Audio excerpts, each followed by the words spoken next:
Hello everyone, I am Tacit, and welcome to the Gems of War vault grinding stream. So of course, finally, after like a little over 2 months, we have finally once again gotten a vault event. So our goal is to grind that like crazy.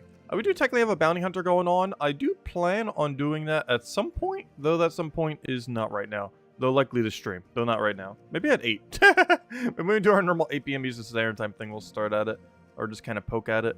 But otherwise, yeah, we do need to get 250,000. I like how barely anyone's going for a leaderboard because everyone's doing a vault event. Everyone's doing like bare minimum to go get onto it. And then they're like, up, straight back to vault event. But yeah, we will end up doing it. For this, we're going to need a tier 4 and then the, well, we'll buy it up later. The new parrot's kind of useless. But, yeah, we'll buy it up later and go get all of our loot at a little bit of later time. Still kind of worth it. 2 major orbs in there. A bunch of other knickknacks, title, all that good stuff. So, we will go do those battles just a little bit later. Anyways, I have done a little bit of grind off stream. It's mostly just been for some more verses. I've gotten a couple sets. We started at 1,300 Vault Keys and 565 Epic Vault Keys. So, we've currently found one of both. Which is not a lot. However, it is more than 0. But we were mostly hunting for verses, which is also what we're about to do right now, as I am actually kind of low on verses. Also, I found a 5 times Horde Mimic off stream, too. Unfortunately, it was 5 guards and was not another Horde troop, but he was indeed there. But anyways, hello, Isabel. Hello, Anne. Hello, Cookie. Hello, and Flame. Hello, everyone else. Welcome, welcome, welcome. Starting at a bit of a late, weird time. Tomorrow we'll be starting at a similar time as well. Starting at 2 p.m. and going until like 9 or 10, or at least that's the game plan anyways. And that's basically what we're doing today as well. Starting around what we just did, around 2 p.m. and going until pretty much our normal time at night. And at that normal time, we'll probably do more so what we normally do, like Bounty Hunter and all that. Get all the dailies out of the way. But up until then, it is just pure vault grind. So if you're here for the grinds, feel free to join us. Because we'll be here all the rest of the day, pretty much, as well as tomorrow, similarly. That is the game plan.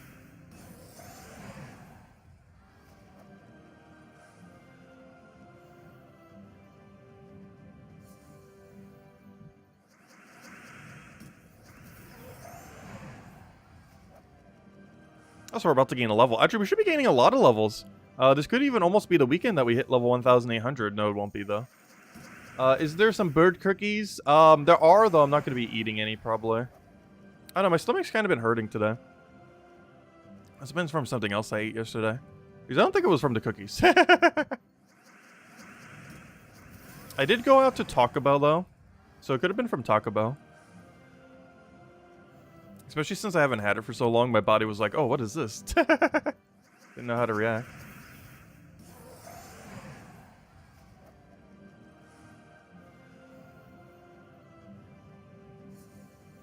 So hello, Jonion. Welcome, welcome. Also, I am grinding RuneScape for the other playthrough we're doing on the side here. I actually used to do that a lot back when I was playing RuneScape, back when we were also doing Gems of War. Though we never actually showed it on screen. Though I guess currently right now we're still not showing it on screen. I just have it muted. Because it requires almost no extra inputs, and you can easily do them just in between the loading screens, which I find really funny. Because I can literally just play an entire second game without actually really impairing the first one too much. Because it's mostly due to this loading screen. If it wasn't for that loading screen, I wouldn't have an opportunity to. Well, luckily it's a game where you can like do one click every like few minutes, and it's like, oh, there we go. That's one thing I really hate about Gems of War idling system. The fact that, you know how auto battles work? It takes way more than one click. Like, we're talking, like 5 clicks? 6 clicks? I've counted the clicks before. Are we mining in RuneScape? No. Though I was going to. I'm actually woodcutting. Because the skill was so low. I can make a little icon for him just to kind of chill next to us. It's currently dressed up as a frog. Oh yeah, I finally found a unique drop on it. He found frog legs. Which matches another piece that you get really easily, like a full frog outfit. So now we're just a frog. We're literally just dressed as a frog.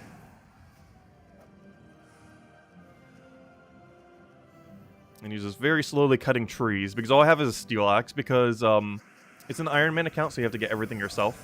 And in free-to-play, there's actually no way to get higher than a steel axe unless you smith it. And no one's going to get that high of a smithing level. So you're kind of stuck with a steel axe. We're making the account member later. We're going to be doing it on when we stream it probably next Wednesday. That's for next Wednesday. But anyways, how have you guys been doing on the Gems of War grinds? As we kind of just got started. I was able to grind for about an hour, maybe 2 hours off stream so far today. All of that has been exactly what we're doing right now, which obviously does not yield a particularly high amount of vault keys. What we're doing right now is not to get vault keys, but actually to get verses. We are looking for verse 3, as oddly enough, that is my lowest verse these days. We need a lot more 3s.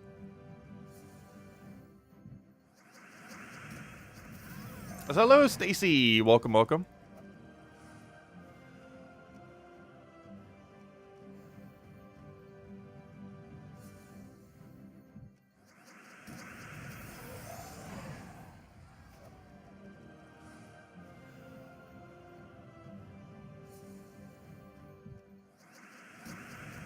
Please hit the hit everything button.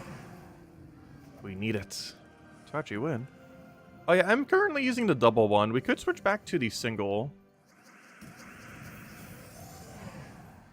As in the single Dust Devil wipe. It is slightly quicker, but there's more things that come up to make it annoying.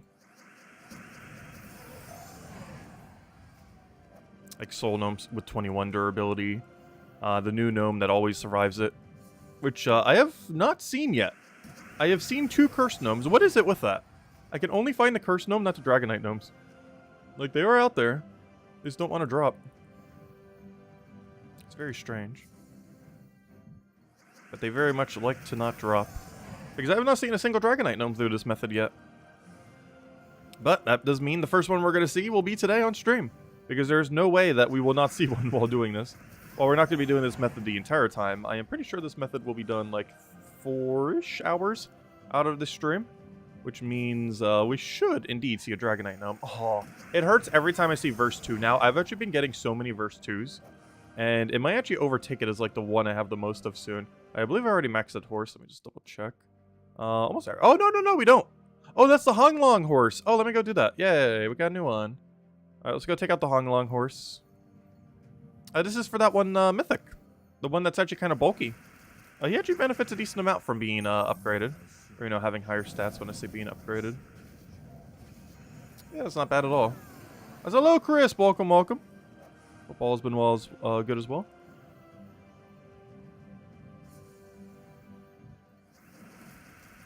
Getting anything good on the grind yet? What are your guys' goals for the Vault event? As this is the first one in a very long time. It's the first one in a year, technically. You know what I mean, since it's a new year. In actual amount of time, it's been like a little over 2 months since the last one. Which in Vault time is actually a very long time, especially since it is the most valuable event in the game. It is actually such a good event that it outpaces every other event, like every other everything. Like, every single thing that happens between Vault events is less loot than the Vault event itself. Which is kind of insane. Even with, like, the 2-month gap that I had, or however long it was, slightly over 2 months. Even with that duration of time, all the loot that you would gain during a Vault event, assuming you farmed it a bunch, would be higher than all the loot gained, even in that higher amount of time between them. And we're getting 3 of them within the next 2 weeks. Or, sorry, 2 weeks, I wish. Within the next 2 months, I mean. I keep saying 2 weeks instead of 2 months. But within the next 2 months, particularly in the next 6-ish weeks, we should be seeing 3 total Vault events. One right now, one in like 2 to 3 weeks from now, and one in about 3 weeks after that one. It is currently what they're doing. I don't think we have an official date for the other 2 yet, though, oddly enough. The one for this one, we already knew about for about a month. The one that's happening right now today. However, the other 2, I don't think we have a 100% confirmed date. And Terran's World has, like, a date on it, though I'm not sure if it's 100% correct. As I know, one of them was also mentioned to be next week, and I'm pretty sure that one has changed by now, because we're definitely not getting one next week's weekend. Because we have one this week's weekend.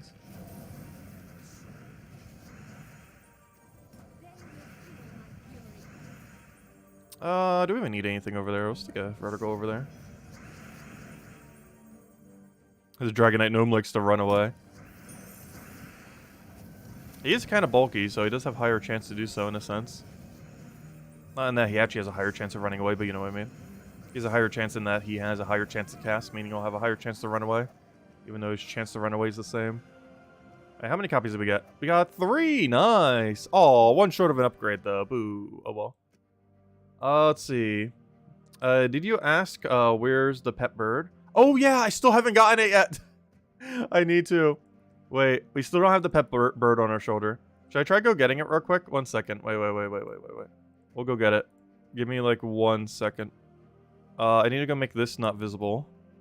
Wait, where even is this? Where's the game? Gosh, all this interface is so many things. Where even is the game itself? That's not it. That's not it. That's not it. That's not it. That's not it. Aha. 1 second. Let me go get it. I forgot to do that earlier. Because I believe the main reason it wasn't working earlier was due to, the internet. But now it should work. I add funds. Add the required amount. Yes, take it from that account. Yes, authenticate it. Okay, it's going, it's going, it's going, it's going, it's going, it's going. It's still going. Hope it doesn't make me put in the password again because I actually completely forget what it is off the top of my head. I need to go look it up. Because I don't think it's going to have autofill for this. It's stuck in an endless loop again. That's weird. Is my PayPal account just like locked or something? Why is this still not working? It is still not working. Cancel transaction. Why? 1 second. Let me go check something. Where is my... My PayPal account's working. I don't see any reason why it wouldn't be. Let me go look. Sign in. Sign in, log in. Are you gonna make me do an authenticator thing? Okay, good, not this time. Nope, it's doing its thing. It's functioning. That is so weird. Why is it not letting me put money in my account? That's so weird. Steam just won't let me put money in my account right now. I had the same issue earlier. Apparently still have the same issue now. But it's refusing to let me put money in. For a reason I do not know. Anyways, let me go make it visible now. Or game capture. There we go. But, yeah, I'm not sure why. It's not letting me. At least not through my PayPal. It keeps going into, like, an endless loading screen. And I thought initially that was because of, the issue we had on Monday. But no, it's still happening for some reason. I don't understand why. Because I literally just got into my PayPal account. Through a different means. Not through Steam, but through the, other means. You know, like, directly going there. But, yeah, I'm not sure what's up with Steam with that. Anyways, let's keep, grinding. I am not sure what's going on with it.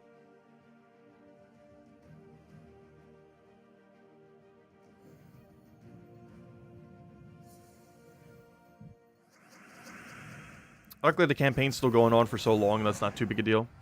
You can buy it at, like, literally any point during the campaign. You'd wait till literally, like, the second to last week and be like, yeah, I guess I want the campaign now. And then, boom, you're good to go. And it does count for the stars every single week as well. Like, if you bought the super big pack, it would still give you all the stars at once. So let's say it is currently the 8th week, you would get 160 extra stars.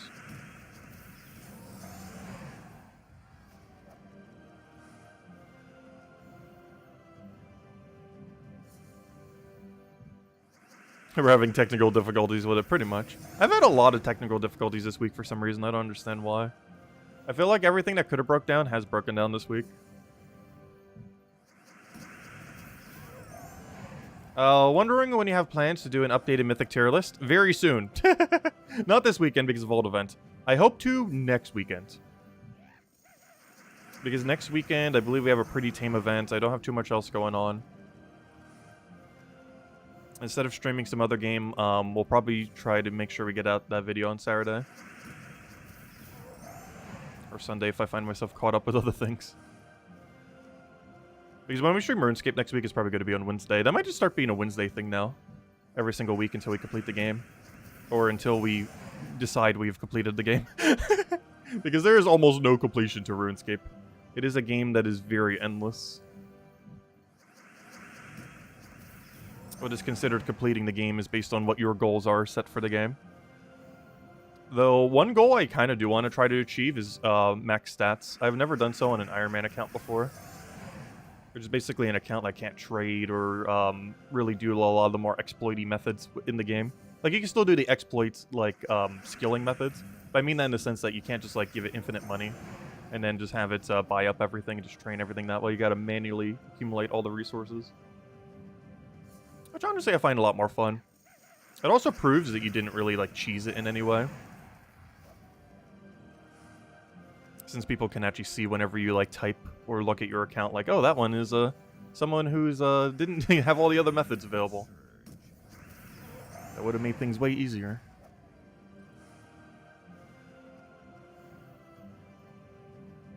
That's a little clip bomb. Welcome, welcome. Also, that Volkey number will not be updating that much this stream, or at least the initially the stream, because I want to try getting a bunch of verses. And while accumulating verses, you're basically getting the old rate for Volkeys. And the old rate for Vault Keys is like a dozen on an entire weekend. So far, we've gotten 2. Obviously, that number will shoot up like crazy when we do some Paloozas. To enough of a degree where I almost feel like we should go do a few Paloozas just so the number doesn't look so pitiful. Because saying that we have 1 Volkey and 1 Epic Volkey looks like we've grinded for no amount of time. But it's actually us grinding for about 2 hours.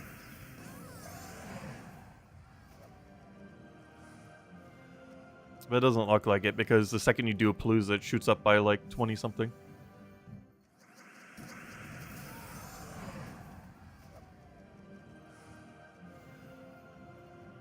Hello, Tyrion! Welcome to the party. We are here for the rest of today, pretty much. So we're doing the same thing tomorrow, starting around 2 and going all day long. That is the game plan. All day today, all day tomorrow, or at least the later half of the day. And then, I'm not sure exactly what the plan is for Super Bowl day. I think I might just do like a 1 hour, 2 hour stream at noon. Which means we likely will not be at 1,000 Vault Keys at the time of us doing the stream. But I do intend to try to grind the rest out during the Super Bowl and everything else. Between everything. So unfortunately, even if we hit 1,000 Vault Keys, the 1,000 Vault Key being reached will not be seen on stream. Most likely. Unless we super grind today and tomorrow, but I slightly doubt it due to the current number of verses we had. If we had a lot of Paloozas on reserve, we would be able to easily. We could even do that in one stream, probably hitting 1,000. However, we do not. We have like 14 sets right now, a few of which were farmed today, because I think we only had 10 earlier. Then naturally we probably got to 11, and then the other 3 I believe I was able to farm during the other time earlier.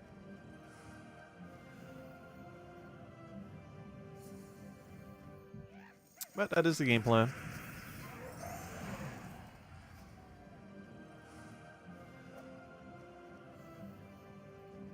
I was not sure how much commentary I'll be doing today. It will be quite a bit of a longer stream. I don't really have too much to talk about. Hello, Thomas. Welcome. Also, we can just keep getting so many verses we do not need. There's another verse 4. The main one we need now is actually verse 3. By quite a margin now. I was getting a lot of verse 2s earlier. I'm not sure what was up with it, but we got a really good ratio verse 2, which these days is not a good thing anymore. Back in the day, that would have been good. Currently, that is not actually good. Unfortunately.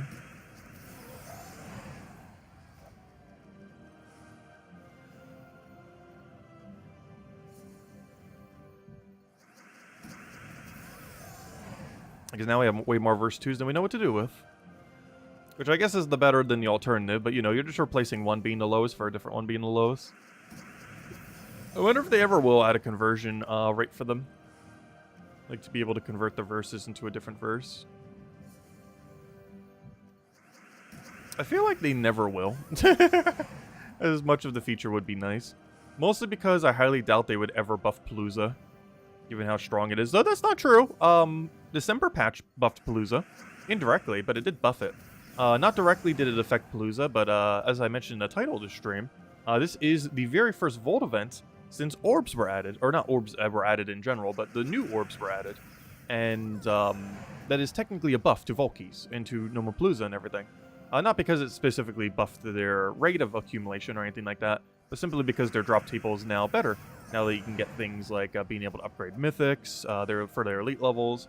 You have the ability to upgrade all the forged weapons without spending over 100,000 gems, which is what the alternative was. It was literally over 100,000 gems. I forget the exact number, but I think it was almost a couple 100,000 to have maxed every Doom weapon. Now you can do it for literally 0. Might take a little while, but it is now a cost of 0 gems over the course of a year or two.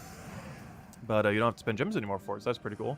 Aside from that, what was the other one I was mentioning? Oh yeah, and the Pet Orb, which now allows you to not only buff pets that... or max pets that originally were never maxable, but it also now allows you to be able to go and get old cosmetic pets upgraded a bit more easier, because there wasn't really a method to do so, other than spending like 2,500 or so gems whenever they finally roll back around, and just hope they eventually would roll back around and have an event. But now you don't need to worry about that as long as you have a copy of it. You just throw an orb on it, pet orbs, mini orbs, and you're good to go. Either a major one if they're all the way down, or a few smaller ones if they're or if you just a few smaller ones just to do it all the way. Like, especially if they're already like partially upgraded, you'd want to do the smaller ones for sure. And I really like that change. Unfortunately, we're not gonna. It's kind of funny, but even though this is the first event since then that we're going to be grinding a bunch, theoretically, we're not going to see any difference. Because you only see the difference when you open the Vault Keys themselves. Of course, the actual loot that you end up getting. What we have been doing over the last like 2 months or so, just kind of here and there, throwing down the orbs, or throwing down the Vault Keys for the orbs. However, we're not actually going to see that at all, because it is generally a good idea to not open Vault Keys during a Vault event.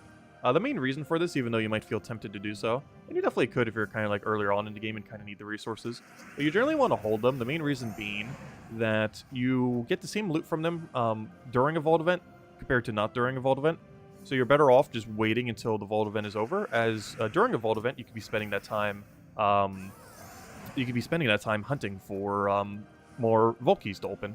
But if you end up doing it after, well, there's no Vault event, so you don't have to worry about it wasting into your time. But yeah, you generally never want to open Vault Keys during a Vault event, which is kind of ironic, given that the event is like for the purpose of getting them. But you actually do not want to actually use them during that duration, as it is better used at any time that is not the Vault event. You could use it the day after the Vault event if you want, or something similar. But not during the Vault event.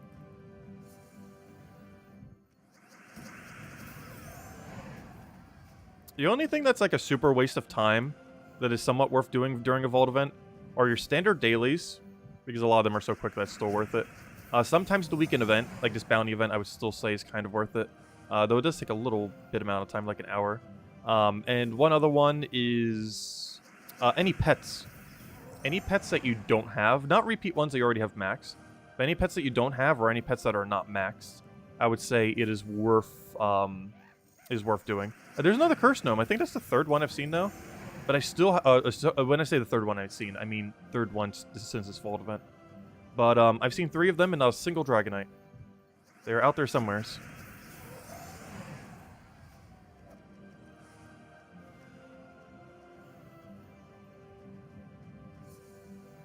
Hello, Tyrion. Welcome, welcome, welcome. Hello, Stardust. And Clip Bomb and everyone. Also, hey, we're about to gain a level. You know what? Let's go hand out a redeem code when we get a level. We're probably handing out 3 codes today, 3 codes tomorrow, and 2 codes on Super Bowl Day. And Super Bowl Day will likely be a 1-hour noon stream or so. A really weird time for us to normally stream. And it'll kind of just be the conclusion to our grind, as well as just clearing out dailies.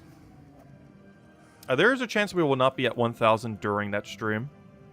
But I'm still going to try to hit 1,000 before the end of the day. Even though that will not specifically be streamed. Well, on the Monday stream after the fact, we'd be able to see how much we progressed. I feel like I'll be slightly short of 1,000 this week. So I do want to aim for it. This might actually be the first time we try hitting 1,000 where I actually don't hit 1,000 during the weekend. No, we're definitely going to try. See how it goes. It's definitely our goal to hit 1,000. If we actually do so or not is within question of RNG. Oh, if only I had a vertical strike there. Luckily we just do that. We're good to go.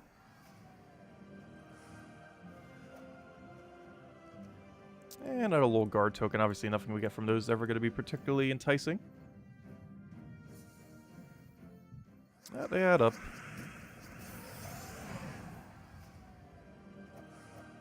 So hello, Glorfindel. Welcome. So that reminds me, didn't they release a new Harry Potter game recently? I've never been a big fan of Harry Potter. Like, I don't hate it, but I just never got into it. Same as Star Wars. Which is kind of funny because the first video game I ever played on console was actually a Star Wars game. It actually had a re-release a couple years ago, too. I have the physical version. As soon as I get the N64 hooked up, which I still haven't done yet. I've been putting that off. But whenever we get that fully hooked up, we definitely need to play it. I want to try doing it before it's available on Nintendo Switch Online, because that'd be a little bit of a fail if it is. Because I want to play it on physical hardware. But, yeah, that game is, gosh, what was it called? Star Wars something something. It was like some kind of pod racing game. It was actually pretty good. At least I recall it being pretty good. Had quite a bit of customization that you could do for your stats. And had an interesting durability mechanic on various parts of your ship. So if you kept hitting walls too much or against heavier ships, you would actually take damage to your hull. It's a pretty interesting game. Never caught on like Mario Kart. But I never got into Harry Potter. It's actually kind of funny because some of my friends actually got me to watch the very first Harry Potter movie because I'd never seen any of them. And, you know, it wasn't bad. It was okay. A little dated as, gosh, that was almost like, what, 2 decades ago that movie probably came out? But aside from that, it wasn't bad. I don't know, I just never really got into Harry Potter. I think they just released like one of their bigger games more recently. But similar to the most big game releases, I pretty much like never play them. I always play old games pretty much at this point. Like even, honestly, even Gems of War can almost be considered an old game at this point. Like Gems of War came out in 2014. It's not like super old, but it's getting up there. It is definitely getting up there.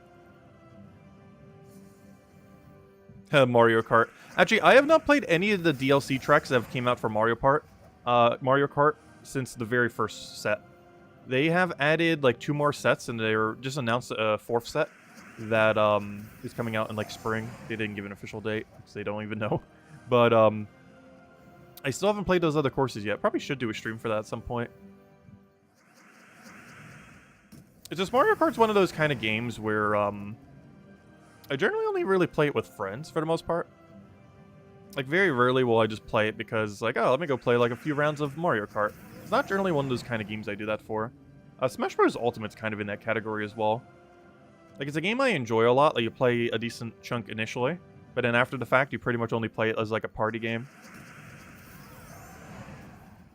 Either when visiting friends, having friends over, similar things.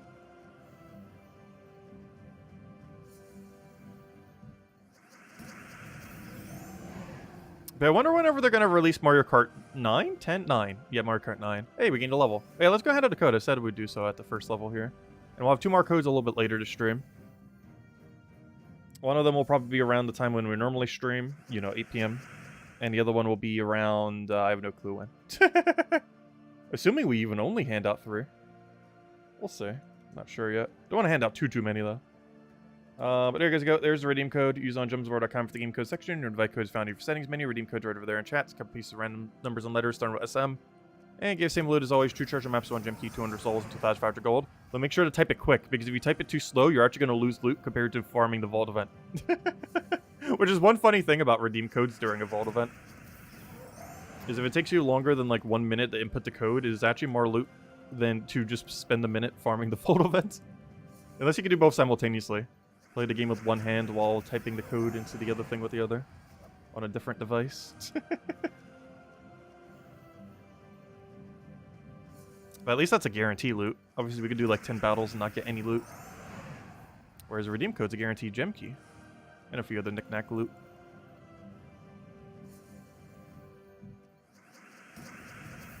And definitely feel free to leave a like on the stream. Helps a lot and is greatly appreciated. Especially since we're going to be here for quite a while today. As well as tomorrow. These both of them are planned to be like about an 8-ish hour stream or so. Like 7, 8 hours. Somewhere's around there.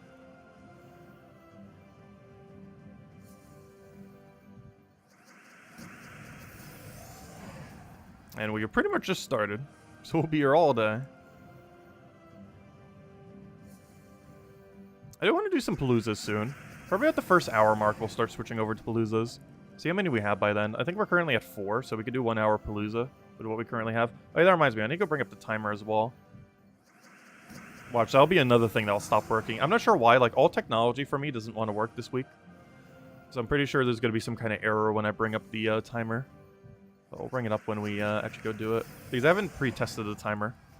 Also because it's generally just working. Especially because I make sure not to click the update button just to make sure it truly is working as well. Just in case. Not like it wouldn't be otherwise, but just in case.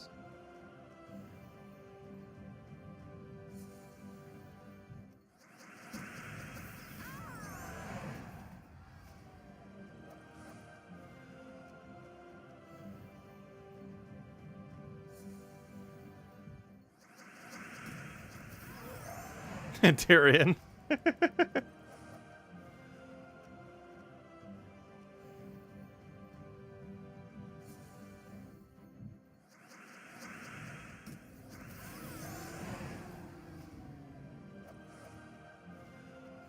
Hello, Demidora. Welcome. How's the vault grind been going? Oh, that reminds me. I can actually check people in my guild, too. See how they've been doing. I almost forgot about that. I can click guild. Oh, yeah, we have a world event, too. Hopefully most of my guild will have it handled. Otherwise, we might have some battles to do later this week. Oh, yeah, we still need one person. If anyone wants to join the guild, we do still have a person left. An empty spot. So definitely let us know. If you could do, what's our requirement these days? 2 million plus gold? And just participating in all events, pretty much. If you could end up doing that on PC mobile version, we do indeed have a spot open. So let us know. Anyways, speaking of which, have I even donated myself? Yes, I have. Oh, Isabel's on that 10 million with the good old crow. Thank you for that. Let's see. And technically, Isabel got us the crow, too. She does keep getting the campaign passes for us, which is greatly appreciated. Oh, Demidora, you've actually been doing a lot. Let's see. Mine looks horrible now. Where's mine? Mine's like buried here. I probably have like 1,000. Yeah, I have 1,208. Half my guild's ahead of me already. Gosh, we need to go on that grind. El Loco, Demidora, Aspel, Dark, Isabel. A few others, all above 2 million. And here we are at 1.2. Anyways, let's keep grinding. Though, of course, that also counts a grind that was done prior to the Vault event. Though I'm pretty sure most of that was during the Vault event regardless, though. But some of that could have been pre-Vault event grinds. Which, of course, we haven't really been doing too much of. Oops. Let me go kill that out. Picked the wrong one. So where are all the verse 3s at? How do we get the curse of having a different one that just never wants to drop now? So far, every single one has been our lowest except for one. Which is kind of funny. Every one of them have been lowest but one. Every one but one. Yeah, look at this. Our 2s are now 11 above verse 3. It was as high as like a 30 or 40 difference in the other direction at one point. And then kept getting closer and closer and closer. Then got a little bit further, then closer and further and closer. And now it is 11 gap in the other direction. And we still have way too many verse 1s. And verse 4, when we first started, was actually our lowest as well. And now has become our almost second highest. Or it is our second highest, but almost our highest, I mean. And we're mostly just looking for verse 3s. Anyways, let's keep hunting for them. Because that's the main thing we're looking for. When we're doing these battles right now, the only thing we're pretty much looking for is verse 3. In theory.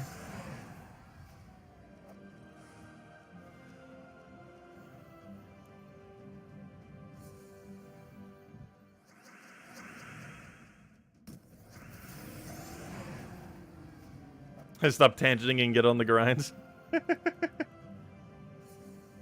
Guess you'll keep us in order to make sure we get our 1,000. Yeah, we'll see where we are by the end of today. Because that will determine how close we'll be able to get by tomorrow. Because we are having to grind every verse by hand. We don't have any, like, preemptive paloozas we could do. We somewhat do because I always keep a reserve of 10. But aside from that, if we're at 10, every single verse we have above that is ones we have grinded this weekend.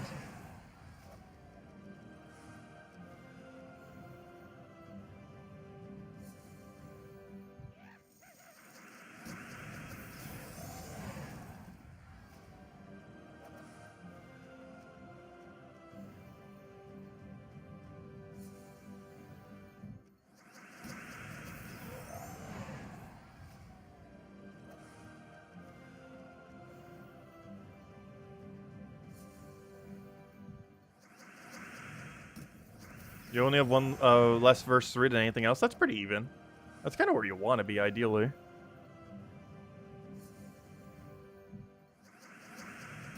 Cursive has just a ton of verse 4s. Yeah, we're starting to get there. As far as which one of ours is overflowing the most.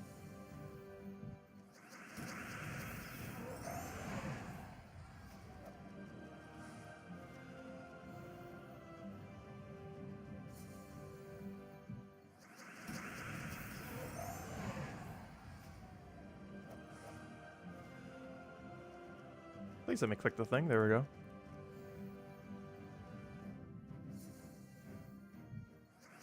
I still have not found the Dragonite Gnome. Like, once we do a Palooza, we're going to see one for sure. But even with this increased rate, I still can't find one in the wild. Other than that one we found off stream that one day when our connection wasn't working.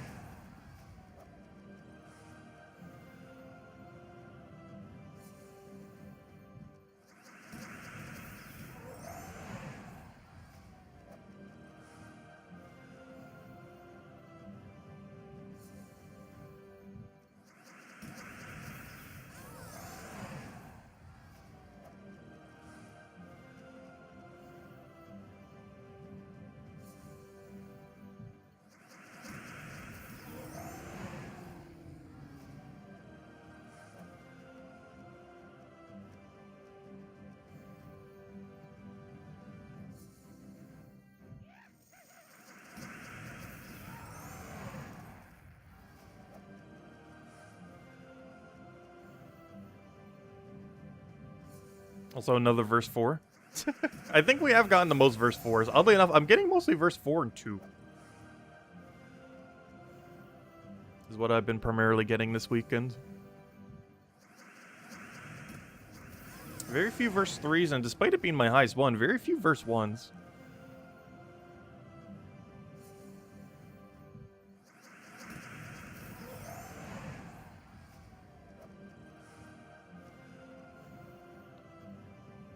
What we're doing right now, I would say it's about 12 verses per hour, give or take. Obviously, it's RNG based. But if you're using Dust Devil Team, it's roughly 12 an hour.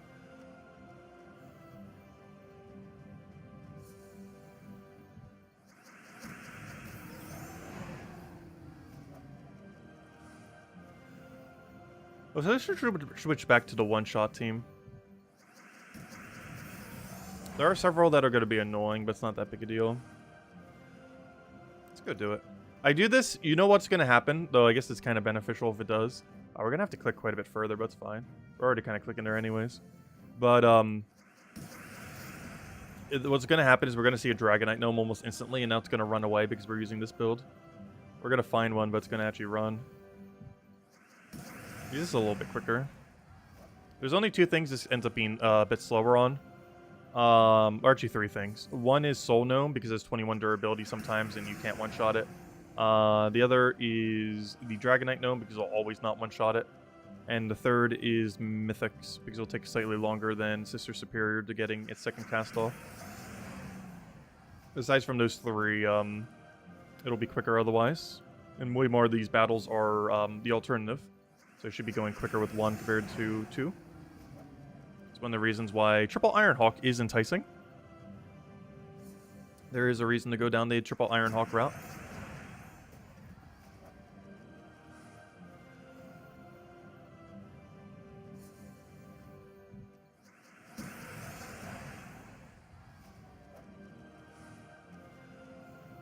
And this is exactly why. And pretty much its only use case as well. Like, it might not seem that relevant that this is the only reason you'd ever use this. That and to farm, like, EXP. Not class XP, but hero XP. But, the main relevant thing about it is that Vault events are so valuable that being able to kill it even slightly quicker like this is very good. There's very few roadblocks for it. At least currently. Could change in the future. There are still a few kingdoms where this can one-shot every single thing within the kingdom, not counting mythics and not counting gnomes. Because gnomes appear everywhere, and mythics, I don't think there's a single kingdom. Hey, that's verse 3. Finally. I don't think there's a single kingdom. I think it's the verse 3, first verse 3 of the stream as well. But I don't think there's a single kingdom. Oh, I forgot what I was going to say now. Oh yeah, I don't think there's a single kingdom where every mythic from the kingdom dies to 20 damage at Explore 1. The Adana rework in a few weeks scares you? Why that? There's only 2 scary things currently from the kingdom. And I'm not sure what exactly they're going to do to make it viable. Like, there's basically 2 total troops within Adana. Technically 3. There's the hero class, Tina 9000, and Tesla. That is the full list of everything that resides in Adana. At least until they do the rework. How will that rework improve it? I'm not sure. But currently there's like only 2 troops and 1 hero class that reside in Adana. At least outside of Arena anyways.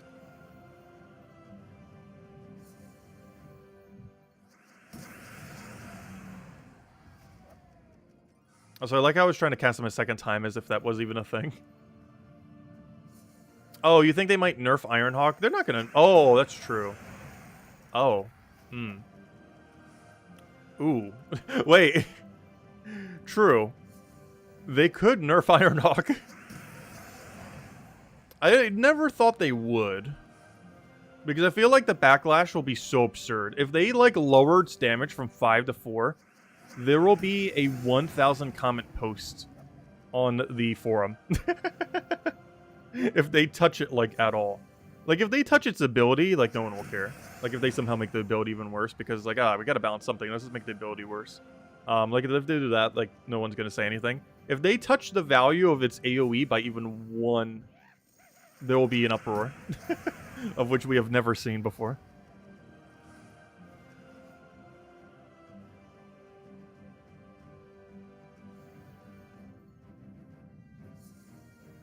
The 1069 Vault grind. We're still gonna be lucky if we even hit 1,000, but that's our goal. If we hit that goal is within question, though. Okay, there's the one situation where it's actually slower now. Is when stuff like this happens. Oh wait, I heard he had the win condition though. Luckily he left it there. There we go. Anything in our chests? Nope. Just a single guard. So far I only found 1 Mimic, and it was a 5x Mimic, and it was off stream too. Oh, you know what I forgot to do? I forgot to update the Mimic counter for that Mimic. Let me go do that. Because I got a 5x Mimic off stream. And I never updated the Mimic number. Where even is the Mimic number these days? Mini window, capture, shiny count, words. Where on earth's my Mimic number? Mimics, where are you? There it is, Mimic counter. Okay, so we currently have 23 2x Mimics. Or sorry, 5x Mimics, I mean. There we go. It has been updated. Alright, now go away, number. Make room for the vault key that's not moving. Honestly, we should have kept track of how many verses of each we get. But at this point, it's going to be too hard to track. We should go do that during one of the vault events. Maybe we'll track it for tomorrow. Because we kind of already started today. Or maybe for next time's vault event or something. Not just have a vault key counter, but have a verse counter. So when we're doing verse farming, we can actually see like what ratios of verses we're get. So we know exactly why we are not getting 3s. And keep the exact ratio of every verse that we get as drops. Because I've actually never kept track of the verse number. It was always just the vault keys. But never how many of each verse we're getting. Which is a lot more relevant when going for a high vault number. Because for half that time, you're just grinding. Oh, slightly even more than half the time. You're just grinding for verses. Because right now, we're technically not grinding for vault keys. The end result of what we're doing is we're grinding for vault keys. But what we're actively doing right now is trying to find, not vault keys, but actually the verses. Ideally the ones that we need, though. Technically any of them as well.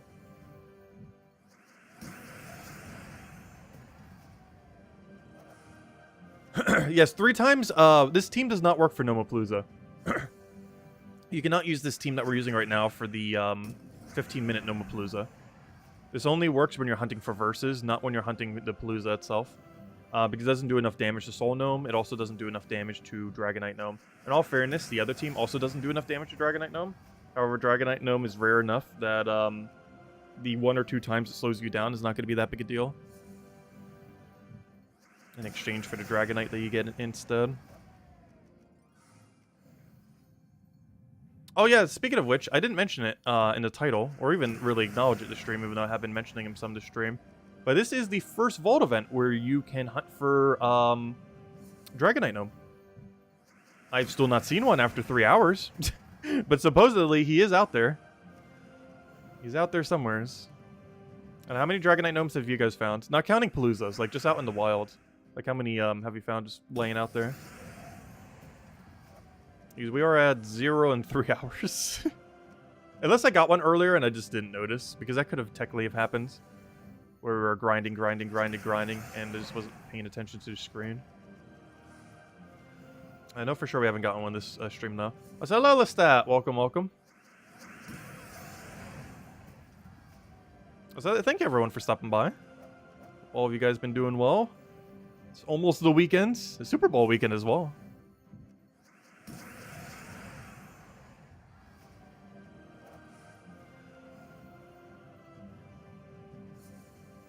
You've been awake since reset grinding? Oh gosh, no wonder I have so many battles done. I started grinding around noon, and we started streaming around 2. Or exactly at 2, technically.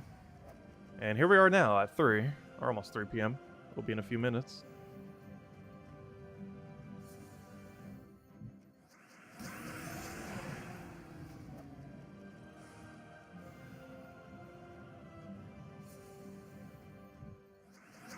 So you know what must be really annoying?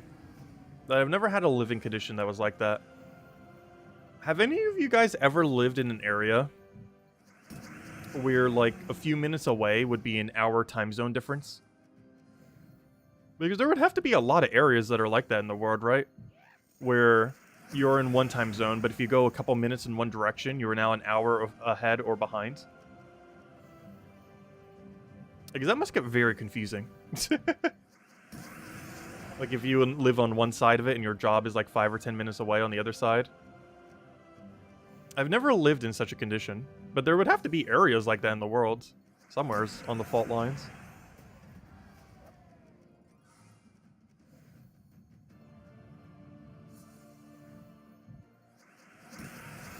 Because that would get very confusing very quickly.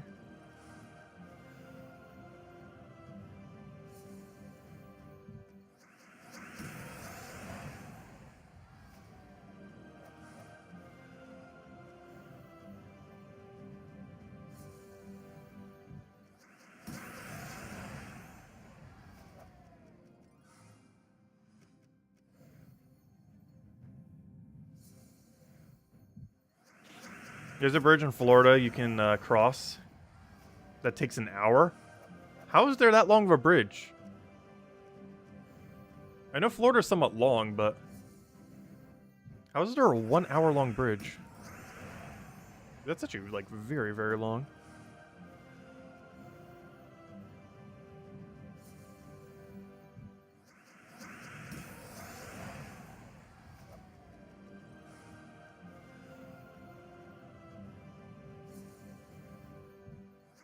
Oh, you meant that there is a bridge where there's a time zone difference. I thought you meant like there's a bridge that is an hour long. I was like, wait. That'd be a very sturdy bridge. Actually, what is the longest bridge in the world?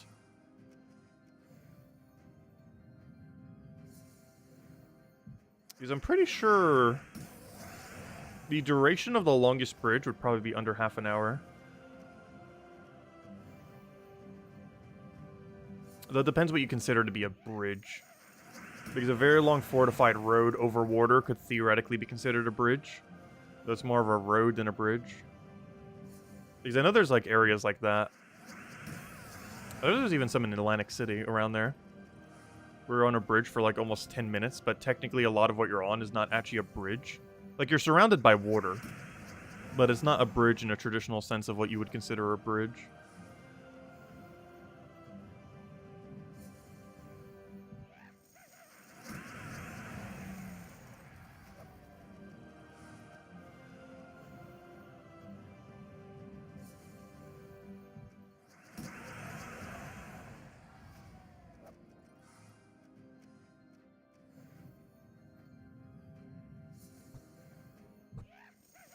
Gosh, it's so weird seeing verse 2 and being like happy for it and then realizing, wait, why am I happy for it? I don't need it anymore. Because for such a longest time, it's like, oh, we need verse 2, we need more verse 2, we need more verse 2. And now it's like, wait, I don't need more verse 2 anymore. But I still get the excitement when I see it. It's like, ooh, verse 2. Then I quickly come to the realization like, wait, that's not relevant anymore.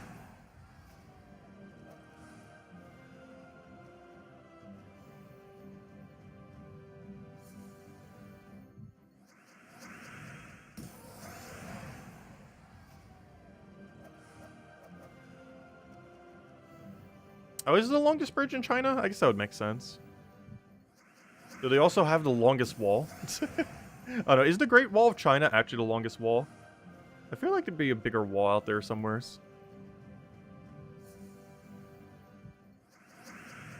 But that'd be funny if they had the longest wall and the longest bridge.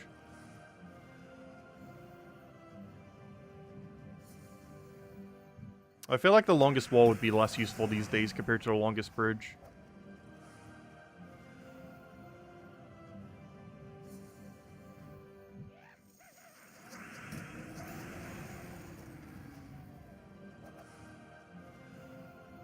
The Dragonite will slow you up. Yeah. He does not die to the 25 damage one. How many are you seeing per Palooza? Because you should only show up about 1 to 3 times. It's one of the reasons why the Sister Superior version is even better now than the Greed version. Because she can full mana off of 1 turn. Whereas Greed and... Greed needs 2. As well as Dust Devil or anything else that you might want to use there. But all she needs is Green Surge or Yellow Surge to reach full.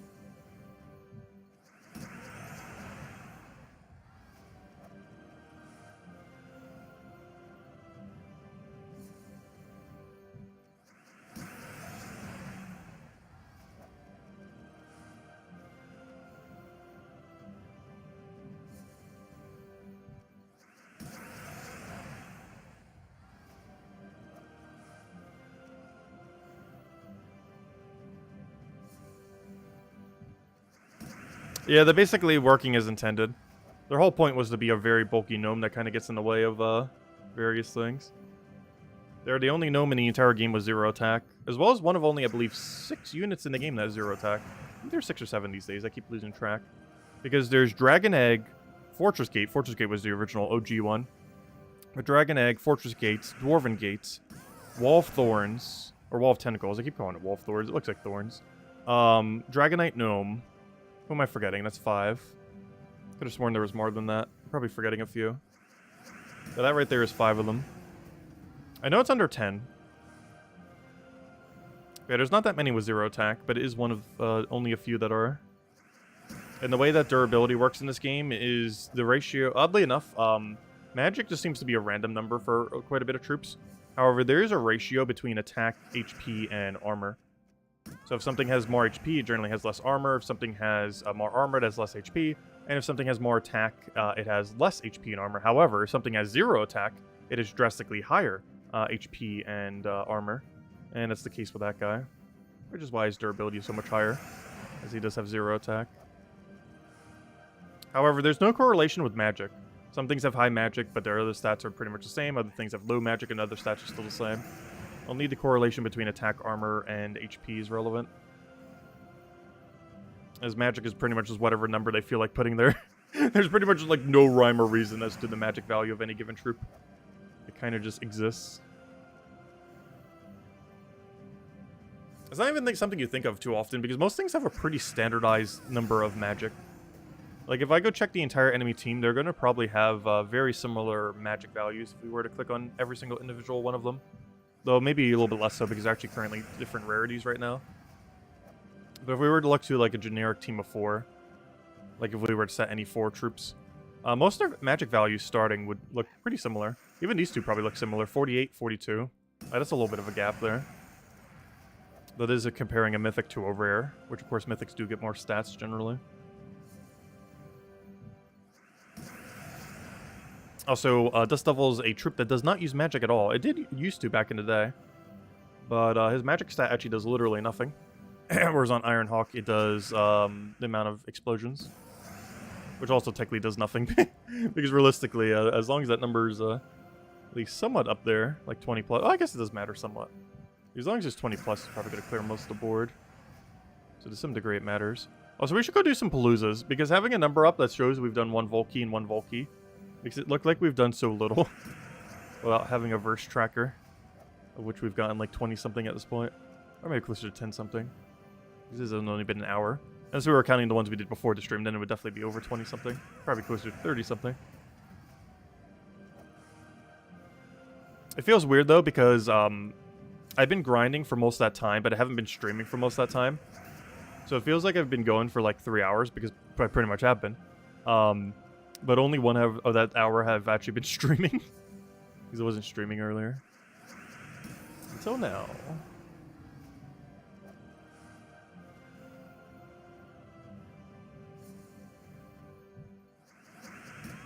All the verse ones you were getting are making you sad, yeah. It's unfortunate seeing so many repeats. So far this stream, in the entire hour we've been grinding, we've only seen 1 of our target. We're hunting verse 3s and we found 1 in an hour. Which is not a good sign.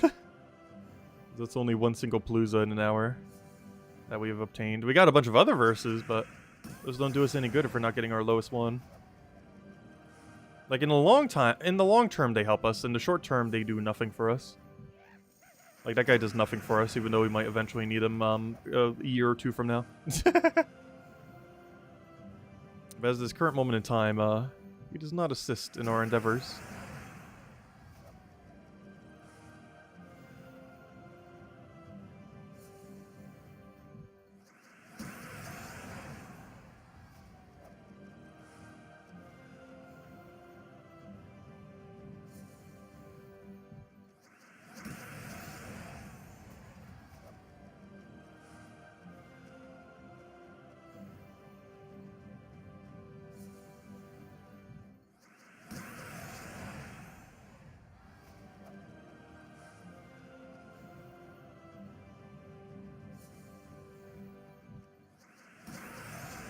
If you get 150 more Dragonites in a single day of Palooza, still better than normal track record on the other 3 days, true. I have so far gotten 0 Dragonite. So we'll see how we do in that regard. But currently it's at 0. Hey, a Vault Key. Hey, we can go update the number if we want. Should we? Probably should. Oh gosh, another verse 4. Wait, let me go update the number that's like barely moving. Because this is the number we're updating right now is basically the number back when you got like a dozen per weekend is the number we're updating. We've currently gotten 3. Because Paloozas is where all the keys are at. Oh, there we go. We have found 3 Volkeys, not counting Pity. Whereas Pity was a nice feature too, because that made it go from like a dozen to like 20-ish. And then Palooza came out and made that 20-ish go to like 500 to 1,000. But the first thing that made it, that basically doubled how many you would get was, almost doubled. It was like a 50% increase. It was when they added Pity Keys. And now Pity Keys seem almost pointless relative to how many you can actually grind off a single Palooza. Like, 1 hour of doing Gnome-a-Paloozas, as in 4 Paloozas, which is technically slightly more than an hour. But 1 hour of doing Paloozas, in total, gives you more Vault Keys than the entirety of Pity would likely ever give you. Even if you, like, super grinded.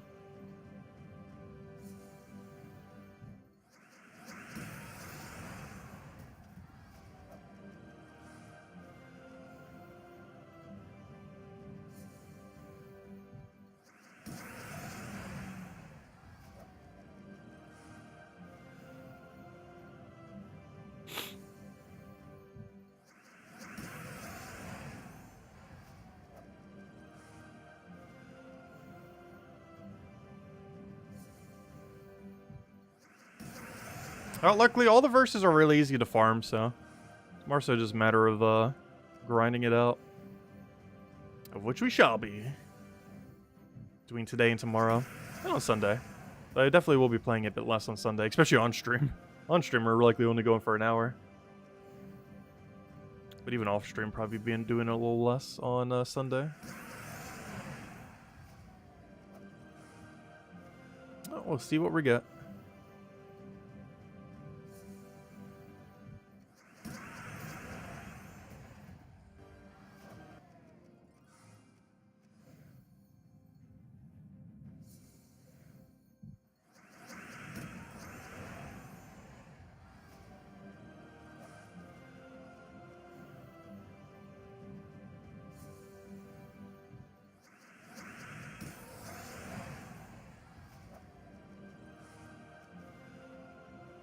Please let me click the button. I'm not sure why it's not letting me sometimes there. Keeps denying us of the clicks.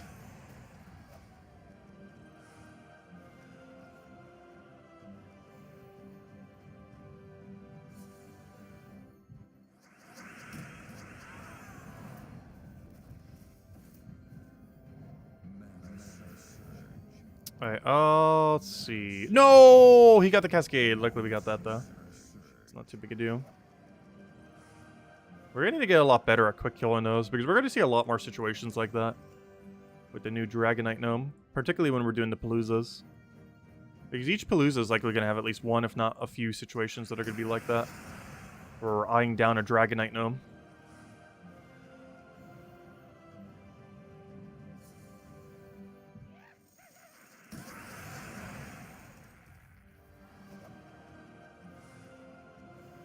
So the gnome we're currently looking for is the Kiss Gnome. The guy with the big tongue. The big tongue and the punk rock makeup. And the rock guitar thing. It's pretty much the only thing we're looking for right now.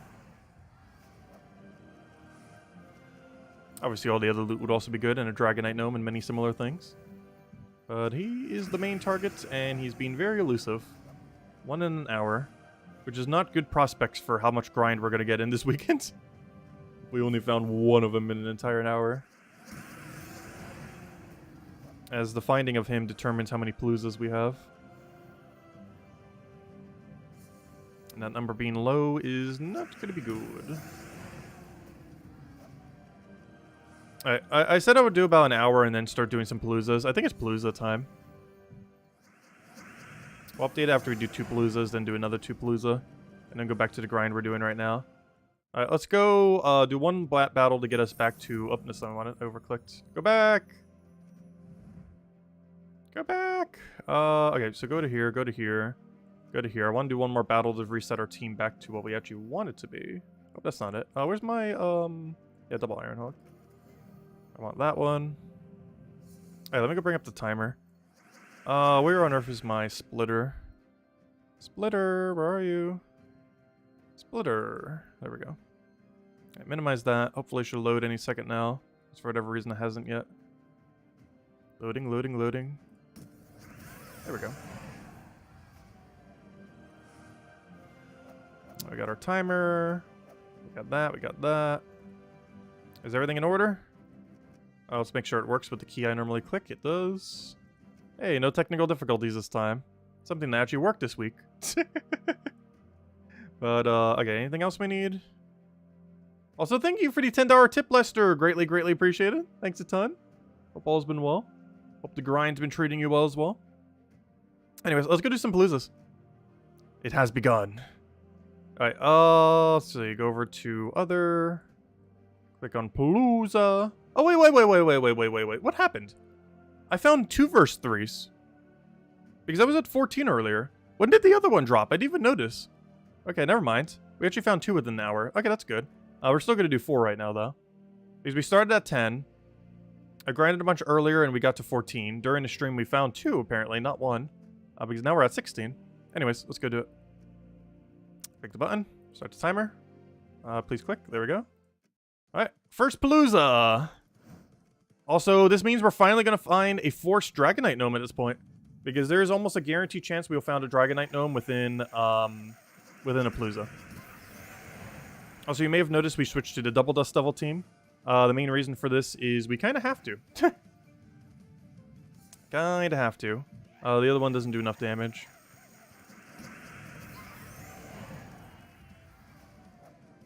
This one does, luckily. Oh, sorry, Lestat, not Lestar. Sorry, wrong one. I see Lest at the beginning and it's like, up, same name. But thank you, Lestat. Greatly appreciated. That is a Vault Key.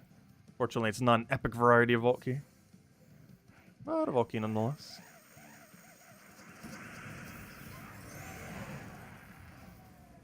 Just barely got back on the game today. Well, today's definitely a good day to do so. Same as all this weekend. Actually, Mabarashi got back into the game, back in December. And he's been waiting for this, like, all-elusive Vault event. And I haven't seen him yet this weekend. But he's probably at work or somewhere else right now. But I hope he knows it's Vault Event time. The thing he's been waiting for is finally here.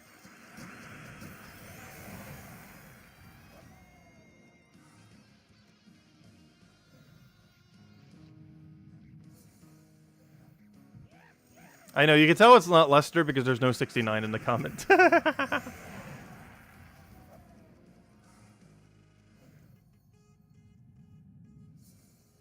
Oh, you have snow by you? I forgot that even still exists. I keep forgetting it's winter. It is so warm in my area. It's basically year-long summer, where 1 month pretends to be fall, and that's it.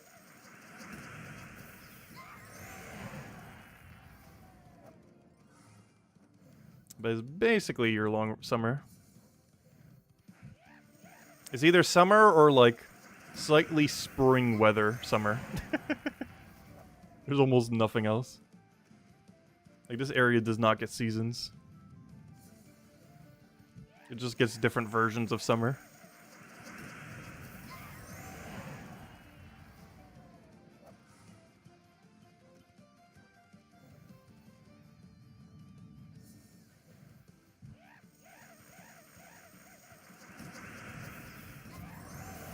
There's one thing I liked about living in New Jersey. You actually got to see seasons.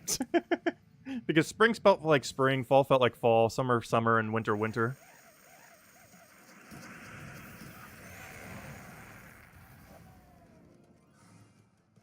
Well, I've heard they haven't gotten too much snow this year, though. I should probably call up my dad. I wonder what he's doing for the Super Bowl.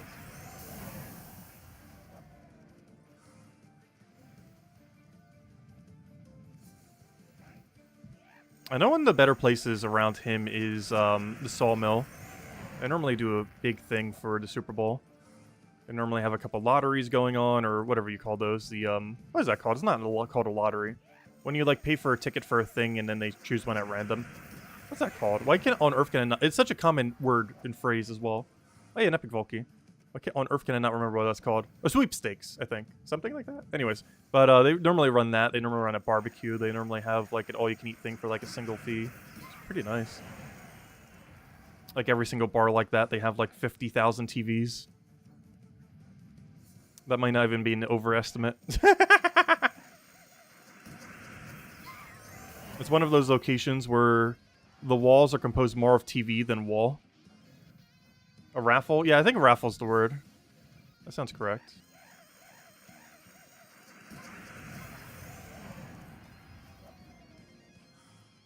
They've raffled some pretty nice things there before in the past, too. Generally not things I would be interested in, but things that you were obviously worth, like, something. Not just, like, random junk. So, hello, Masin. Welcome, welcome. Another Cursed Gnome. Still no Dragonite Gnome. And it's going to be very easy to not miss a Dragonite Gnome. You know why? Because when we see... Also, I wonder if Dragonite Gnomes can have Volkies. I wonder if they ever fixed that. Hopefully they did, because Cursed Gnome had that issue initially. But anyways, we'll know when we find a Dragonite Gnome, because it's going to be alive.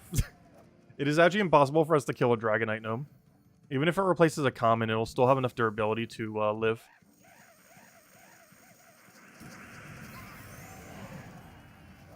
So we will know the second we find a Dragonite Gnome, because it will not die. And it'll be very easy to notice that there's a thing there that has not died.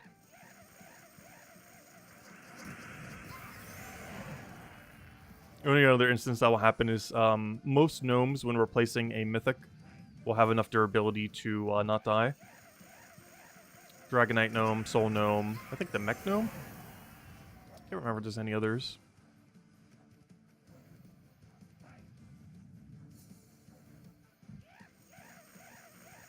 So hello, Donald. Is Sister Superior better than Greed? Yes, for two reasons. One is it doesn't have that one explode at the start of battle that Greed has. That one explosion can waste about a second or two. That might not sound like a lot of time, but when a fight is this long, a second or two is a very long amount of time. The other thing that makes Greed slower is there are a lot more things that can survive the 25 damage now. Most notably Dragonite Gnome, but also Mythics. But mostly Dragonite Gnome. And Sister Superior will hit full mana way before Greed will redo full mana. Because Sister Superior only needs 6 mana to get back to full, which is 1 mana surge. whereas greed will need 2.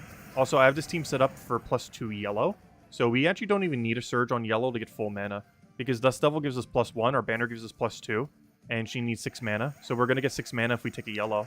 So if there's a yellow on the board, we will guarantee 1 turn full mana her, and the only time it's going to be RNG is if we have to do it on green. It'll be based on our surge chance, which is around 67% or so, surge chance. And that's the main reason why you want to do it. It's just quicker for cleaning up the new gnome that exists. Gosh,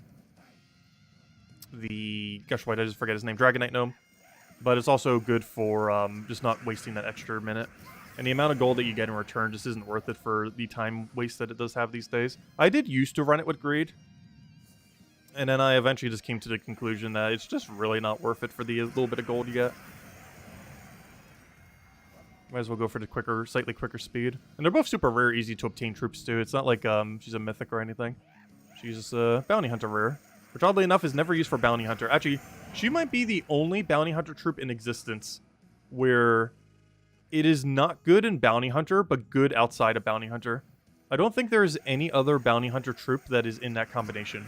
There are things that are good in bounty hunter that are not good outside of bounty hunter. There are things that are good both in bounty hunter and outside of bounty hunter. But I believe she is the only thing that is only good outside of bounty hunter, but not good in bounty hunter, which is kind of funny. But it mostly just has to do with how her ability works.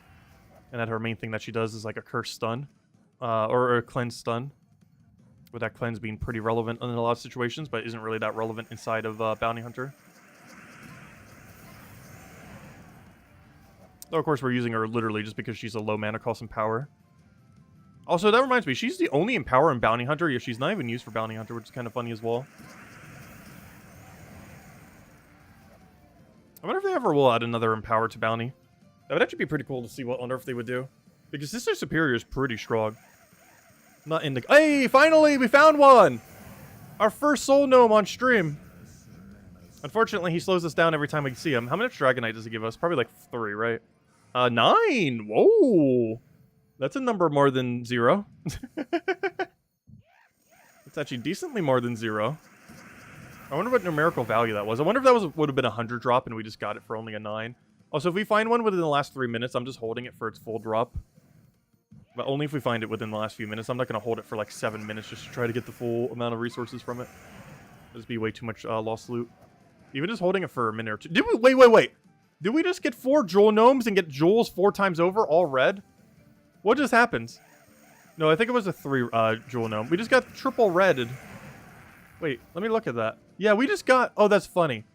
We just got 3 Jewel Gnomes, and all 3 of the Jewel Gnomes dropped the exact same Jewel. We got triple red. It looked like a quad for a second, but it was actually a triple red. But it was almost a quad red. Probably would have been if we had another Jewel Gnome there. Unfortunately, that's a really bad drop. All her drops pretty much are. Kind of funny to see, though.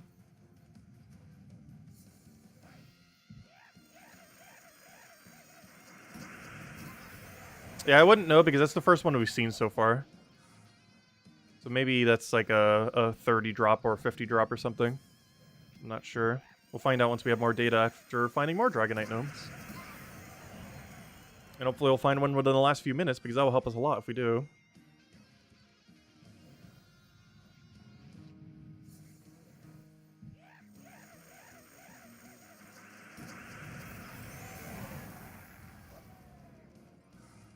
Okay, how much of a percent of an egg is that? We basically got a drop of 10. 10 is 0.2% of an egg.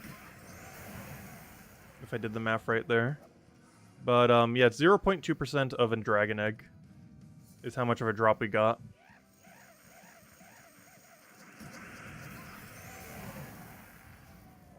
And we would need 49 more of them.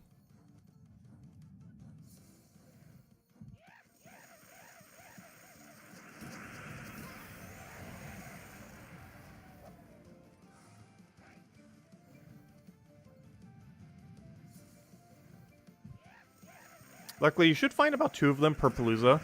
You can also claim the final one for extra loot, assuming you find one at the right time, and you don't mind wasting a couple minutes of your Vault grind. Which I guess we will occasionally for them. Not sure if we will every single time.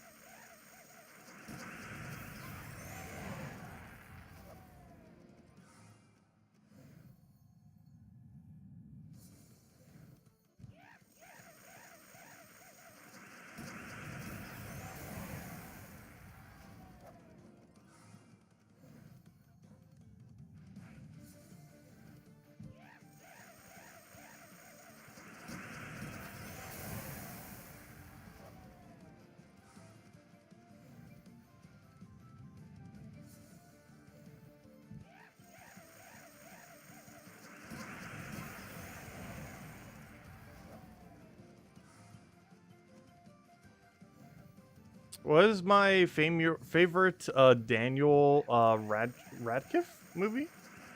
I don't remember who the actor is. Or is it a director? I don't even know which. Oh, wait, you know what? I should have held on him. We could have gotten the full amount. Oh, only 3? Okay, never mind. Oh, you can get some really low drops. Alright, that 9 was actually a higher roll then. That guy just gave us 3.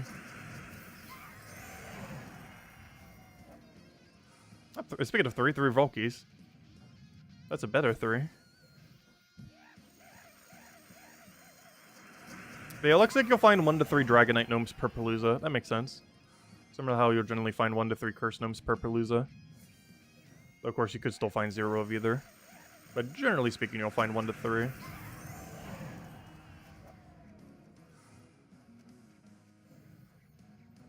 I'm definitely not a Harry Potter fan. No, I was just talking about that earlier. That I never got into Harry Potter. And literally the first time I ever seen a Harry Potter movie was actually at some friend's place like a couple years ago.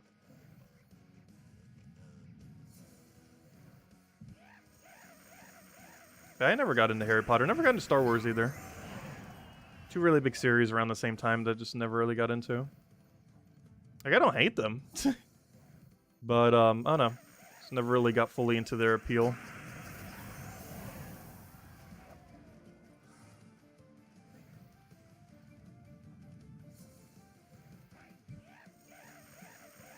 Yeah, I haven't been to the movie theater in, like, 4 years now. The last time I was, like, considering even going was for the Sonic movie back in 2020. But it came out, like, right around when the pandemic was kind of starting, and I was like, oh, well, I guess I'm not going. Because that was, like, right around, like, start pandemic time.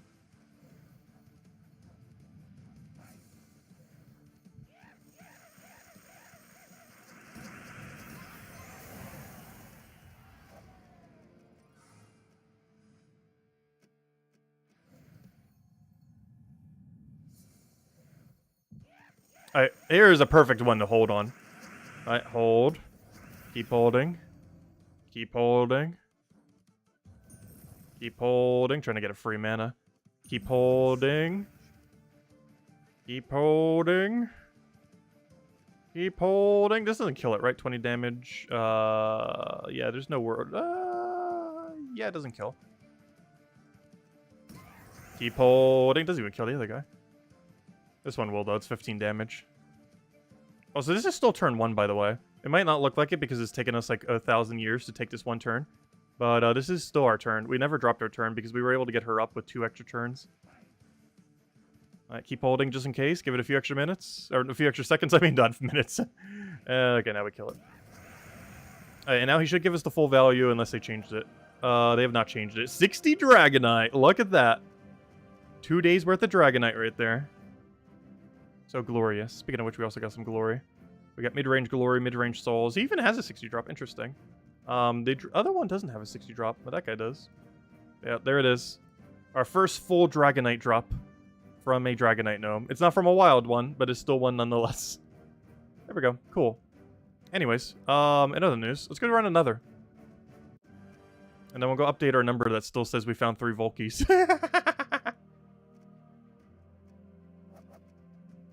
Let's see. Let's run it back. Go to Soul Forge, go to Other. Go to Gnome-a-Palooza. Let's use 15. No, could you imagine?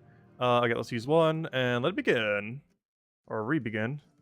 Alright, let's see how it goes. So that means we found 3 Dragonite Gnomes during 1 Palooza. Which is about as many as we expected to find. 1 to 3, or technically 0 to 3.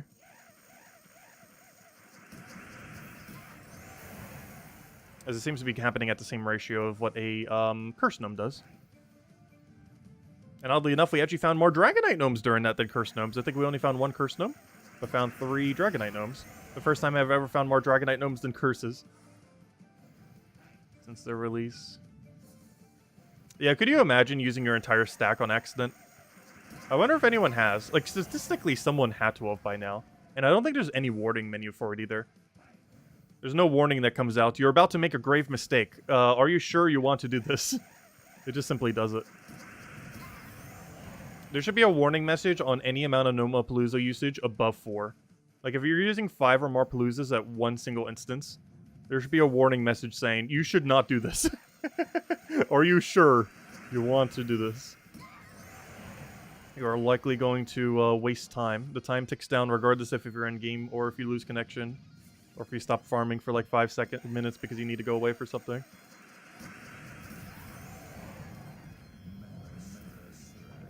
Yeah, it's not too much longer to kill the Dragonite Gnome. It's basically just finding a Mythic slightly more often. It does slow you down, but doesn't slow you down much. Hey, we've got a Dragonite Gnome, then a Curse Gnome. We haven't had them both in the same fight yet. That'd be very rare. But it is possible.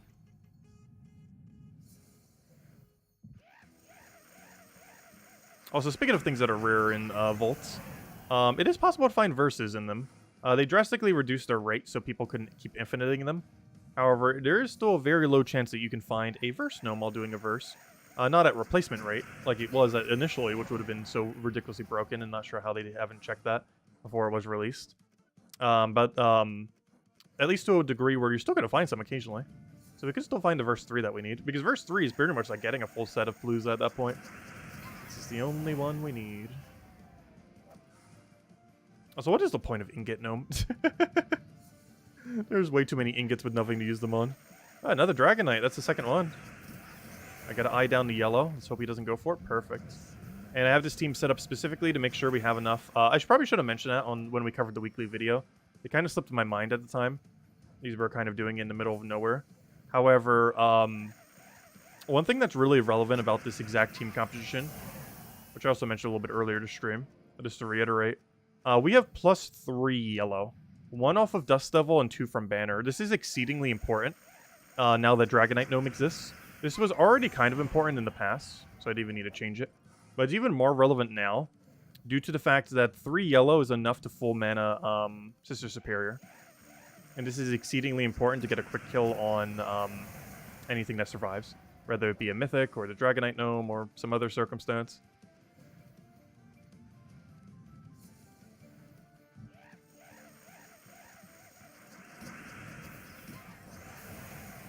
Okay, we actually got a Mythic fight where the Gnome died.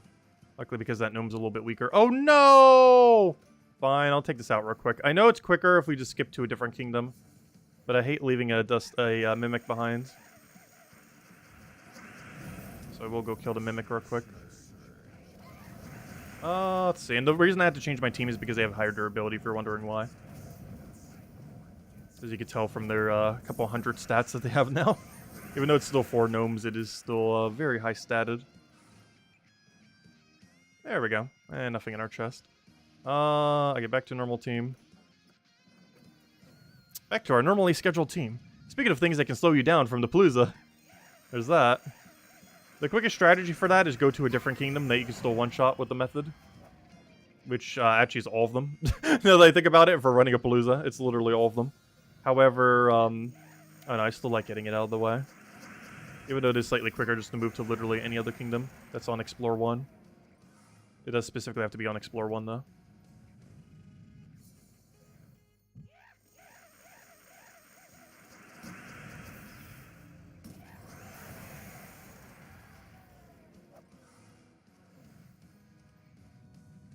Oh yeah, it does technically matter what one you do it in based on trait stones. Because your trait stone drops are still based on what kingdom you explore in when you're using a Palooza. This is more so relevant earlier on in the game than later in the game, because later in the game you have more trait stones than you ever know what to do with. But yes, if you are still at the point where you don't have infinite trait stones, you likely want to do your Paloozas in a location where you need that trait stone color. Or that trait stone arcane, specifically. As you do still get those drops. Like right now we're in Cinder Mirage, we're still getting all those red purples. Every single time we're getting those drops as our trait stones.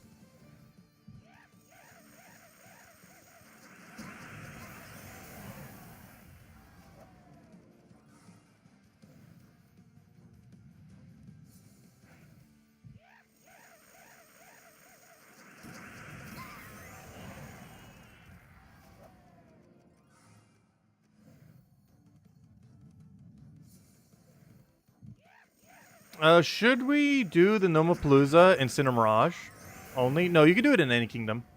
The only reason I tend to do it in Cinder Mirage is so I can switch between the two teams. and still be in the same grind location. Because otherwise you have to remember to switch what kingdom you're doing.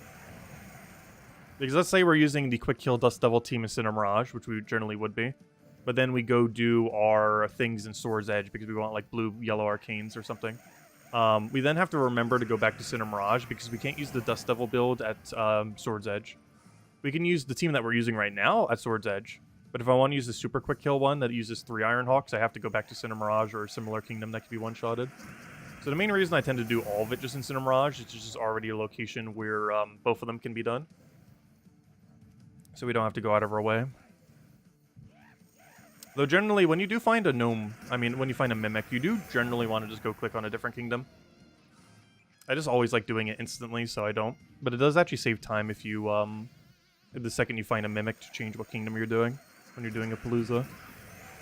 And then afterwards, go back to your initial kingdom. And get rid of the mimic then. Because the mimic fight does take an extra 10 to 20 seconds depending on team. And luck on starting board. A gem key with a vault key. But yeah, what we're doing right now can be done in any Explorer you want. It's just generally you'd want to have both of them be the same. Like the team that you're using for verse farming being the same location as the one that you're grinding. Ideally. But it doesn't have to be.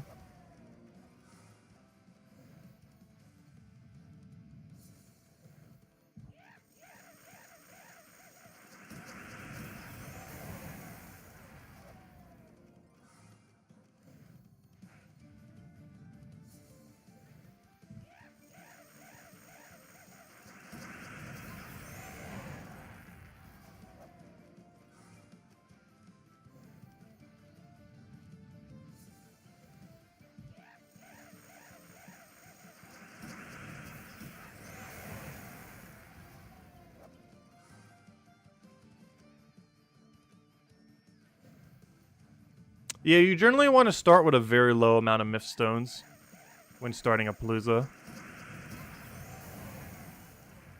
It's not required, but does help. Like, there's a few things, like you want to have your Myth Stones be very low, like ideally nearly at 0. You want to make sure you're far away from a level so you don't accidentally level during it. These aren't things you have to do, but they save you a small amount of time during a Palooza.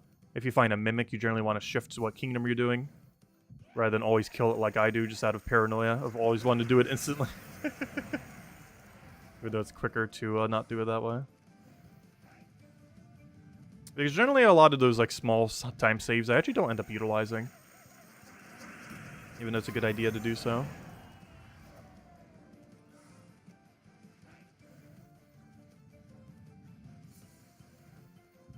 Yeah, battling a Mimic's very slow.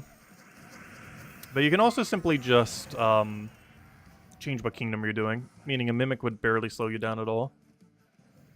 Like if you skip the Mimic, a Mimic appearing only slows you down by like 2 seconds. Maybe 3. Because all you have to do is just click a different kingdom that's Explorer 1 and you're good to go.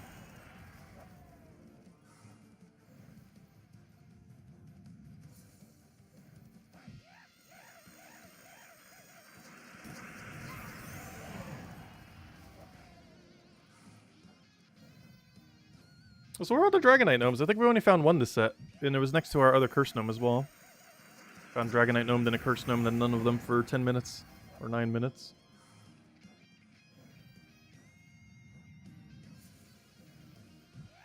There he is. Though a little bit too early. I want you to come a little bit later than that. Slightly too early. Oh, he almost tried running away. With my Dragonite. No! He dropped a Volkey instead of Dragonite, I think. Wasn't that him? They did the same initial issue that Curse Gnome had. I'm pretty sure there's 1,000 posts on the forum mentioning the issue that they made. They did the exact same thing that Curse Gnome did. And you know what? It's going to be the same issue as well. Because what's going to happen is a lot of people will mention that there's a Volkey drop when there shouldn't be a Volkey drop there. Then they're going to change it, but then no one's going to need the Dragonite anymore. They're going to want the Vault Key. So the same thing's going to happen what happened to Curse Gnome, where initially they released it incorrectly, and then they changed it later. But by the time they changed it, it would actually been better if it was just the way that it was to begin with. And the same thing's going to happen with Dragonite, where Dragonite Gnome currently can drop a Vault Key, but you don't want the Vault Key, you want the Dragonite. But then by the time they fix it, everyone will have more Dragonite than they ever know what to do with. Despite him no longer have a Vault Key drop, because they'll switch it by then. And the main reason they do that is to make sure when you use a Cursed Gnome bait, or, you know, a Dragonite Gnome bait, which does exist, I believe they added, so you don't accidentally get a Vault Key from it. But for whatever reason, they forgot to do that to... Despite making the exact same mistake on the other one, they have forgotten to do it to this one. Did they even check anything? They literally made the exact same mistake again. I'm not sure how they managed to do that. But the same issue that Cursed Gnome had upon launch, that you would have think, like, oh, they would have learned. They made the exact same mistake for Dragonite Gnome. The exact same one.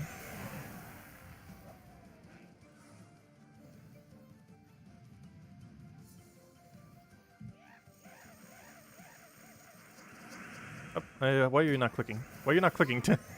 We just dropped so many weird inputs there. There we go. Also, any Dragonite Gnome here 4th, we will hold on. Hopefully we'll find one near the end so we can get a big burst. At this rate, we might just get a whole egg today. Because we're still going for another several hours. What time is it right now? 3:30-ish? We're going till like minimum 9 o'clock. Realistically, probably to exactly 9. Which is another 5.5 hours.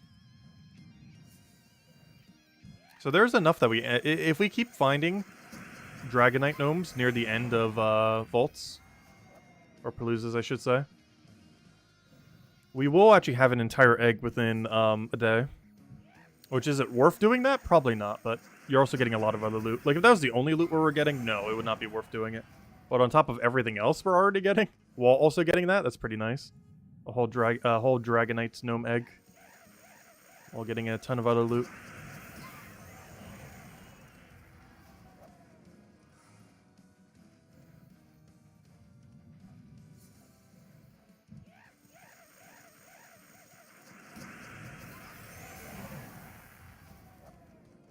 You need to get your second coffee going? Yeah, that's the only problem. I might need to go get some caffeine between today and tomorrow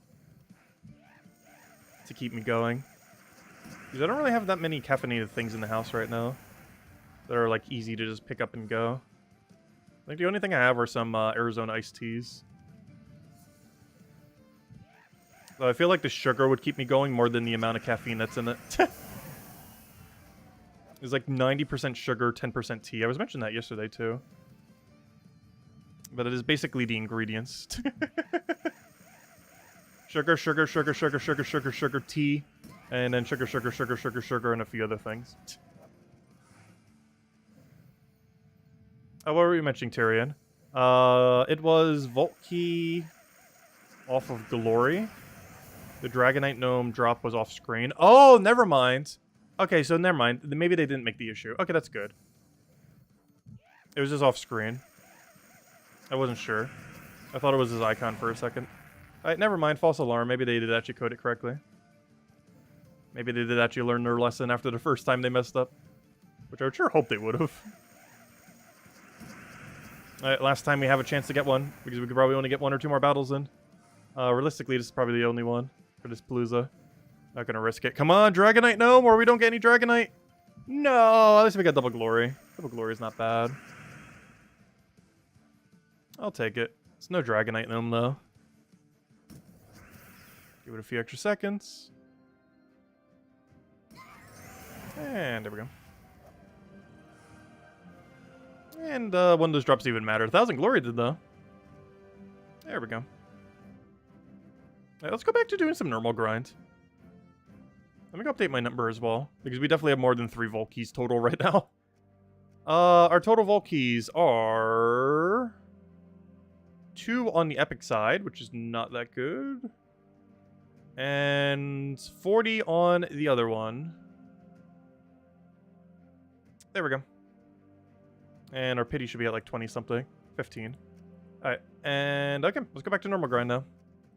Go back to, oh, not that one. Go back to good old Dust Devils. Oops, I don't want to edit, I want to use you. Is it really worth doing Bounty Hunter this weekend? I have not made that determination yet. The answer might be no. Because that's an hour of grind you could be doing for Vault. I still kind of want to do it. But also, it's kind of not worth it. It's kind of not worth it. Like, even if you get it done in an hour, it's still somewhat not worth it. I still want to max out the troop, though, because doing that in the future is going to be kind of annoying. Or maybe not. Because what if we just get one copy of it later and do it that way? What's it even associated to?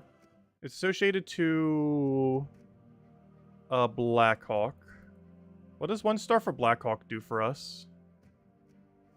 Not much. Is it? This will actually determine it. Is it tribute reward or tribute chance? It's tribute reward. Yeah, why would... Oh, yeah, why would we do it then? Because that's the only one we don't have upgraded for the thing. Yeah, I might skip Bounty Hunter this time. We'll see. There's a non-zero chance we skip Bounty.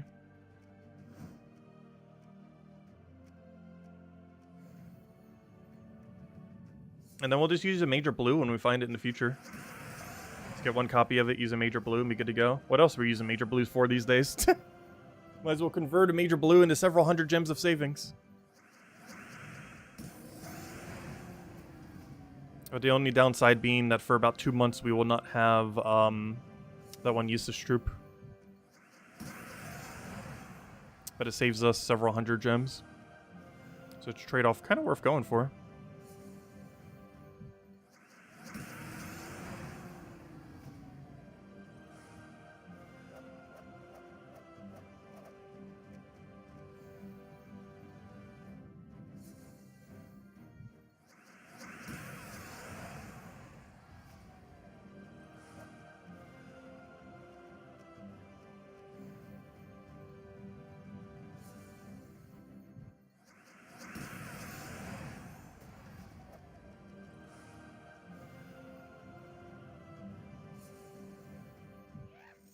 Hey, a gnome. Not the one we're looking for, though. Oh, yeah, that reminds me. We found a mimic. I should probably update my mimic counter. Mimic counter, where you at? It's probably overlaid on a billion other things, but I'll go update the number. Oh, we're at 140. Oh, the one that's relevant you can actually see, though. Because that's now a 40. There we go. I was not sure why. I'd used 2 different mice for that. I actually technically have 2 mice set up to my laptop. The keypad and the, you know, a natural mouse. Because generally you never use the pad. But for whatever reason, I did one action with the... I don't think I've ever done that before. I'm not sure why. But I did one action with the mouse and then the other action with the pad. Not sure why I did that combination. Because it makes no logical sense.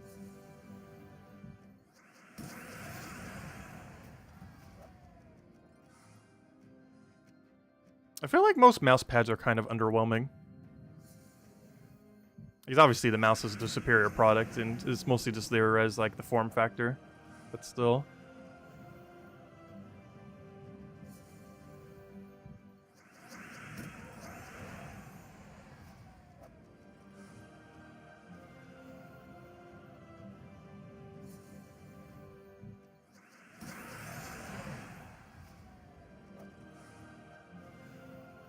That's something I actually picked up the other day, too. A mouse and keyboard combination. There's a very cheap one. I think it was like 20, 30 bucks for the TV. And it works pretty nice. Also because I've been watching like YouTube on it and some other things on it. And a lot of times you have to type. And it is very absurdly slow to type with a remote. So I ended up just getting a wireless keyboard with a touchpad thing. And gosh, this is so much quicker. Something that would have took like a minute to type can now be typed in like 5 seconds, not even. What's even more annoying is for whatever reason on YouTube, when using a remote control, like a TV remote control, at least on my TV, I'm not sure if it's on all of them, but it defaults the keypad to in alphabetical order, which is so absurdly confusing. Because it's like alphabetical order, but it's like bunched together. So, like, if it was just, like, a straight line of alphabetical order, that's like, okay, yeah, it'll be easy to find. But if it's alphabetical order, but in like columns, it is so absurdly confusing because it's a format you would never really expect to have to try to find letters in. Makes it very hard to figure out like what something is. But that is easily fixed with a wireless keyboard. And as a mouse pad, just because why not? It was only like 20 bucks. I was actually surprised how cheap it was. And it functions pretty well. It's actually pretty cool too because I was opening the box and was like, wait, where's the USB cable? Because it said it came with one. I have spares if it didn't, but still. And I was like trying to find it, and then I like slipped something off from the back that almost looked like where you'd put batteries, but it wasn't batteries. It was just where the USB port and the other thing was, which is really funny. I've never seen that before in a product. But basically, it had a flap in the back because they wanted to make it compact so they could just fit in the box and not need to do like a bunch of extra other things. So in design of the actual thing, it has like a thing that would normally be like a battery pack slider. It has even like the whole exact design of it. But instead of having like, you know, any kind of like battery where you have to put in it, it instead just has a 2 ports. One is a USB. Well, it has 2 things that you can hold there. One is the Bluetooth connecting thing that you put into the USB port, and the other one was just the, you know, the USB charger thing, where you actually charge it to begin with. And it's kind of cool because if you ever wanted to travel with it, well, you just, you know, put it all in there, put it in your bag, boom, you're good to go. So pretty convenient. It's not one of those foldable ones though. I didn't bother with the foldable. I had a foldable one at one point, like several years back. I did not like it at all. And now foldable phones are starting to come back, and I don't really quite get the point of why you would want that. Like, it almost feels like it makes things slower, not quicker. Plus, I'd be too concerned with the phone taking damage. Because cases for those things must be absurdly weird. I'm actually not even sure what a phone case looks like for one of those. But it must be very convoluted to function on a phone that can contort in such a way. While still fully protecting it.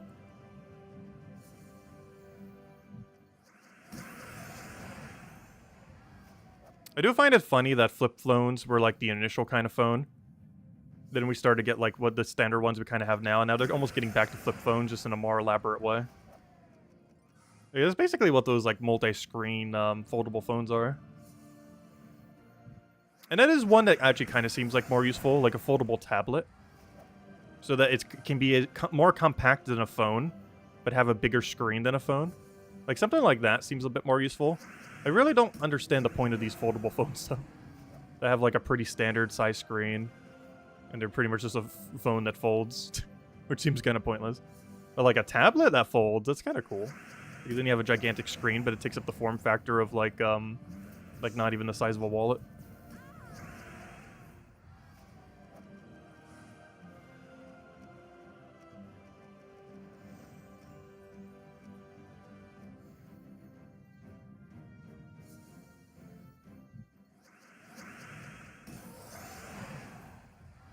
It protects the screen and stops butt dialing.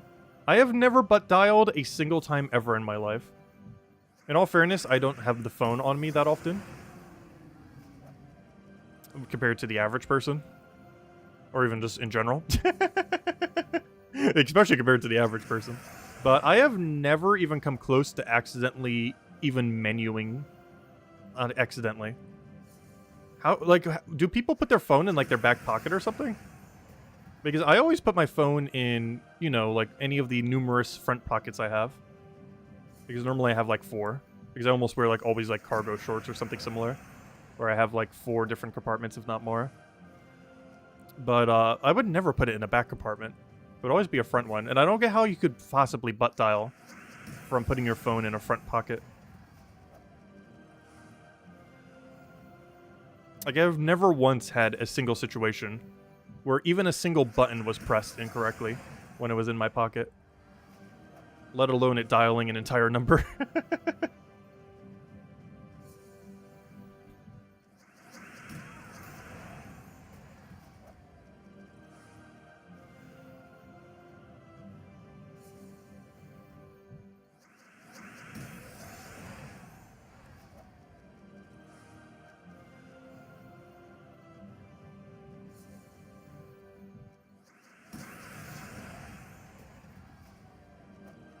They were built like tanks.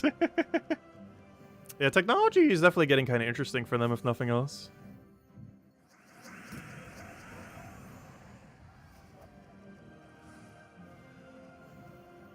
Though I wonder how far they're going to keep going with innovation, because eventually there's only so much you can do with a pocket computer.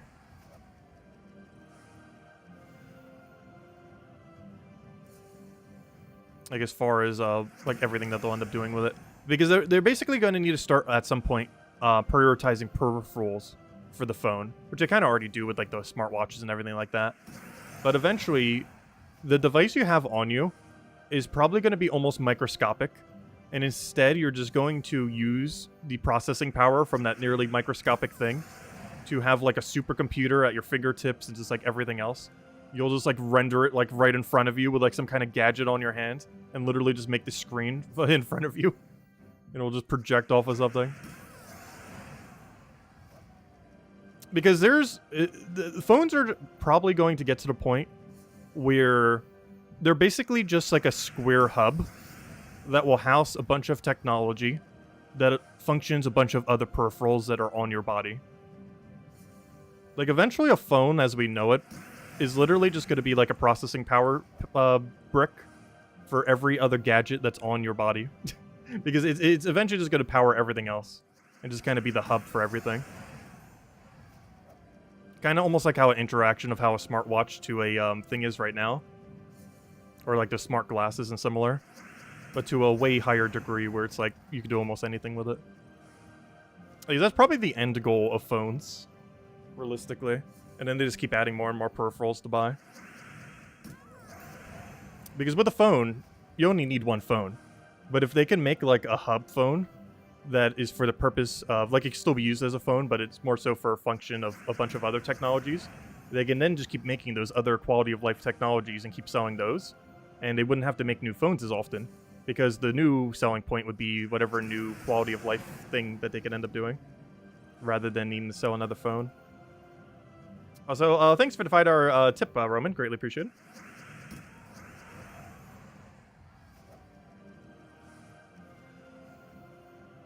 Because we're partially starting to get to that point, though not quite there yet.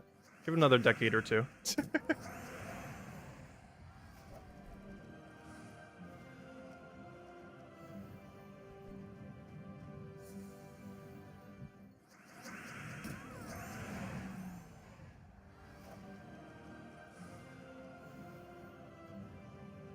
Because from a profitability perspective, it is a lot more profitable to sell things for your phone than to actually just keep selling phones. If you can actually make things that could sell enough as those peripherals.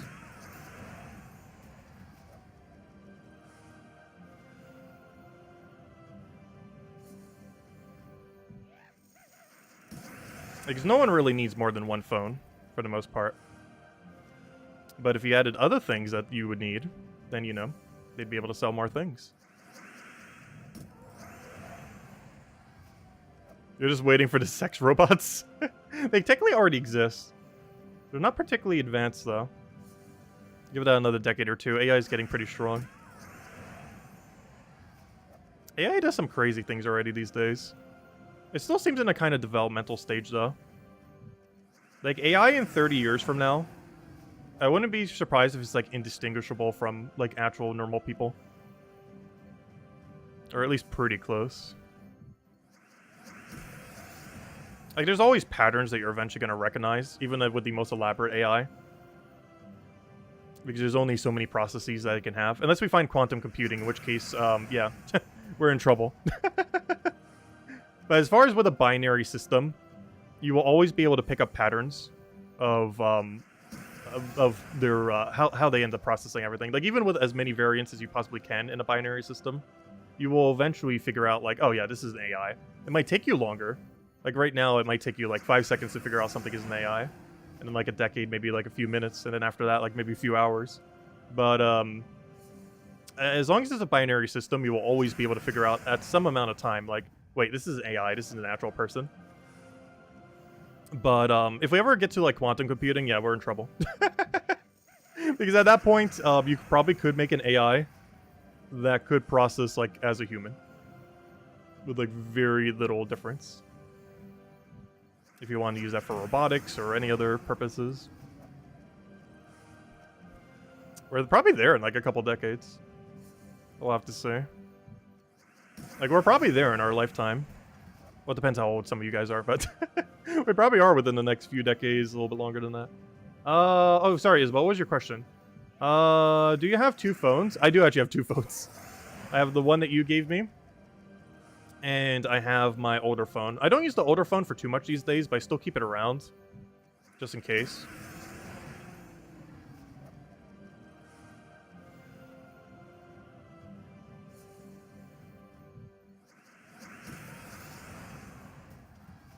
Oh, you're being sarcastic, yeah. But yeah, I do actually am one of those people that have 2 phones right now. Theoretically, I have 3 phones because I never got rid of my old one. But I don't use that for anything. It doesn't have any kind of service going to it.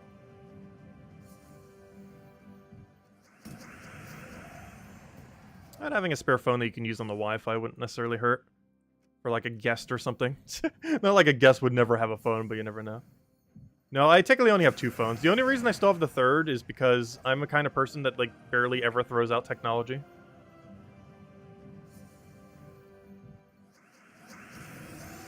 Worst comes to worst, I would go send it over to my dad because he has one of those kit things for getting the metal out of those.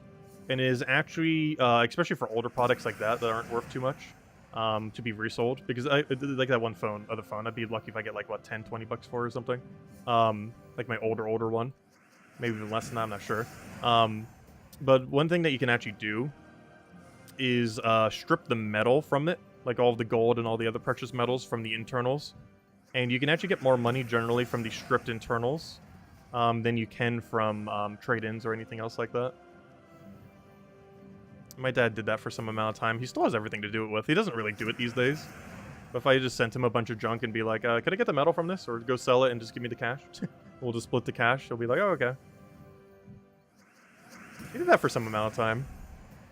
He didn't do it like a lot, but he got into a lot of weird ways of making money. That was one thing he was always really good at, which I am definitely not good at, making money.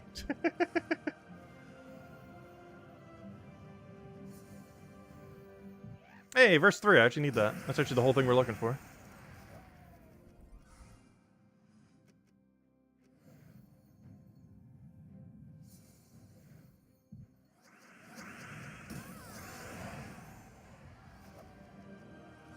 Yeah, mostly all the internal, internal components, like off of the, like the RAM and everything else that's within it. A phone definitely has a lot less than a computer, of course. Because a lot of the times, a lot of that older technology, it's not worth trying to resell, because it's just not worth, like no one's really interested in buying it. However, the precious metals that are on it still have value, despite the components themselves not necessarily having value.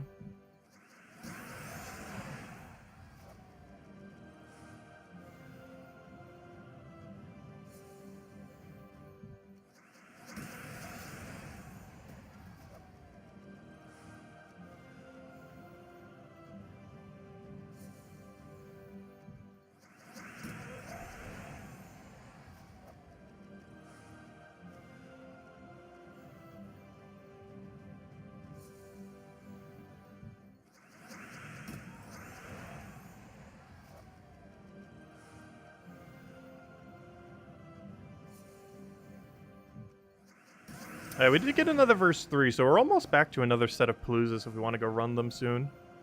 Which we might. I'll wait till we get like one more verse 3. Then we'll probably go back to running some more.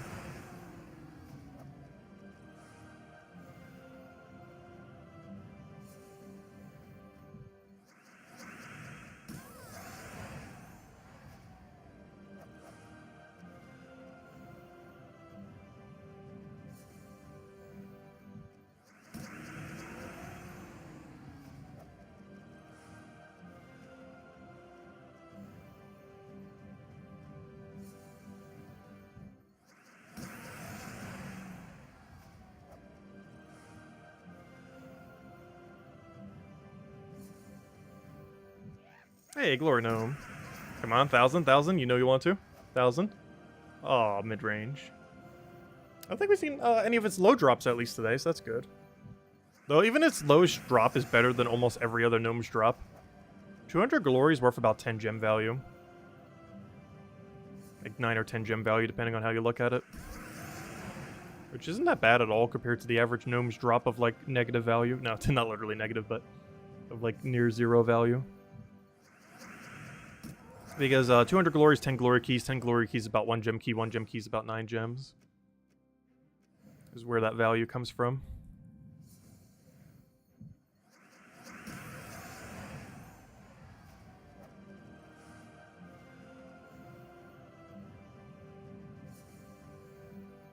Hey, verse 3! Oh, I guess it's Palooza time. I did say we wouldn't find one more. That is one more. Alright, that brings us back to 14, right? Let's see. Oh, 16. I mean, yeah, 16. I meant to say 16. I'm not sure why I just said 14. But, yeah, that brings us back to 16. So let's go run another 2 Paloozas. Go get our timer going. And make sure everything else is in order. Go over to games. Oh, wait. I need to choose for my team. There's one thing I need to make sure is in order. Hold up. I almost forgot. It wouldn't be too big a deal if we forgot, but it saves a little bit of time. The reason we do this is it makes sure our default team is on the correct one. So we just do this, do that, boom, boom. We're good to go. Alright, let's get into it. Oh, wait, no, not that. Let's get into Palooza. Good old Palooza. Okay. Go to games, go to Soulforge, go to other, and let it begin. Actually, you know what? Before I click this, let me restart the game real quick. We were starting to lag a little bit the other time. And I think we're going to keep doing this, where we're doing like 2, grind a little bit, and then reset right before we get back into it. Just because it'll probably give us like an extra battle or 2 for how much less lag we're going to have.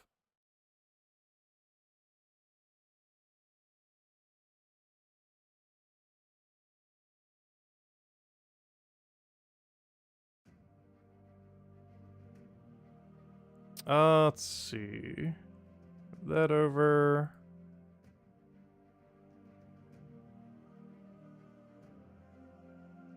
Alright. Games, Soulforge. Alright, let's go do it. Not there. Should actually click the right. Where is it? There it is. Alright, let's do it. Start up timer. And let the Palooza begin. Cinemirage. Although we could do it anywhere. I just love doing it in my Cinemirage. Though, if we find a Mimic here, I probably should go shift to Wild... not Wild Court. What's the other one called? Wild Plains. Ooh, an Epic Volcane Volky just to start off with. That's a pretty strong start. Love to see it.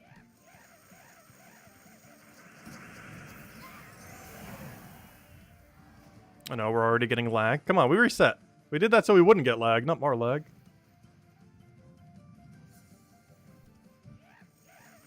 Double Glory Gnome. Trying to say the final isn't too bad. Like, Glory Gnome's loot table, even when it's just giving you partial, is just so good still.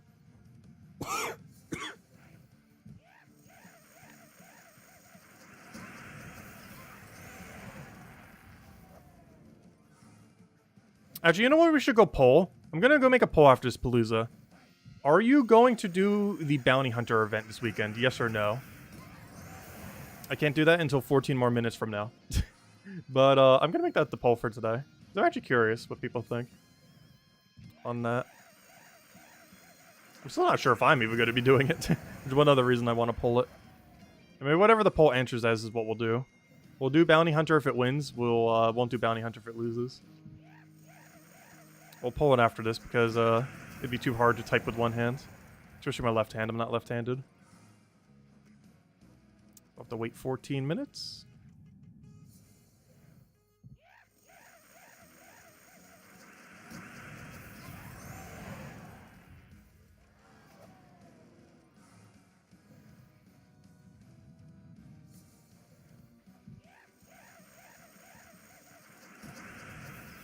Well, I'd still be streaming for the same amount of time regardless if we do it or not.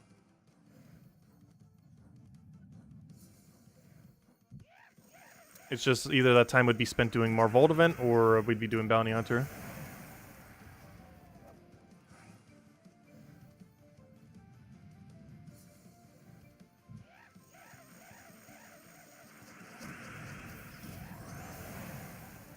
There's a Bounty event? Based on leaderboard, it looks like more people than normal are stopping exactly at the threshold.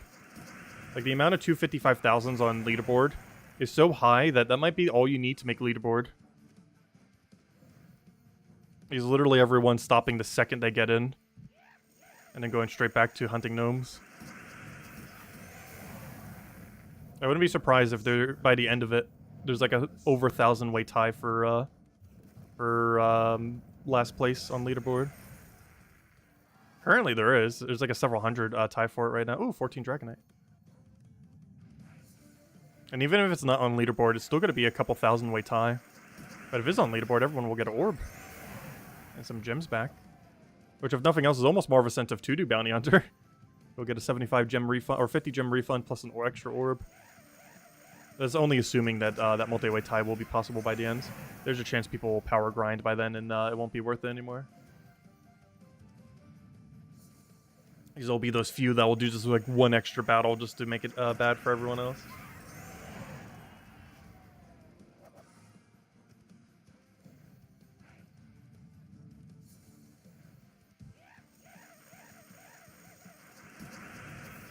Oh, please click. Please click. That's the problem when you drag click. When you try to do it like super quick. It makes you go way slower. Because when you drag, it doesn't, you can basically cancel your click. But you can also cancel your click when you don't need to be canceling your click. And pretty much every time I'm like mass clicking and it's not doing anything, it's almost always because we're like moving the mouse while clicking. Whereas we just need to be doing the click.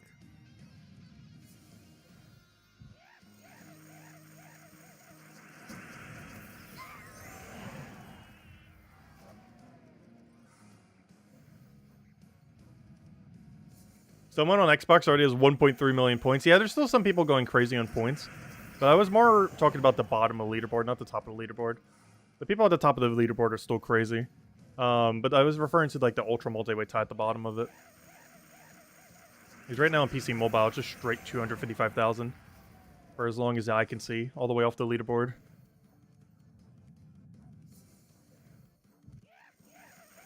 And it is possible to have an infinite way tie.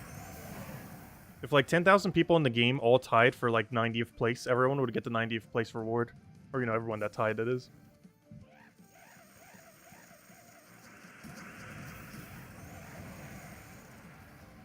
In theory, if there was like ultra absurd coordination across the entire game, almost everyone in the game could tie first place. They get 700 gems in a power orb every single week. That is never going to happen because there will never be that much coordination across the entire game. But it is theoretically possible. So if it ever happens to start happening too many times, it'd probably fix it and make it not possible by adding like more variation to scoring. But there are still some modes that have almost no variation to the scoring that you could very easily multi-way tie as many as you want. And Bounty Hunter, oddly enough, is one of those modes. You know the exact amount of points that you would get before you even start the fight.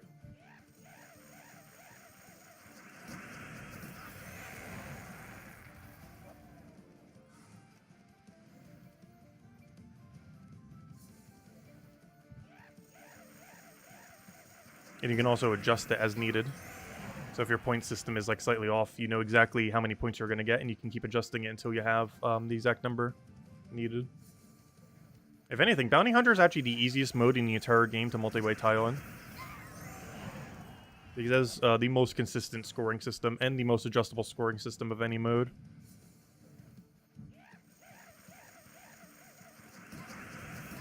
Because not only can you adjust your multiplier, you can also adjust how many points you're getting as your base value. I mean, you can get almost any number you could ever want, from like 10 to 6,000.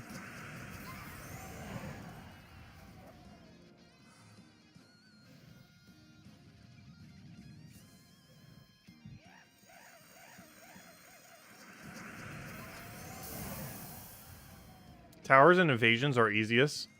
They kind of are as well.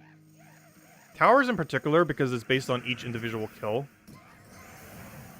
Oh, wait, no. Wait, how would towers be? How is towers easier to... do you still get points for tower if you lose? So can you kill like one tower, then lose and still get one tower's worth? Because I haven't lost in invasions for so long, I don't even remember if that's the case. Because that would be the case if you lose and it still only counts as the one. Or however many you wanted. But otherwise, I feel like Bounty Hunter would be way easier. Because there's a lot of ways you could just keep adjusting it. And can get it within one single fight rather than needing multiple fights.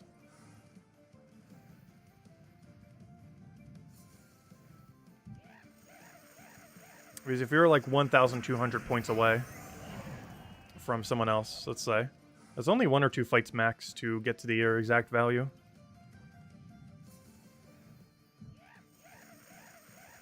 With invasions, you could theoretically do it in 1. But it'd be kind of annoying to have to do for that. Because you'd have to do 1 very long fight.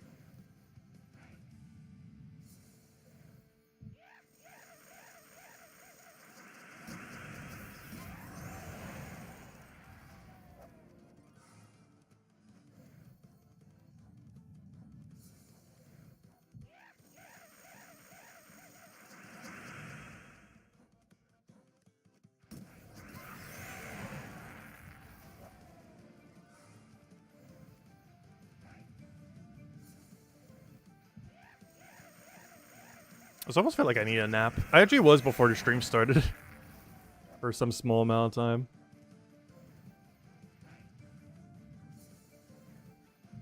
As I woke up earlier this morning, I was like, oh, I'm still tired.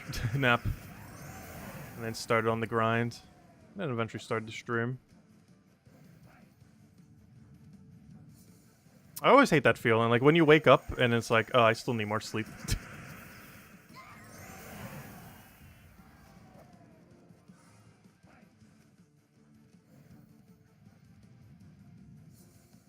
That's also why I started these streams a little bit later, so I wouldn't be as tired.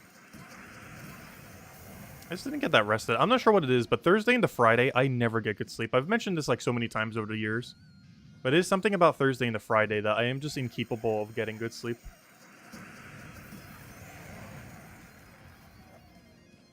I'm not sure why. But it is like physically impossible for me to get consistent good sleep from Thursday to Friday.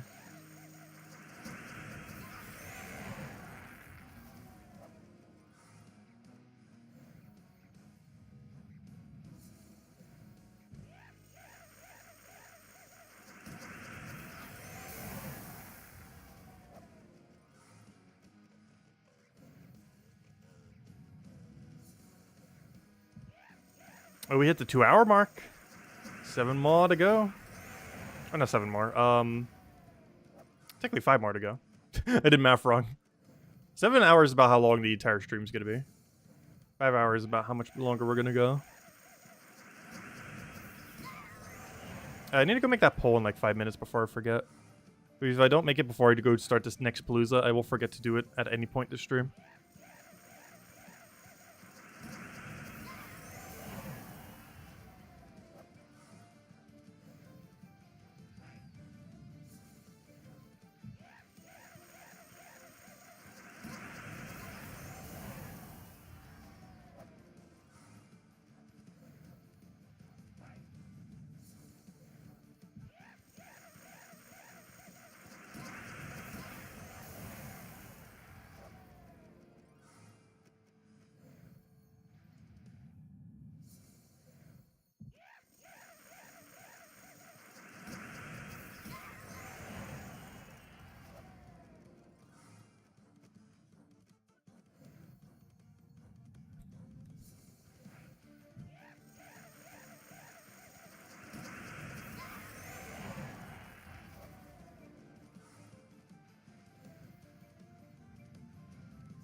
Oh, an Epic Volky, always great to see.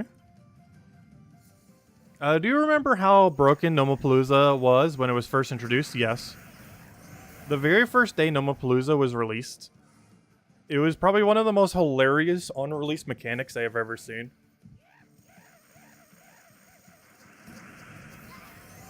Basically, every Palooza you ever did gave you enough to get multiple Paloozas. So within one Palooza, so once you had one Palooza, you had like infinite Paloozas. Because during the duration of a Palooza, you would get around 3 to 5 Palooza sets within 15 minutes every Palooza. So you would then use the resources from that Palooza to do another Palooza, get another several sets, and just basically keep doing that. Basically, every 15-minute Palooza, you were getting as many Paloozas as like an hour or two of grinding Paloozas currently. One interesting thing about all the nerfs to Paloozas, though, is the rate of finding the initial scrolls has never been changed. Everything else around Paloozas has been, but as far as like the actual accumulation of the initial scrolls, it is the exact same speed as day one. It's just the rate of getting them within the Palooza has been nerfed drastically multiple times, as well as the loot itself being nerfed. Down to like 10 to 20% or so. Not counting anything that drops only one, it gives you the full one. Like a gem key right there gave us one full gem key instead of a part of a gem key. Because there is no such thing as a part of a gem key. I guess that would technically be called gems, but you know what I mean. There's no fractional gem key, so it always gives you at least one of every single drop. There's one of the reasons why this is still so good for Vault Keys accumulation. Because even though you're getting degraded performance on all the other loot, as far as the percentage cut, you are still getting the full loot of one Vault Key when you get one Vault Key. Is 10% of a Vault Key still a full Vault Key? So where are all the Dragonite Gnomes? I don't think we've seen a single one in this whole 15-minute segment. Which is kind of surprising. We were getting pretty consistent 1 to 3s. And now I don't think we've seen a single one. Unless we found one at the beginning and just forgot about it. Which could have been the case as well.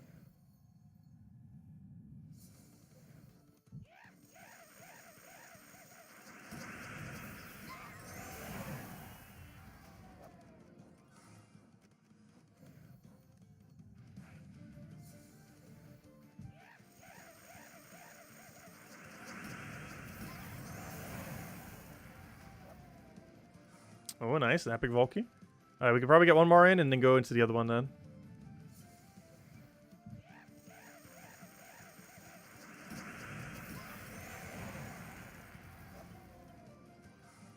Alright, come on. Dragonite Gnome. Something good. Curse Gnome. Glory Gnomes. A Glory Gnome. Otherwise, not the greatest there. That could have been worse. Let's see what we get. Anything good? Hey, a Volkey. Oh, lowest glory drop though, and a bunch of epic ingots I don't need, and that gem key doesn't get affected at all. It was going to be a gem key regardless. Had no difference. Okay, well, let's go update our numbers real quick, I guess. And then we'll go back to the grinds. Oh, wait, was that our first one? No, never mind. I need to go do one more. And then we'll go back to the grinds. And then we'll update the number. But yeah, let me go do the poll real quick, because I will forget if I don't do it right now. Because I almost did just forget. I literally almost just forgot. 1 second. Give me a moment. Where even is the poll button? There it is. Start a poll. Are you doing bounty event this weekend? Are you planning to do the bounty hunter event this weekend? Question mark. Yes or no? Yes. Doing bounty hunter. No. Skipping it. There we go. Just to clarify it a little bit further. I'm pretty sure it's already kind of clarified with a yes or no, but just so it's ultra clarified. Ultra clarification. But there we go. Anyways. So let's go and do another Palooza. And I won't count our keys and go back to trying to get verses until we get more verses. Alright, games, Soulforge, other, good old Palooza, and let it begin once again.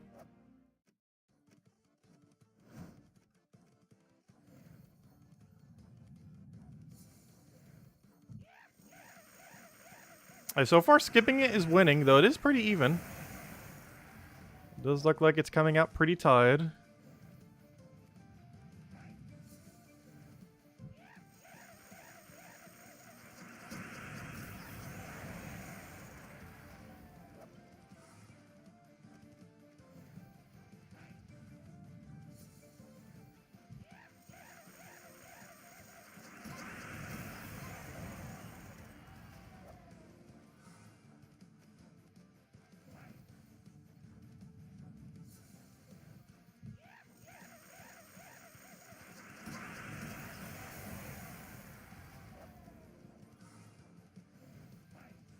You skewed the poll. Well, doing Bounty Hunter is currently winning.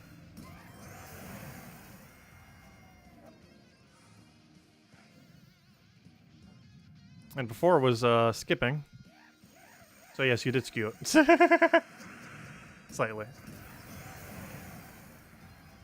It's staying pretty close to a 50-50 though.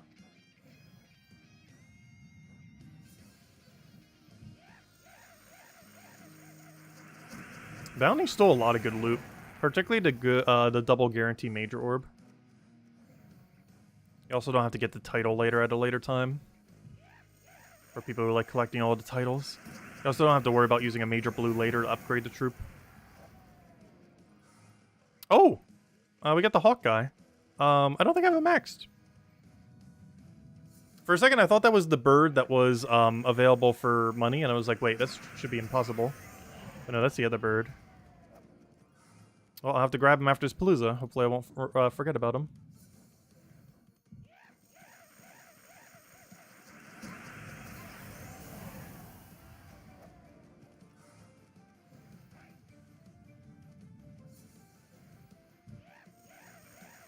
If you do Bounty Hunter, I get less Vault Keys. Well, I was already planning on probably not reaching 1,000.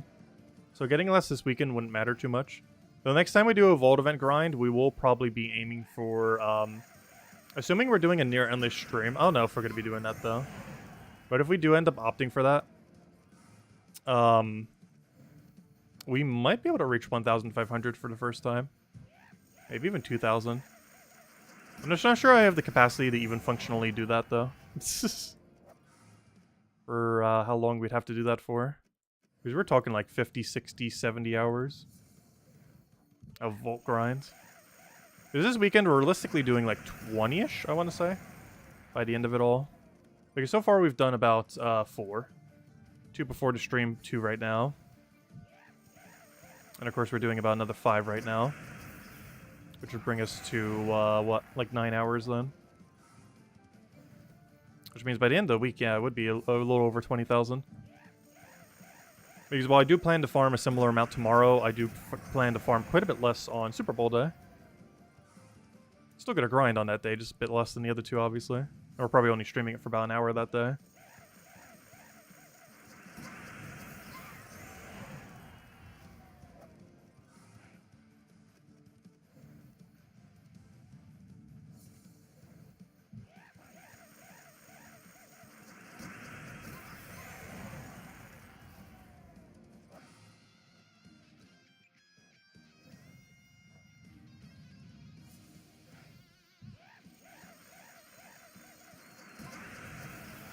Oh yeah, you could just do the free battles too.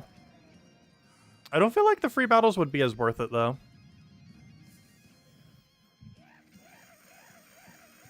Compared to Vault event, that is.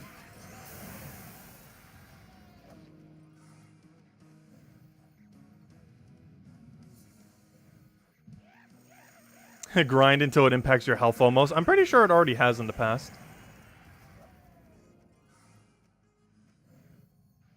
We would definitely be a lighter weight if we did not grind so much on mini games.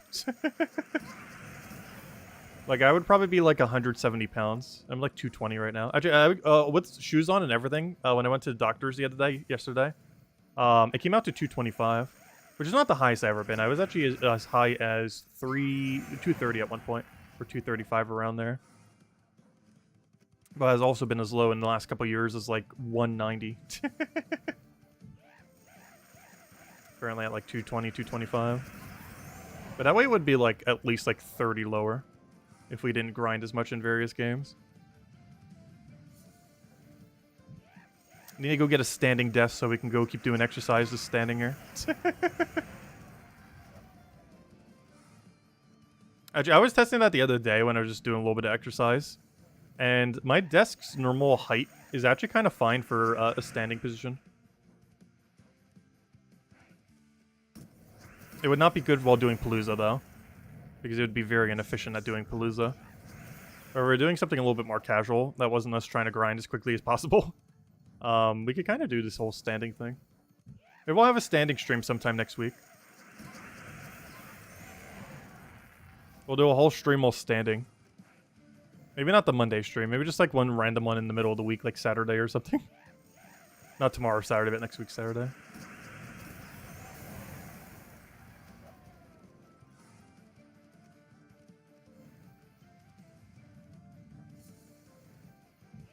Like, my desk is not adjustable, but the default height that it is usable from a standing position.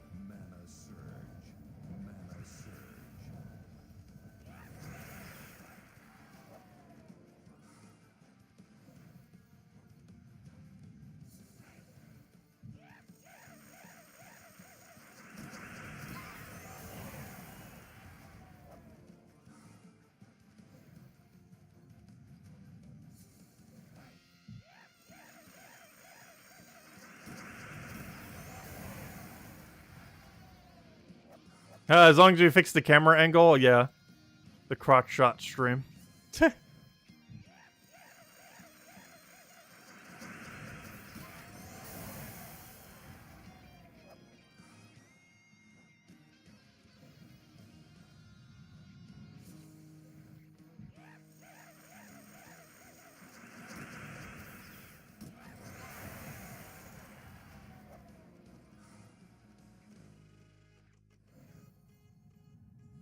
It would almost be like those girls on Twitch that stream and their camera's like just pointed at their boobs pretty much.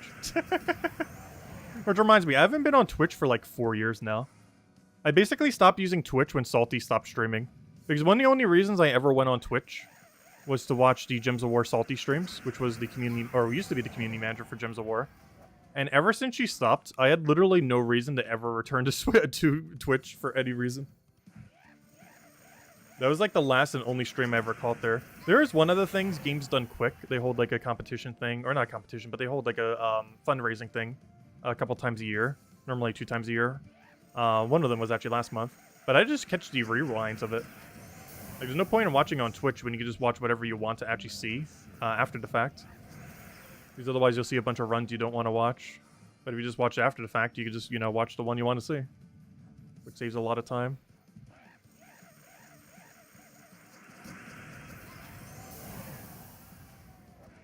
So even that I don't. Because those were like the only 2 things I ever watched on Twitch. Was the 2 Games Done Quick fundraisers they normally do twice per year.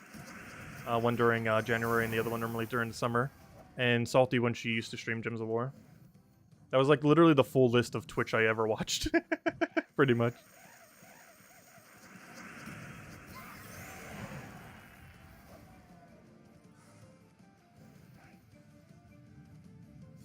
Yeah, we streamed on Twitch for like a few weeks and then moved to YouTube forever. It's just so much more convenient. I still don't understand to this day the whole appeal of Twitch even as a platform. Similar to something like Instagram or even TikTok. Particularly TikTok. Like, I don't understand the appeal. I guess technically both. Like, things like that, I don't quite fully understand what the purpose is. Which is quite funny given that we literally stream. But I don't understand a platform that is, like, just streams. But no video content. Because why not just have both in one location? Why split it to a billion different spots? Like, YouTube has all of that now. While I don't use Shorts, it even has, you know, TikTok's feature. Where, like, everything's a short. As Shorts, it has the, almost like a Facebook, like, posting section, which we were utilizing the other week. Which I don't utilize too often. Like, you could post videos, you could stream. Like, I don't understand the point in using... Like, obviously to have further reach, I guess. But basically, YouTube does all of it. Whereas you would have to use, like, at least 4 different things to do the same. You would have to use Facebook and or Twitter. You would have to use TikTok. You would have to use Twitch. And you would still have a YouTube channel. That's, like, at least 4 locations where you would be. To do everything that you can already do on YouTube. You can post shorts on, like, TikTok on YouTube. You can post, like, community posts like you would on Facebook or Twitter or something similar on your community board on your YouTube channel. You can post videos on YouTube, which, you know, everyone's just posting them here anyways. And stream, which like we're doing now. You can just stream on YouTube. All in one place rather than scattered all over the place.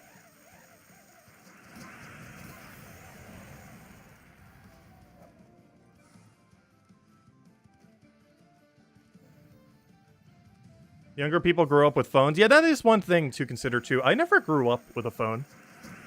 Other than one phone I had for business purposes that I actually literally got from the company for the duration of when I was with them.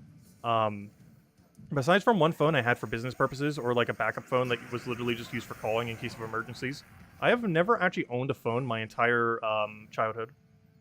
I basically didn't own a phone until I was like 23. More so out of choice than anything.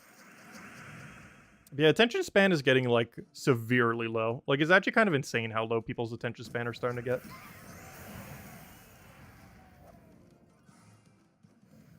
And it's more so an issue of, like, multiple things, not just, like, any one thing. Like, TikTok's definitely a contributor, but, you know, it's not, like, the only reason why people's attention span is horrible. It is just one of many contributing factors.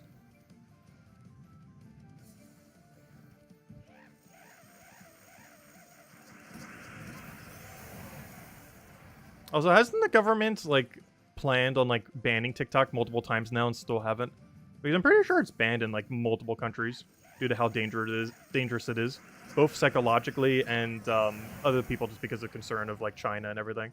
But even without the concern of China at all, just the psychological implications of what a platform like TikTok does is probably worth banning.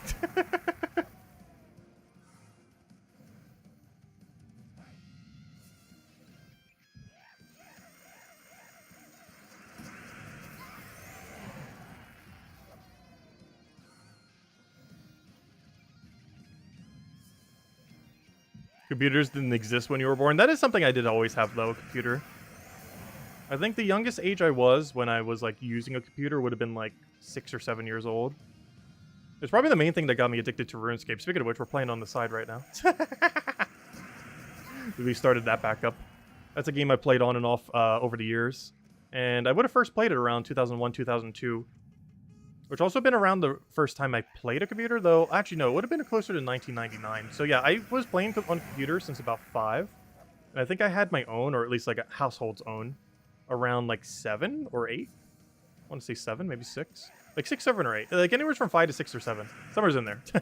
Hard to tell exactly. So yeah, I have pretty much always had computers.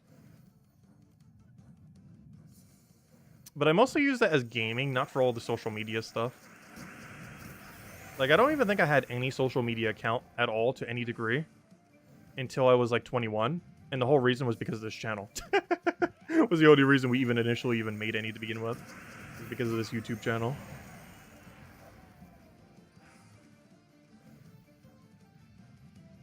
Because at the time, YouTube didn't have, like, community posts or anything similar to that.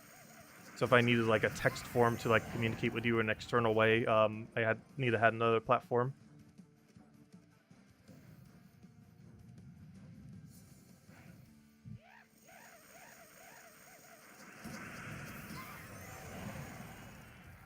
I'll catch you later, Stardust. Thanks for stopping by. Have a good day. Have a good weekend. Best of luck on the grind.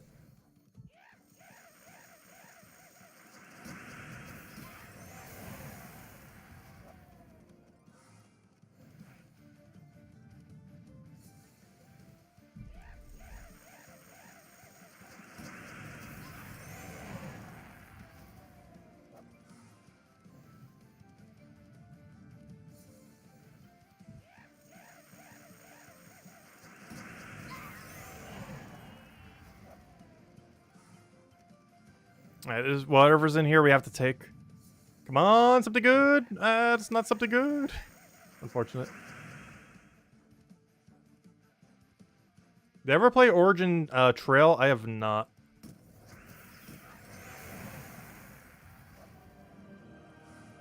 Oh, I got 5,000 souls from it at least, and a 5 gem drop, which would have been reduced down to 1 if it was during the thing. Well, there we go. Okay, let's go back to the nice chill Dust Devil grind so we don't have to worry about as much of min-maxing. Allows the brain to relax a bit more. Anyways, let me go take this pet rescue first. As I do need a lot of copies of this guy. It's the one for Shadow Hunter. It's Stardew, but worse. Oh yeah, there's some kind of other Stardew Valley game coming out pretty soon that seemed like kind of interesting. I can't remember what it is now, so apparently not too much so.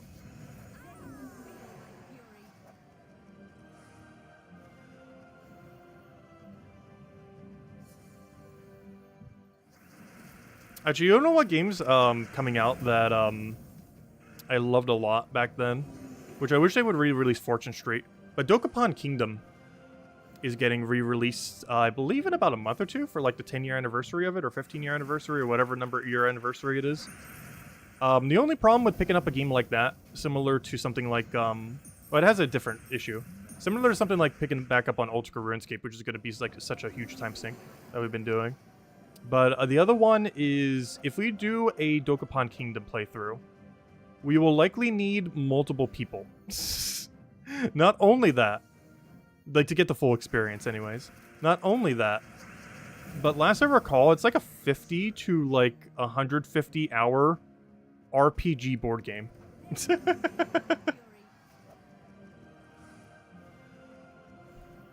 Like, it is a very, very... That's as a actual digital game. Like, it is a very, very long time commitment. But to get the full experience, you need multiple people for, unless you want to do it with AI. But, I don't know, it wouldn't be as interesting with AI.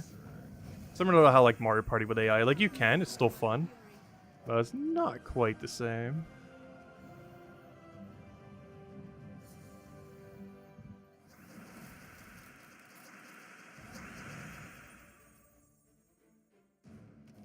No, there's quite a few Stardew Valley-like games that were a lot of fun. Honestly, we need to go play the original Harvest Moon games. There was one on the GameCube I recall being one of the most relaxing experiences I've ever played. The graphics probably don't hold up too well.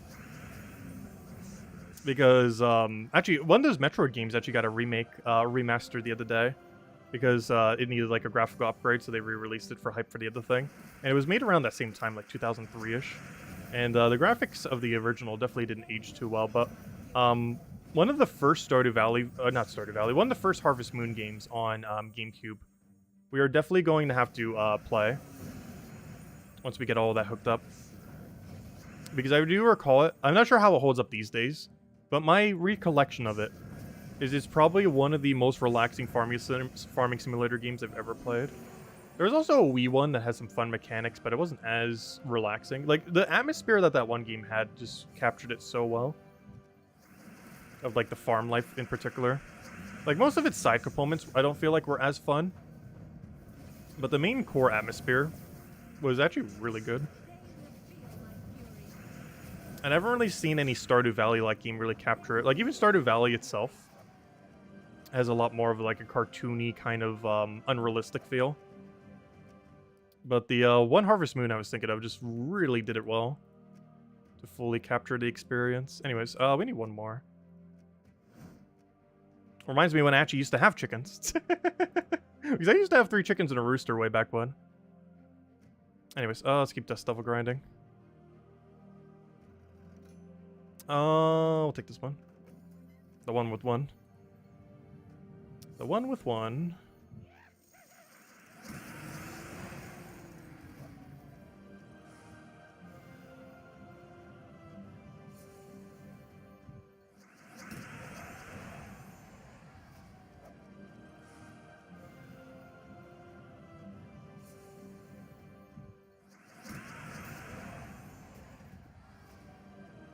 Was Jade the chicken or the rooster? Yeah, I believe Jade was the rooster. I do not remember what the chickens were called, but I know we named them something 1, something 2, and something 3. They all had the same name. They were just numbered. I can't remember what it was, though. Because the rooster was Jade, and the 3 chickens were numbered 1, 2, and 3 of a specific name. So it was like something 1, something 2, something 3.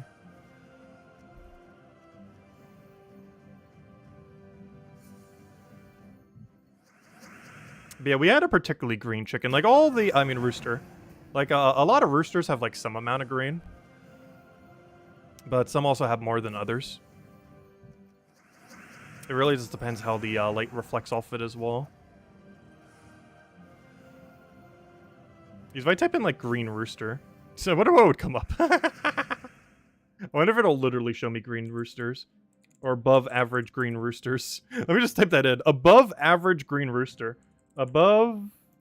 I'm literally just gonna type that in. Above average green rooster. I want to see if it comes up. That one's slightly like it. Not quite, though. But yeah, some are like this, where they have a lot more green that's, like, visibly shown on them. Like, all of them have, like, some amount. But some are, like, really, really, like... It almost looks like black and green rather than a black with, like, some hints of green. Because a lot of them look more like this, where it's, like, just, like, a very small amount there.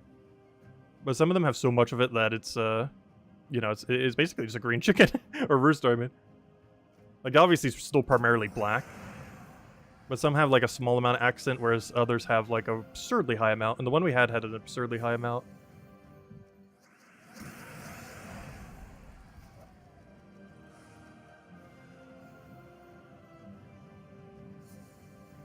Yes, I know a rooster's a male chicken. It actually matters on, like, the bunny and rabbit thing we were talking about earlier. Because there's a difference between rooster and chicken, but there's not much of a difference between bunny and rabbit.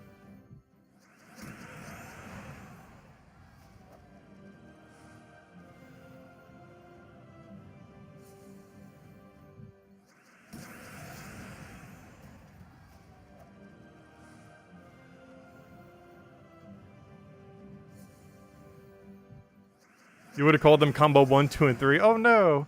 Don't do that.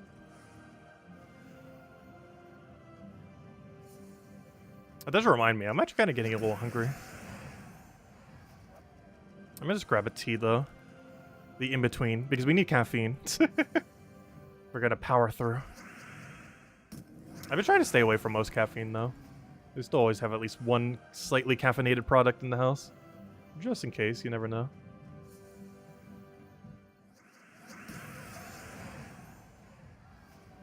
Wait, no she isn't. Wait, what did you mean? I'm not sure what I just said. I can't even remember what I just said like 20 seconds ago. My short-term memory is about that high. Name the pigs pork chop, bacon, and ham? No.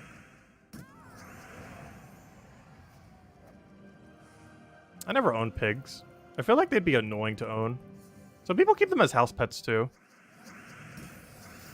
I feel like I would like a skunk as a house pet. Obviously one that's neutered and everything. Or not neutered, but you know, not having its glands. But, I feel like I would like one of those because it's basically just like super fluffy, alternative, really rowdy cat. Because it is basically just a cat.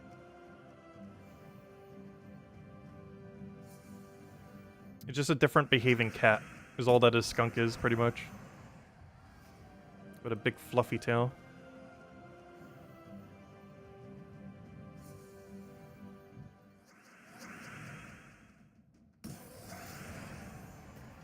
Like, as far as, like, abstract, weird animals to have, I feel like that is one I would maybe eventually get. Though I definitely prefer a Persian cat, though. Like, if I was to prioritize, like, if I was to ever get a pet again, like, what the tier order would be of, like, which one would I consider? The absolute highest would probably be a Persian cat. Second highest would probably be a skunk. Third highest would probably be some kind of bird. And fourth highest would probably be chicken, which I guess kind of falls under the third category of some kind of bird.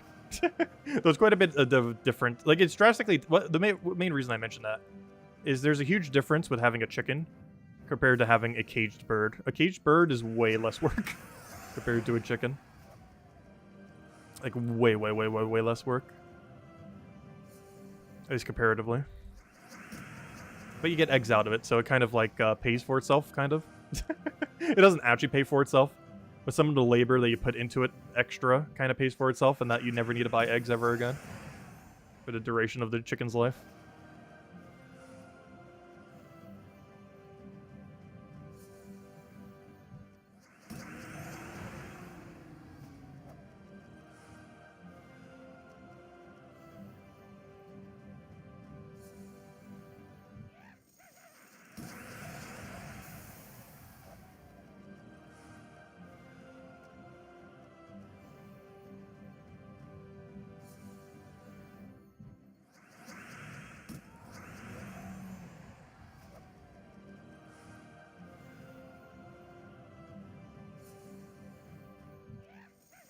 Also, can we please get some verse 3s? Could really use some.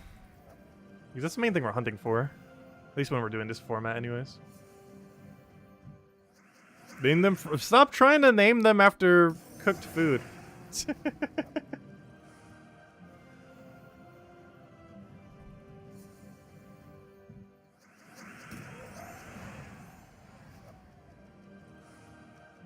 Actually, that's something I haven't actually gone out for a while.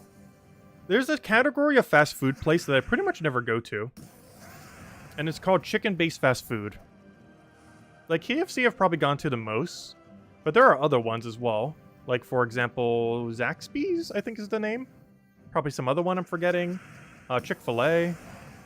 Main reason I don't go for Chick-fil-A, and might be the reason why I don't go to most chicken-based areas, or, you know, fast food places. For one, I just don't like eating chicken that often. But the other one being, I can't eat at Chick-fil-A because they use peanut oil. Not for any kind of moral reason. Though I guess I could make that reason as to my reason if anyone ever asked.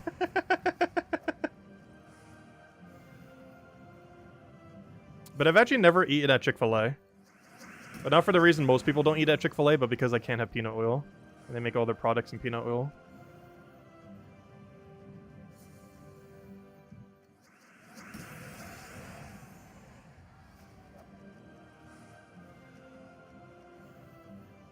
Which is annoying about a couple chains. I believe Five Guys are like that and a few others as well.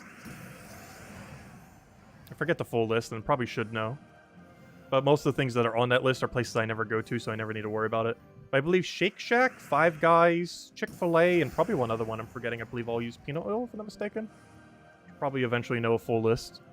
Almost everything on that list are places I never go to anyway, so it doesn't matter too much.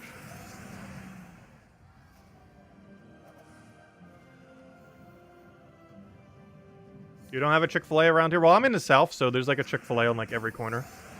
It's almost like Starbucks. Maybe not on every corner, but it definitely has a higher concentration of Chick-fil-A compared to your average area. Like, there's more Chick-fil-A's than KFC's. And I feel like KFC's like the... Like, if I was to name, like, what... If someone asked, what is the biggest chicken chain? I would say KFC, even though I think the answer is Chick-fil-A. But I would say KFC. But there are more Chick-fil-A's by me than there are KFC's, even though I feel like KFC is a more prevalent chain than Chick-fil-A. Actually, that is a good question. Google. Which one has more restaurants? KFC or Chick-fil-A? I'm almost guarantee it is KFC. Which has more... I'm not even sure how to word this to Google. Restaurants. KFC or Chick... Oh yeah, Popeyes. I forgot about that place as well. Or Chick-fil-A. No way, it's actually Chick-fil-A. Oh, no, never mind. It's not in numerical order. Oh, wait, where is it? Wait. Show more. Show more. Bring me to... Why... Google, why are you so bad at looking for anything you ever need information-wise? About to go use ChatGPT. Anyways, is KFC more popular than Chick-fil-A? Chick-fil-A's brand is ranked number 4. KFC's brand is... Wait, what? How? Wait, that's even weirder. Number 4 in the top 100 brands? That's impossible. This can't be true information. There's no way Chick-fil-A is like the 4th biggest brand in the world. Unless it means like food chain specifically. Wait, is that much higher? Really? Where have I been? Like, KFC has always been like more prevalent than Chick-fil-A in my eyes. I didn't even know what a Chick-fil-A was when I was in New Jersey. They just don't have them around. Like, there isn't a single Chick-fil-A, I'm pretty sure, in the state of New Jersey. At least not where I used to live. Not within, like, a 1-hour radius. Is it just, like, super popular in the South? And that's why, they're like that? Because it has to be. Because I know there's a lot of Chick-fil-A's by me. But I know in New Jersey, like, there might be 0 Chick-fil-A's. Or a number so low that, it's, like, nearly non-existent. Chick-fil-A is not nearly as old as KFC.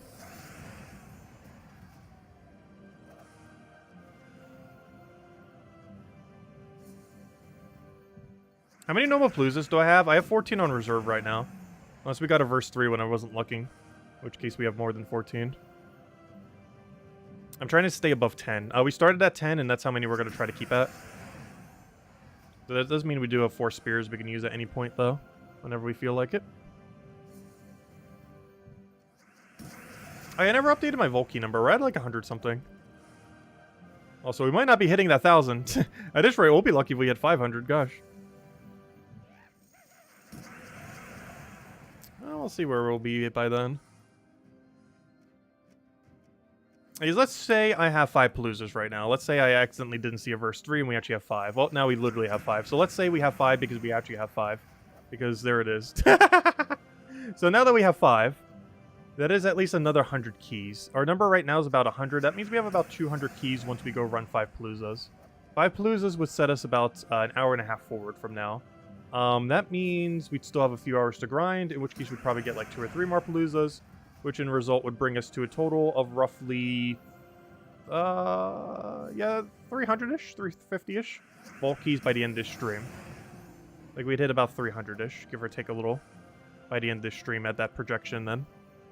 That means we would probably not hit 1,000 this week. Because that means we'd also realistically hit about 300-ish tomorrow, which would bring us to 600.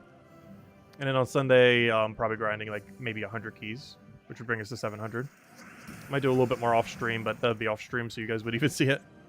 But that means ultimately, we can assume we'd hit about 700 to 800 by the end of the weekend, most likely. Based on those numbers. Of course, luck could affect it. And we could get so many verse 3s that we will hit like 1,000 something. But based on how long we plan to play, it looks like we might get closer to 600 to 800 rather than 1,000. We'll still try aiming for 1,000 and see what happens. But current projections show 600 to 800.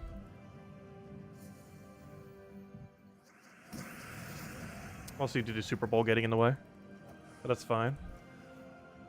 It's not like it happens every week. It's once a year.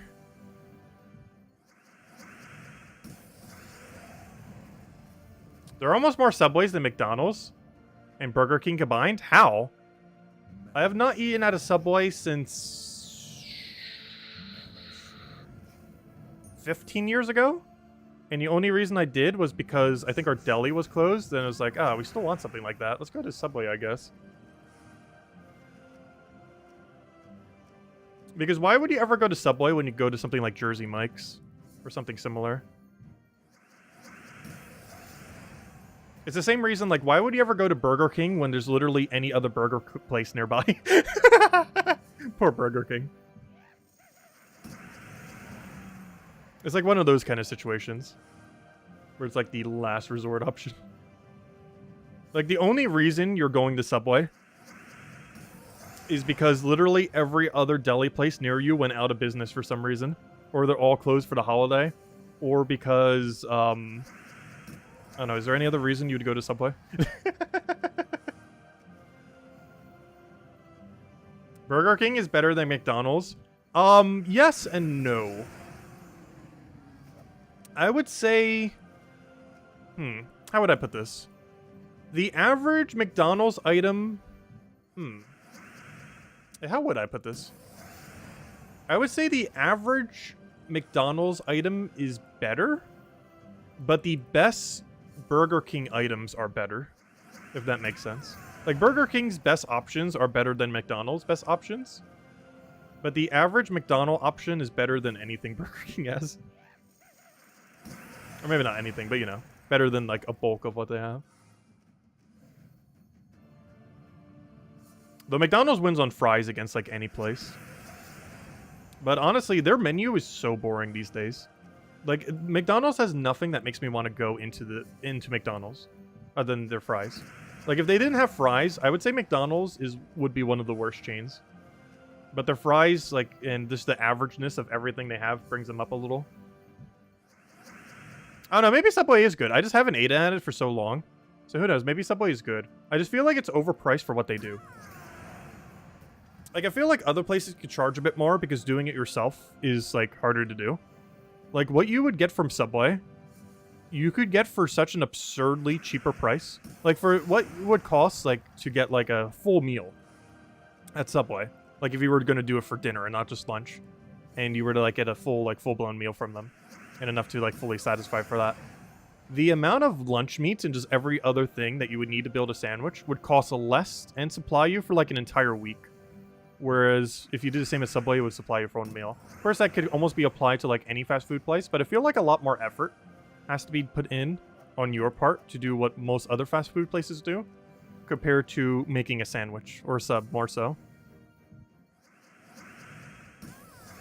Because the process isn't that hard. They generally just do it right in front of you too, don't they?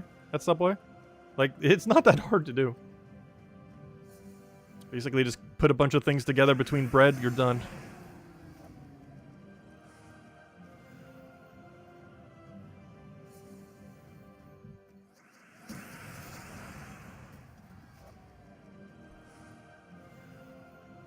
Which is probably one of the main things that have kept me really from ever going to Subway. Because if I was ever hungry for Subway-like food, I would just make it myself and just go to a grocery store. Buy a bunch of meats, get some good bread, and maybe even find like a local place that's like doing their own bread. And then boom, you're good to go. And then you have like a week's worth of food for like 1 or 2 Subway visits.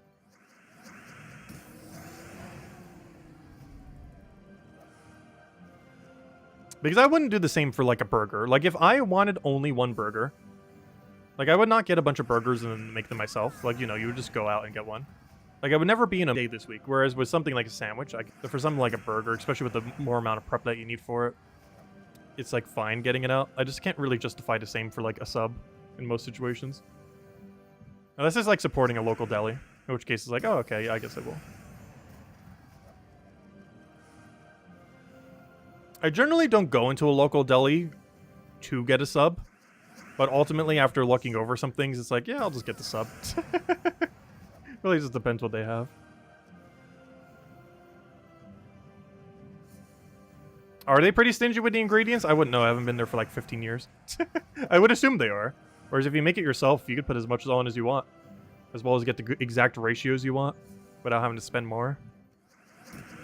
That's an issue that Taco Bell has too. Though I hate making my own tacos. It's a lot more annoying. Oh, did this stream cut out for a second? Is it back now? Oh, that was weird.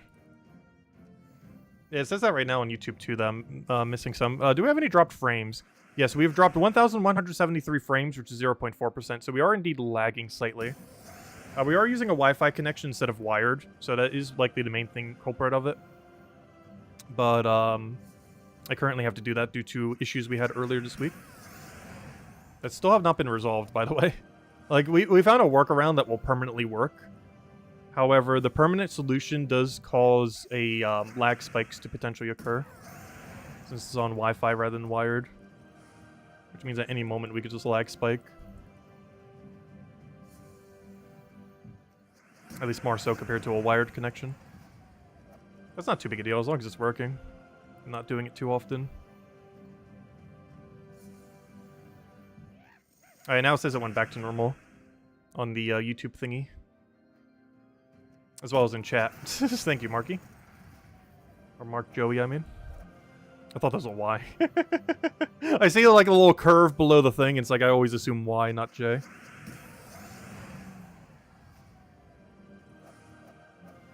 If I make a Pokemon, if I make sandwiches the same way I do in Pokemon, I don't understand that sandwich mechanic they added in the most recent Pokemon game. Not only was curry better, as far as like visually pleasing and like how it was presented in the previous game of Pokemon Sword and Shield, which I didn't even think was a particularly high bar. It looked kind of average, but even in that game, it's like, it looks amazing compared to what they did. Like, they made it into a weird stacking minigame that looks horrible. I don't really understand what they were going for with it. Unless they were just like last minute trying to scrap something together for it, which, knowing their schedule, they may have. Because it was such a bad mechanic. The biggest issue with it, too, is you can't save recipes you've used in the past. Like, they have a recipe list, but if you want to save your own custom recipes, there's no way to do so within the game itself. There are external tools you could do for that, and stuff like that. But within the context of its own game, you can't even save recipes, which is really annoying. Like, they make this whole customizable recipe thing, and then they don't think to add, like, a way to save your customizable recipes to make it easier so you can use them in the future. Instead, you just have to, like, jot them down or remember them or similar things. It's such a weird system.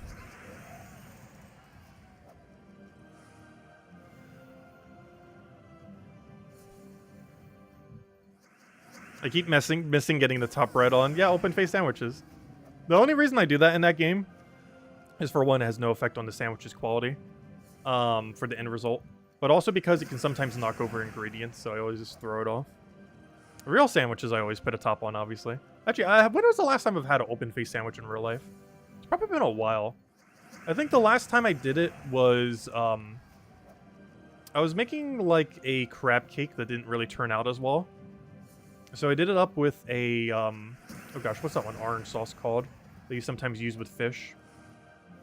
Not that, like, really spicy red one. Gosh, I can't remember what that one orange sauce is called. But there's like this Japanese kind of like orange sauce. It has a special name, which is probably why I can't think of it, because it's probably in Japanese. But like an English text in Japanese. But anyways, whatever that one orange sauce is called, I like mixed it with that and like put it on an open-faced sandwich and just had it that way. It was pretty good. I cannot remember what that orange sauce is called though. But it was basically just like a messed up crab cake that looks mutilated. So I just had put it on top of a thing, combined with that sauce and just on a piece of bread. And it tasted pretty good.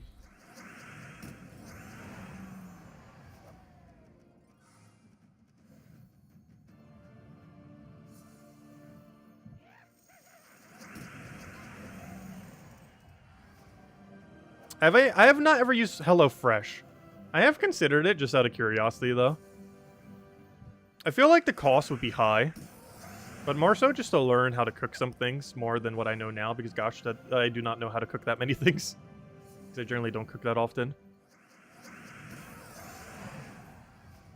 But I'm actually curious about that. I feel like most things, generally, anything you ever see a YouTuber advertising is probably never worth using. As a rule of thumb.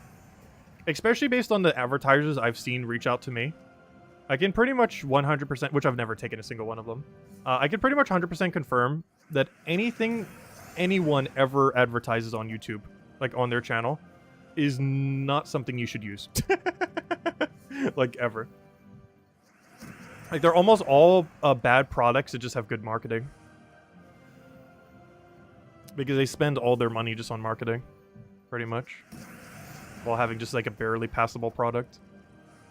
Not all of them, but I want to say, like, 95%, if not more.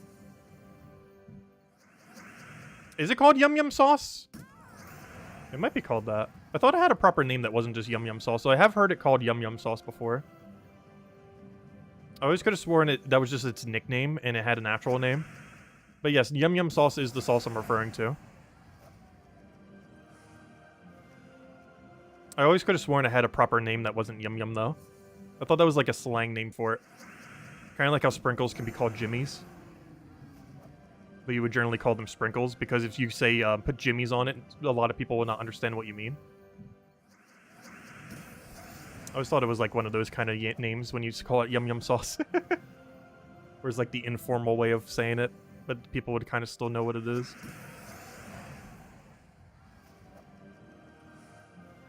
Unless it actually is its name, which would be kind of funny.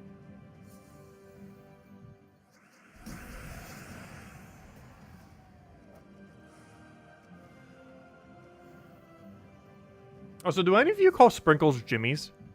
Is that just like an American thing? Or is that like a worldwide thing? Because I generally do call it sprinkles. However, I do know that it's called jimmies quite often around the New Jersey area. Up north. Because I've been to a lot of ice cream places when I was a kid there. Because that's where I was mostly a kid. Actually, entirely when I was a kid. Because my entire childhood, at least from, 0 to 13, was all in New Jersey. And most places there called it jimmies, not sprinkles. Even though I knew they were also called sprinkles. But now that I'm in the South, like, every place just calls it sprinkles, never jimmies.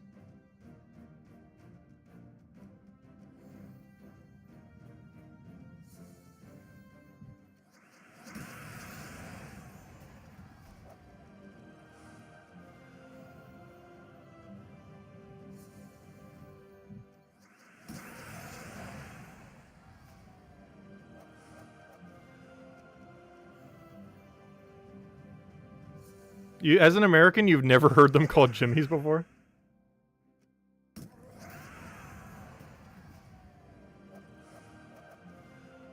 It is called Yum Yum Sauce. It's at the store you work at. Nice. The only problem with keeping Yum Yum Sauce in the house is it expires pretty quickly, generally.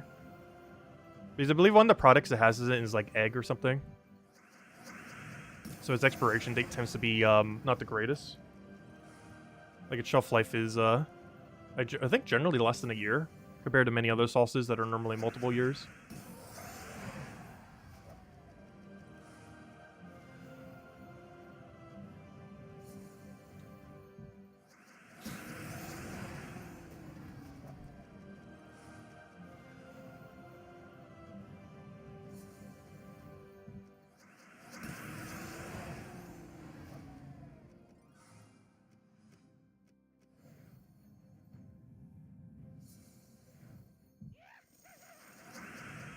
You've heard them refer to it, but you've never heard anyone say it before? Really?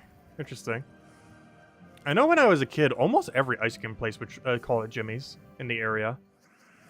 And there was a lot of ice cream places in the area. Like Dairy Queen would, a local small business place would. Some other one that was like a mini brand, I can't remember its name off the top of my head, on the other road would. There's at least like 5 different ones. I'm pretty sure all of them called it Jimmy's instead of Sprinkles. Could just be a northern thing. Or a New Jersey thing a little bit more so. I'm not sure. Because I know nowadays, nowhere's near me.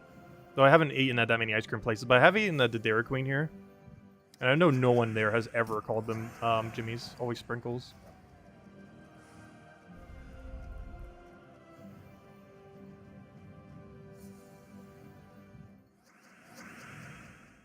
And it takes place in New York City. Ah, interesting. Maybe it's a New Jersey, New York thing. There are some things that tend to just be a New Jersey, New York thing. And I guess technically Philadelphia as well. Like the tri-state area kind of area over there.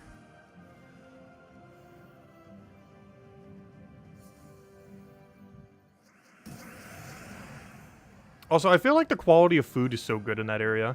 Between Philadelphia, New Jersey, and New York. You just have so many good options for cuisine. As well as pizza. Like, if you want the best pizza in the world, just go to New York or New Jersey. You'll find it somewheres. I don't have any recommendations for New York, but definitely try the Sawmill in New Jersey. Also, get a pie. You should, for your table, get a large... Like, don't show... Actually, funniest thing you could probably ever do. Go to the Sawmill. Order a pie, but don't let anyone know, like, what size the pie is. Just get a pie from there, and then let everyone be surprised when they get it. Because, gosh, is that thing a mammoth. You're gonna need, like, 4 people to take that out.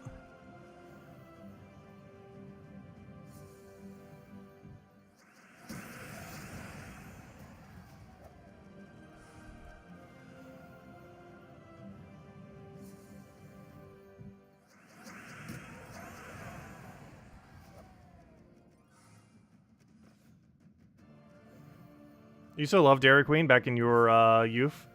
You had a few in recent years. I've eaten at it a lot when I was in middle school and high school, oddly enough. Mostly because it was somewhat close to my location. And compared to other fast food options around me, it actually had better quality stuff. Because they actually had stuff like fresh shrimp and a couple other things too. They had a lot of different options that wasn't just ice cream. And most of them, honestly, I cannot remember having a single bad meal at Dairy Queen, which is actually rare for a fast food place. I feel like almost every fast food place I've ever eaten at, I've had at least at some point one thing that was like, I'm never going to order that ever again. Like, you know, that was like kind of bad or horrible or some different degree of such. Or so below average that you knew, like, the first time you had it, like, oh, I'm never having that again. I cannot remember a single product like that from Dairy Queen. Where, like, you wouldn't expect them for be like, oh, they have meals there. Their meals must be, like, pretty underwhelming. They're surprisingly not, at least from what I remember. They actually had, given that they're, like, a fast food place, their actual food was, like, pretty good. Like, not the best you're ever gonna have, by far.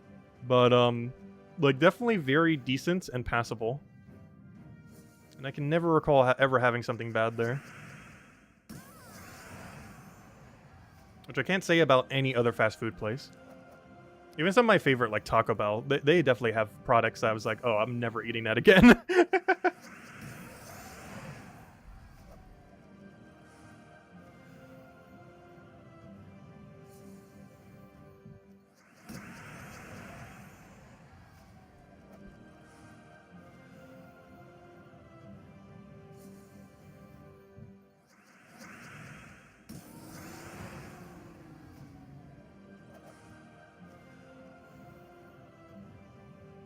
Definitely very decent and passable. Yeah, that's how I would describe it. Like, it's not the most outstanding thing you're ever gonna have, but you know, it's like above the average curve of random food you order because you need food.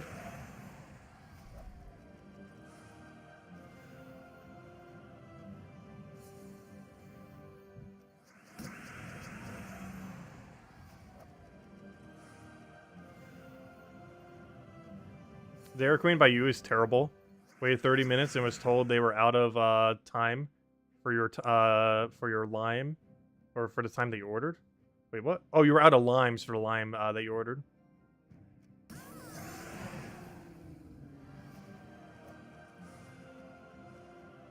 At least they don't have the McDonald's problem where their ice cream machine's always broken. If there was like any one chain that I've seen be way worse in my area, in all fairness, is almost all of them, because this area just doesn't have good service. Because the biggest issue with this area is minimum wage is $7.25, and most of the fast food places are paying about that much, if not too much more than that. Like maybe they'll go up to like 8 or something if you're lucky, or 9 if you're like super lucky. But the problem is like everywhere here underpays fast food people, so they never have good fast food people working anywhere. So like the average quality of fast food is horrible in my location. But one place I remember is like exceptionally awful, mostly because of the contrast of how good it is in New Jersey on average compared to how awful it is here, was Olive Garden. Like Olive Garden in New Jersey is like a actual like decent restaurant. Like if you wanted to go bring someone out to Italian, like you would consider Olive Garden. Like in a lot of other areas, it's like, oh, maybe we should find a place that like specializes in it that isn't just like, you know, a big chain. But in a place like New Jersey, it's like, oh yeah, that's perfectly fine. You can get away with doing Olive Garden. They're actually pretty good. But down here, like, it is not even edible. It is some of the worst food I think I've ever had from like a sit-in restaurant ever in my life. It was about a decade ago, though. I think they're like 2-point-something stars. Like, I think they have like a 2.3 star review, which is absurdly low if you ever look up like fast food places. Like, generally, if they're like 3, it's like, yeah, they're bad. If they're like 4, it's like, okay, they're probably okay. If they're like a high 4, it's like, what on earth are they doing? They're doing something right. But if you ever see like an under 3, stay away. Because, gosh, it was horrifically bad. It's actually kind of funny. It was so bad. I actually did leave a bad review. And they gave, they actually gave us, like 2 tickets. Like, they emailed us and gave us like 2 free tickets to like have any meal we wanted there, and we never used them. It was so bad that with the opportunity to eat there completely for free, we turned it down. That's how bad it was. It might have been one of the only few times I ever turned down free food, not counting anything I think had nuts in it. But not counting those instances, it might be the only time I've ever turned down free food. Out of nut speculation. But not counting that, I think it's the only time. That or I was just like, other times when I was just too hungry to eat.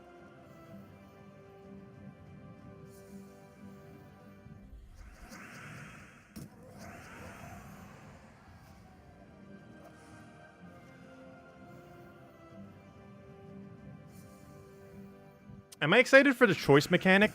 Being added to Gems of War, yes. I find it very interesting. It's a mechanic I wish they always had, and the community even mentioned it, and they finally actually ended up implementing it. 7 years later, but it's finally in the game. However, yes, or technically 6 years. Well, yeah, it's about 7. Anyways, or 8, wait. 2014, yeah, sorry, 9 years. Almost 9 years. But anyways, it's like 8.5 right now. But anyways, yes, it's a mechanic they should have added a long, long time ago. The biggest issue with it is 2 things. Will it be too weak, and will it be too strong? As a premise, it's something that should have always been in the game. But in practice, it'll either be unusable or the meta. And basically no in between. It's either going to be so good that only teams that have 4 different choice options are ever going to be used at some point once we have enough choice options in the game. Obviously, it's not going to happen initially, but it would eventually potentially reach that point. But it's going to go one of 2 ways. Every team, or like 2 to 4 of every team, is going to have all choice options, or they're never going to be used. And there's basically no in between. It's either going to be on every team, ever, or never get used. Those are the only 2 options, and it really depends how strong they make it, like what the options actually are and everything. Because if you have 2 useless options, that doesn't give you anything good. Like, having 2 useless options doesn't make a troop better, but having 2 really absurdly good options does make a troop exceedingly good. Like, let's say something had a full board clear mana accumulation for a decent mana cost, while also having a full AoE damage, and you have the choice of either or. Like, as long as those numbers are balanced correctly, that's a very strong troop. Because while there are troops that do both simultaneously, you know, explode the whole board and do AoE, like, for example, that one dragon, what's his name? Boardbreaker.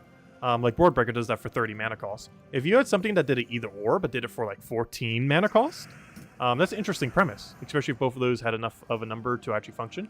Because then you have a mana accumulator, or it could be a high damage doer. You can't do both, but you could do either or. And things that have like really good versatility like that are probably going to get used a lot, assuming their numbers are high enough. But that same situation could be, the troop could be unusable. For example, there are already things that do both. And if you have to do like an 18 mana cost to do either or, and the numbers just aren't high enough because it doesn't have boost ratio or something similar, it's just never going to get used. So it really depends what they do with the either ors that will determine, it depends how they balance it on what will happen with it. It could really go either way. But as a premise, as a mechanic, I do like it a lot. It's something that the community has pretty much always wanted, that they finally added, so that's good.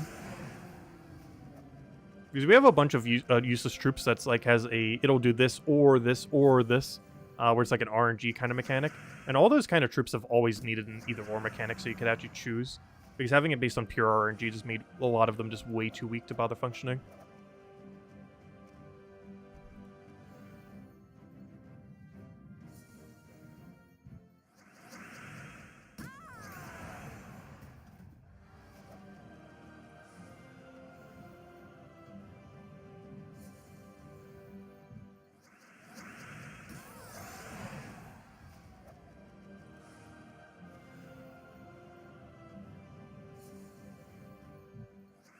I don't know, we'll just have to wait and see. I'm definitely looking forward to it.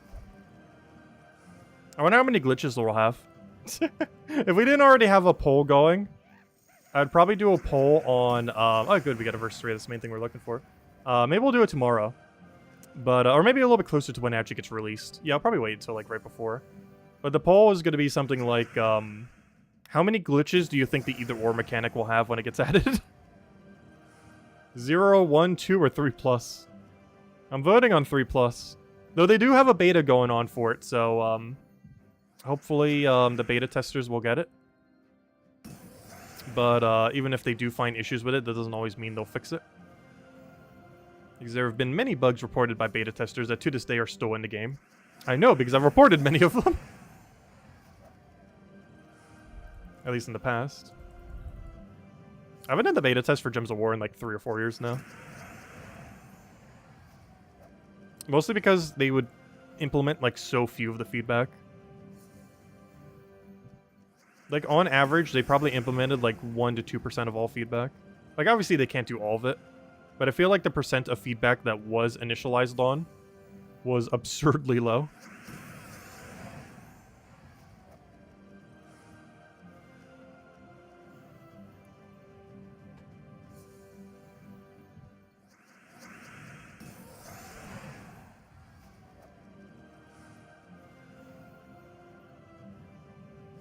Skipping bounty is winning. Yeah, it is winning currently. It's at 52%. So yeah, we might just be skipping Bounty Hunter. I still need to remember. I don't know. Do we even bother getting 1 copy? I was gonna say, maybe we get 1 copy and just use a Major Blue on it. Actually, that's something I don't even know. How many tiers do you have to buy into Bounty Hunter to get 1 copy of the troop? Is it only 1 tier, or do you have to buy like 2 or 3? It's something I never paid attention to ever in my entire life playing this game. Just because it's never been relevant. But since there's a vault event with super buff. Well, it's not super buff, but you know what I mean. Let me double check. So if we go check this real quick, how many tiers do I have to buy to get a copy? Okay, you only have to spend 90 gems. I think I'm just going to spend 90 gems, use a major blue on it, and ignore Bounty Hunter exists. Yep, that's going to be our game plan. I think we've never actually done for this event. But we're going to. We're going to do this just to preemptively have one copy. So we don't have to worry about getting a copy later. Because this will help us have the kingdom upgraded. Alright, let's go upgrade the little guy. And this will consume one major blue, but realistically we have nothing else to be using these things on these days. So it's perfectly fine. Alright, there we go. And let's go get him leveled, because for whatever reason that isn't in this menu. And there we go. I like his troop art. Unfortunately, he's a pretty useless troop, as is everything that has cool troop art. And there we go. Blackhawk is now 23 star. It's only for tribute reward and not tribute chance, but oh well. Still more loot. It'll pay back the 90 gems we put in over the next couple weeks. Probably not, but it'll give us some amount of extra resources. Technically also we lost a major blue, but at minimum we would already have to have lost a small blue anyways. So regardless, we're losing a blue orb. He's doing that, saves like 400 something gems. Doing what we just did right now saves us like 700 gems? 600? Around there. Plus the time of not having to do Bounty Hunter.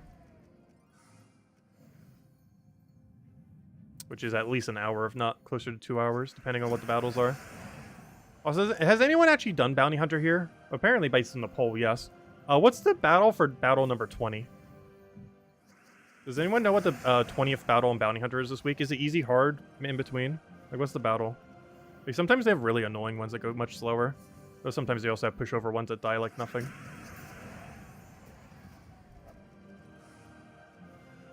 It's also valuable whenever there's like a yellow in play as well. Because they end up ultimately blocking the mana even more. Because whenever Valraven summons, it's of course a yellow troop.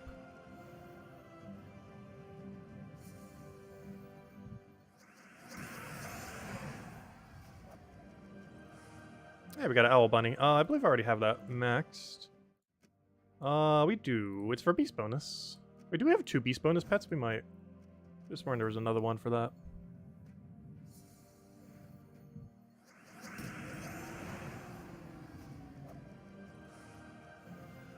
Yeah, we're pretty much at the halfway point.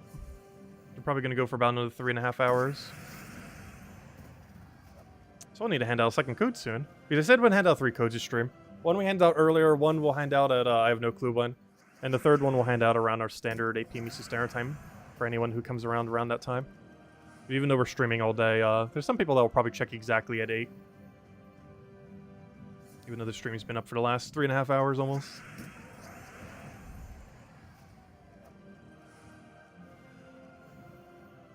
And I plan to do pretty much the same thing we did today tomorrow. We're pretty much going to go the whole day, or at least the second half of the day. Or at least in my time zone, the second half of the day. I pretty much concluded around the same time we normally conclude the 8 p.m. Eastern Standard Time stream.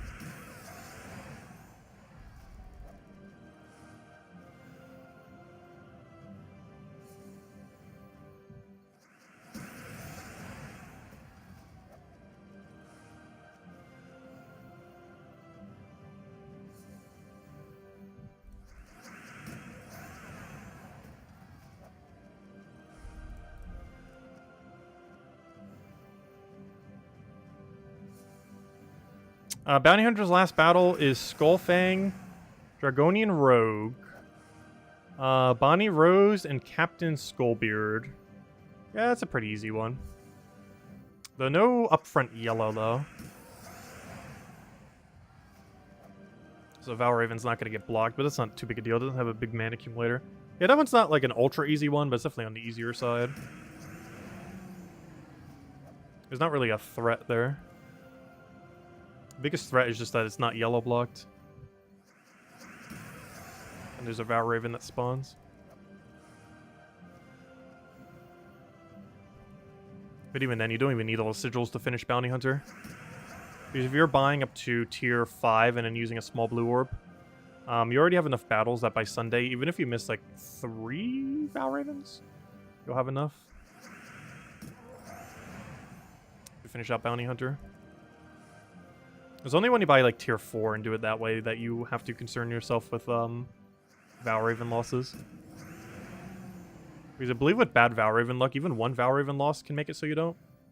Actually, maybe it's one leeway. I think it's if you get bad Valraven luck, 2 Valravens loss on tier 4 is not enough to complete the event. 1 is sketchy, but I think it normally is enough by the Sunday. I would generally advise doing tier 5 and just use a small blue, though. It's a lot safer. That or just don't do it at all. Or do what we did. We'd go for tier 2 and use a major blue on it. Gives you the max pet without having to actually do Bounty Hunter. Basically, like, we just spent 90 blue. Basically, all we did was spend 90 gems and a major blue orb to max the bounty pet, and that's it. That's all we wanted. I did nothing else with the event then.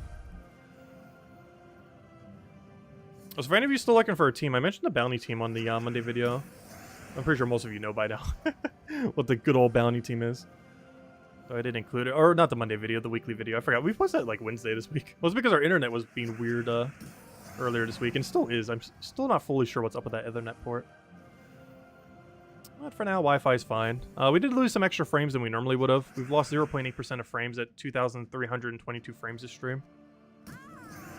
Which if we were in a wired connection, that number would pretty much be 0 or exactly 0. 0.6% is not too bad. Oh, it's more than 0 though.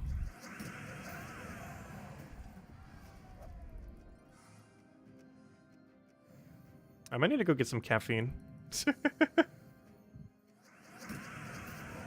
I've not drank any caffeine all day. Although I feel like some people are too addicted to it. Like people who would drink coffee at the beginning of every single morning. Because I function most days on 0 caffeine. But I feel like there's definitely people who will need coffee like 2 times in the morning to get through a day. I try not to depend on caffeine for doing such things. It was pretty unhealthy to get a dependency on it. Actually, it's kind of funny. Just so we wouldn't have to make more trips, my mom also got her physical and everything when we ended up going out the other day. And ended up treating us out to Taco Bell and everything. But anyways, that's where Taco Bell came from. Anyways, we were both out, and she was actually drinking. One of her, I can't remember what number it was, but it was so high because she was drinking too much caffeine. Because she was drinking some kind of like, I think like some kind of double shot spiked cappuccino thing in a can. I can't remember what it was. It was almost the equivalent of like an energy drink version of coffee. And yeah, it was affecting her health negatively. Can't remember exactly what number it was that was affected, but at least one of them was.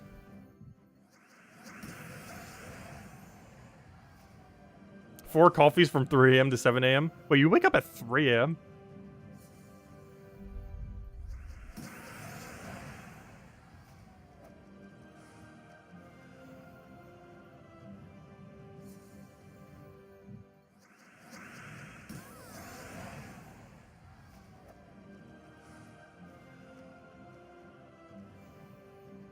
Though, honestly, if I get into the habit of waking up early, I find it really easy to wake up early.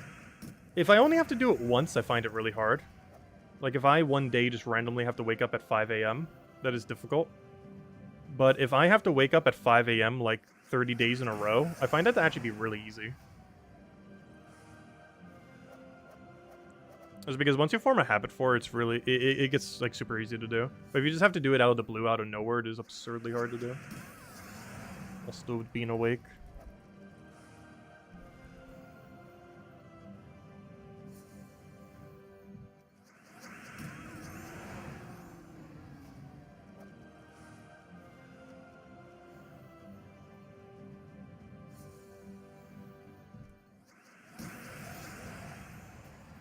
Yeah, I generally like the morning as well. I'm definitely a night person. And morning technically counts as night as well. Like, I'm generally the most productive around, like, 2 p.m. to 6 a.m., generally. Which is kind of funny because that's also when Gems of War reset time normally is. But not because of that reason. Even before then, that was generally, like, the time I was most productive. That doesn't mean I'm always up at that time. Or awake at that time. But it's generally my most productive time of day. It's like 2 to 6 a.m. But not 2 to 6 a.m. as in waking up into that time, but 2 to 6 a.m. as in still having been up till that time.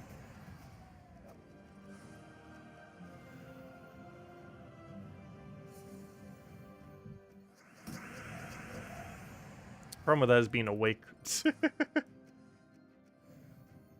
Because there's a difference between being like mentally like aware and having higher productivity, but still being like too tired to function. Because you can be both simultaneously. In which case the too tired to function definitely takes precedence. Which is the biggest issue with the 2-3 a.m. reset time for Gems of War. Because the fact that it's only one time out of the week and not every single day makes it a lot harder for me to be like fully awake at that time.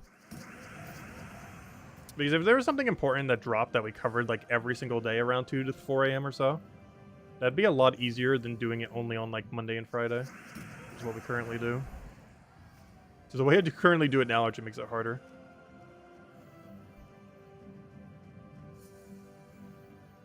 Oddly enough.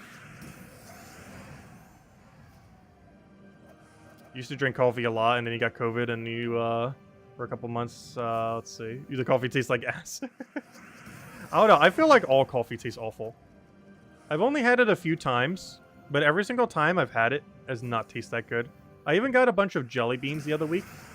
Like the Jelly Belly jelly beans that has like 50-something different flavors in them. Actually, I still have the bag behind me. Maybe we'll go eat a few. But, even the coffee bean colored bean is like, yeah, that's like it's edible, but barely. It's edible more so because it's like artificial flavoring and not like the actual like taste of it directly from what it actually is. But I don't know, it just doesn't taste good. I don't understand coffee. Caffeine I can understand. Coffee just doesn't taste good. At least not to me. I've never had coffee flavored anything or coffee in any way that I have liked the flavor of it. I feel the same way about alcohol as well. Or I've like barely tried it like a few times, and every single time I've absolutely hated it.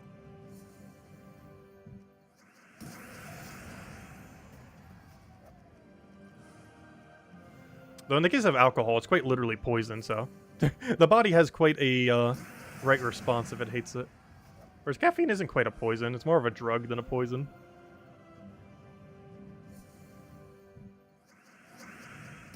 Because while it's bad for the body, it's not like only bad. Like there are some good effects for it. Whereas alcohol is literally just all bad effects. There's pretty much like not a single health benefit to alcohol consumption. Whereas there's a slight positive, maybe not health benefit from it, but at least a slight positive from having caffeine. That you'll be more awake. Which isn't really a health benefit, but more so a right now benefit.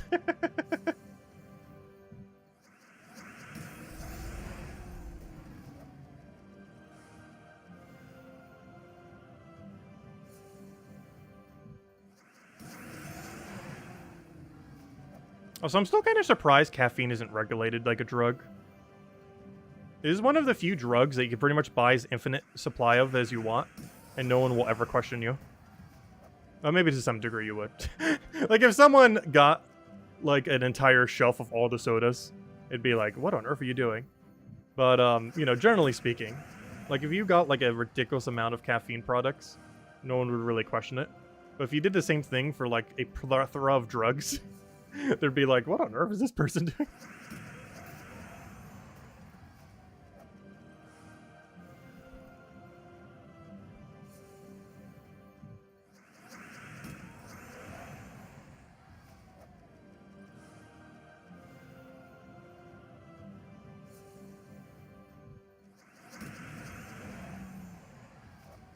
But it's basically what caffeine is. It's like an over-the-counter liquid drug. You can just get anywhere.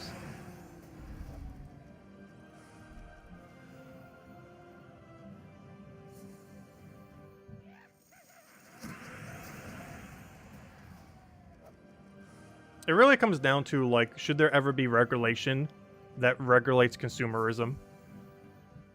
And to some degree, I feel like there eventually should be. Just because I don't feel like the average consumer, generally speaking, would be fully knowledgeable enough to have their own interests in mind. Because there's so many manipulation tactics with advertising and other similar things that would make things seem more acceptable than they actually are. Because there's some really crazy things that happens in the food industry, especially in America, but I'm pretty sure across the entire world, that really should not be legal, like, at all. And there's, like, no regulation on, like, oh, you're, like, capped out at being able to do, like, X amount of this. Like, they do it with other things, like gambling and such. But, like, consumption of various things does not seem to have such a similar regulation. Because they definitely do it for certain activities, it's just not everything is applied equally.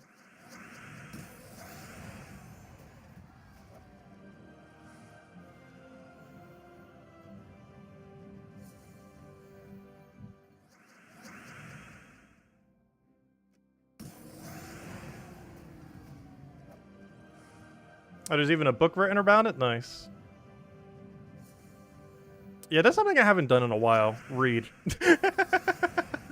Probably should consider doing such a thing. There's probably like so many cheap audiobooks these days too. Just make it even easier to read because you don't even need to read. You just have to listen.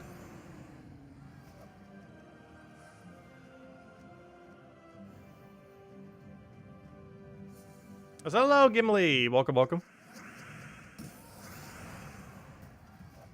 Because I feel like when I go to the store, like, it's almost like one of those things, like, in America, where you almost have to, like, choose your own drugs, in a sense. Or, you know, where there's, like, so much drug advertisement. But, you know, an average person isn't savvy on, like, what exactly all the side effects are and stuff like that. I feel like a similar thing happens with food. Where, most people, including myself, just, like, you don't really know, like, every single side effect of every single food that you're eating. You just kind of know, like, oh, okay, like, generally some stuff and some other stuff. But the average consumer just doesn't really have the knowledge to fully do that. And there's, like, no regulations on it. Like, you could literally go to a place, buy 100 chocolate bars, and then consume them all. And die from, like, cardiac arrest or something. Please be greatly injured. Yet the person at the counter would not stop you from buying those 100 bars.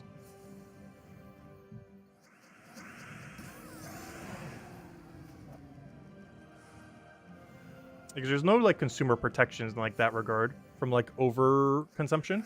Not even in the sense of, like, over-consuming in a literal sense. But, like, overconsumption from, like, a just, like, mass scale sense. Like, in the case of, like, let's say, like, plastic cups and stuff like that. And there's a lot of things that can be tweaked with it. It's something that will never happen in America. Because if you ever tried to have, like, a nuanced debate on it, people on the far right would never let anything happen. Like, if you just told someone on the far right, let's, like, regulate all of your consumption so that you, like, don't, like, hurt yourself. Or overconsume for the planet, or make sure we conserve certain resources. And they're like, no, I'm gonna consume even more of it now. Just because you said that. So you can never have, like, a fully nuanced response on it. At least in America, anyways. I'm pretty sure in other places in the world, they figured out something, like, a little bit in the middle ground. That isn't, like, completely authoritarian, but still, like, you know, kind of protects people a little.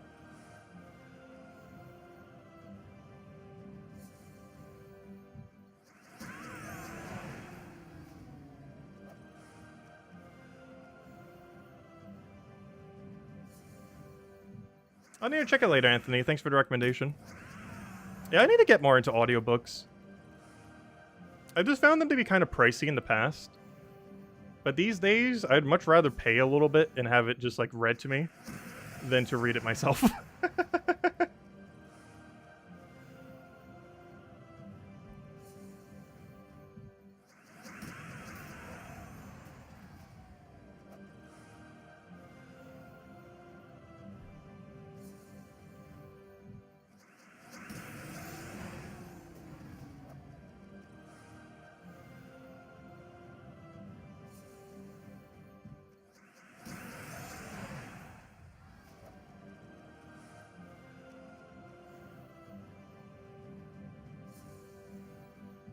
New York tried doing that with soda. Interesting. I'm pretty sure it didn't work out, though. The biggest issue with any measure like that is it's almost like the alcohol prohibition, like, way back in America. Like, people are gonna find a way around it. Like, no, regardless of how much you try to protect people, they're not gonna care if they want it. It's the case with, like, all drugs. It will happen if you try doing the same with food or drinks. Like if people want it enough, they're gonna find a way.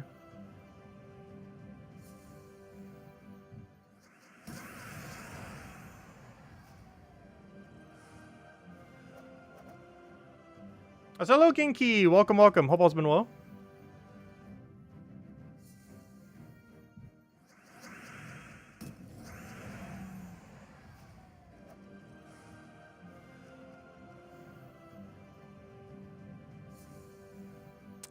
We have not handed out the second code yet. We will be, though. And third code will be around the 8 p.m. Eastern Standard Time stream or so. We'll hand out another one soonish. How about this? The next verse through we find, we'll go hand out a code. Because that's the main thing we're looking for. Also, then we'll go do some Paloozas as well. Because then we should have enough verse 3s to go do some Paloozas again. We technically already do right now, but I want one more first. So let me know if we find a verse 3. Because I'm looking at chat, so I might not notice it. Because apparently there was one like earlier on in the stream that we got that I didn't even notice we got earlier. That apparently did indeed occur because the number was off by 1 in a positive direction.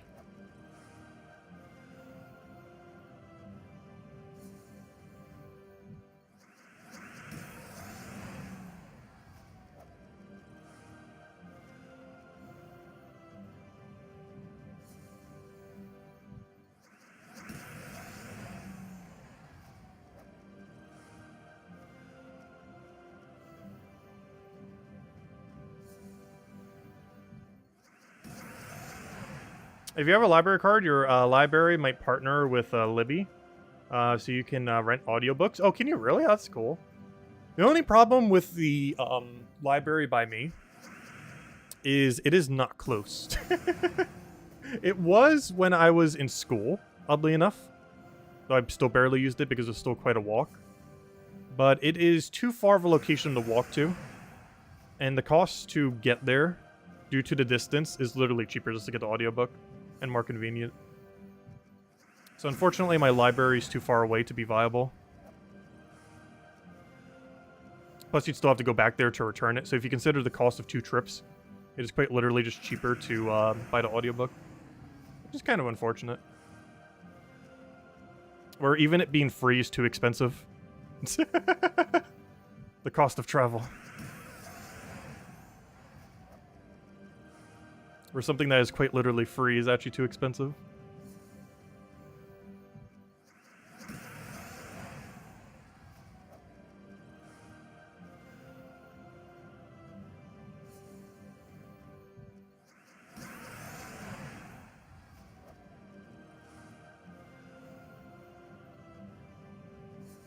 The only problem with the library near me is that it isn't. Yeah, that is the kind of how that came out, isn't it? The library near me is not near enough to me to be usable. So it's technically not near me, is it? What I meant by that is the closest library near me is too far away.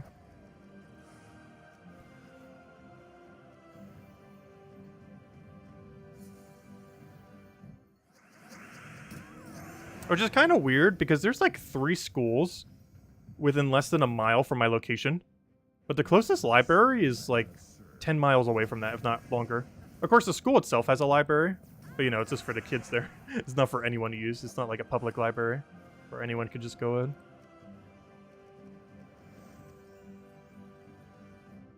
Which might be why there's not another library nearby. Actually, that might be one of the reasons why there's not a particularly close library.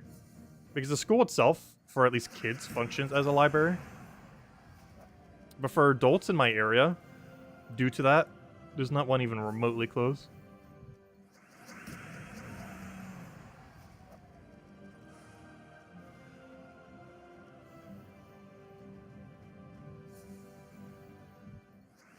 I can pass off as a kid? No. Actually, I remember the inverse happening. I know when I was in high school, people used to think I was like 21 or something.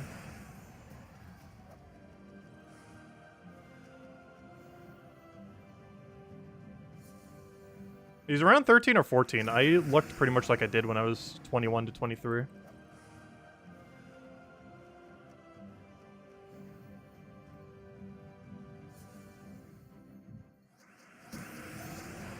Except for hairstyle. I used to have like a gigantic afro. Because that's just how it naturally like grew. Like it's just like one big curly ball. My hair doesn't do that as much these days, surprisingly.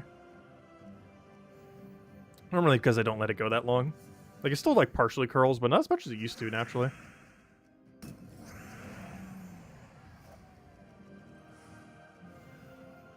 It's gotten less fizzy over the years.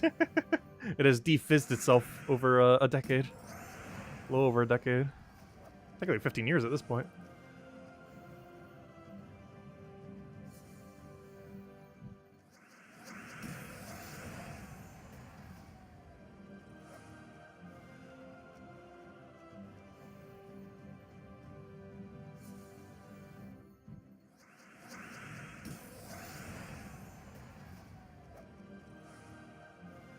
Oh, it's an online app thing? Wait, how on earth do you rent an online asset? I need to check it then. That's interesting. I didn't realize you could rent online assets. Or that kind of them. Then how do audiobooks make any money then? If there's a service where you can literally just rent any audiobook, how does any audiobook make a profit? Because wouldn't everyone just use the rental service? Or is it just not that well known? Because I've never heard of it. So what's that?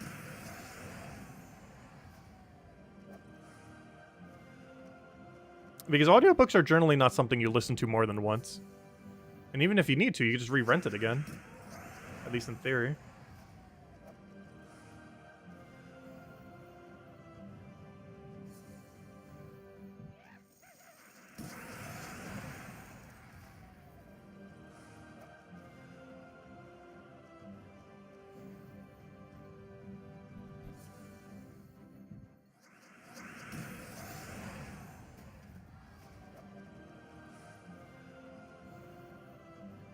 You still go to a local library. It's the only place that makes me feel like you're back in your 90s. Yeah, I feel like I would too if I went into a library.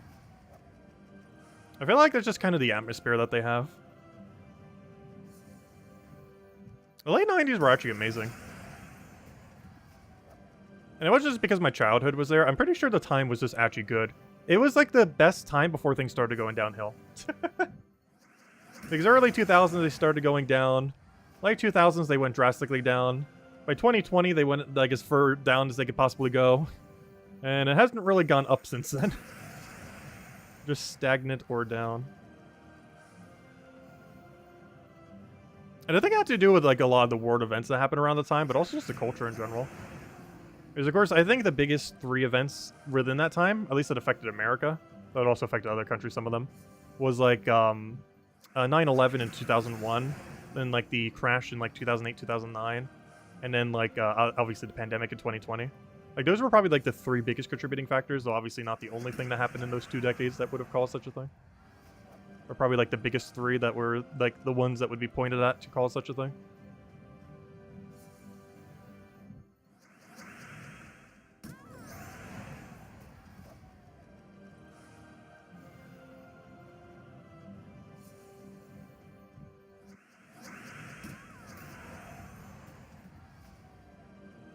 You subscribe to a service and listen to as many books as you want? Okay, that makes sense then.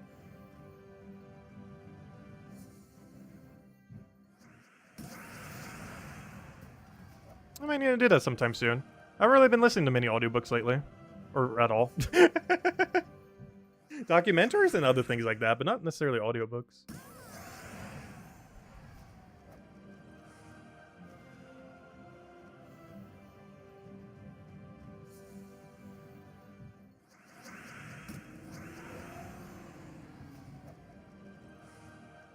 Oh, so that's something I haven't had for a while either, headphones. I'm gonna get some quality headphones again at some point. I feel like every headphones I've ever gotten have died, like, way before I would expect them to. Like, I can't think of a single headphone I've ever had for more than 2 years, with the average being, like, slightly under 1 year. I'm not sure if my handling of them is just bad, or if they are all made like trash, or the ones I keep buying are trash, or all of the what I just said. I'm not sure. But some amount of the things I just said are occurring. They're either all built horribly, I'm not taking care of them properly, or, what's the third option? There's a third option somewhere in there. But, yeah, I'm not sure what's up with that. But every piece of headphone equipment I've ever gotten has always died way before I would have ever expected it to. You still have yours from the 1990s? Oh, gosh.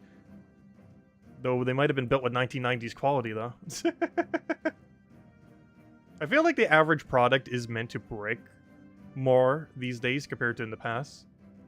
Yeah, it could just be that I'm not getting quality ones, which I'm pretty sure is the case. I was getting ones that are just too cheap. Though I got a pretty nice pair that were like 100-something several years back, like 8 years back. They broke in under a year.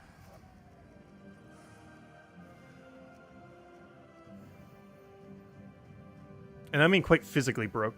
Like it physically like snapped off. Because the plastic that was used for it.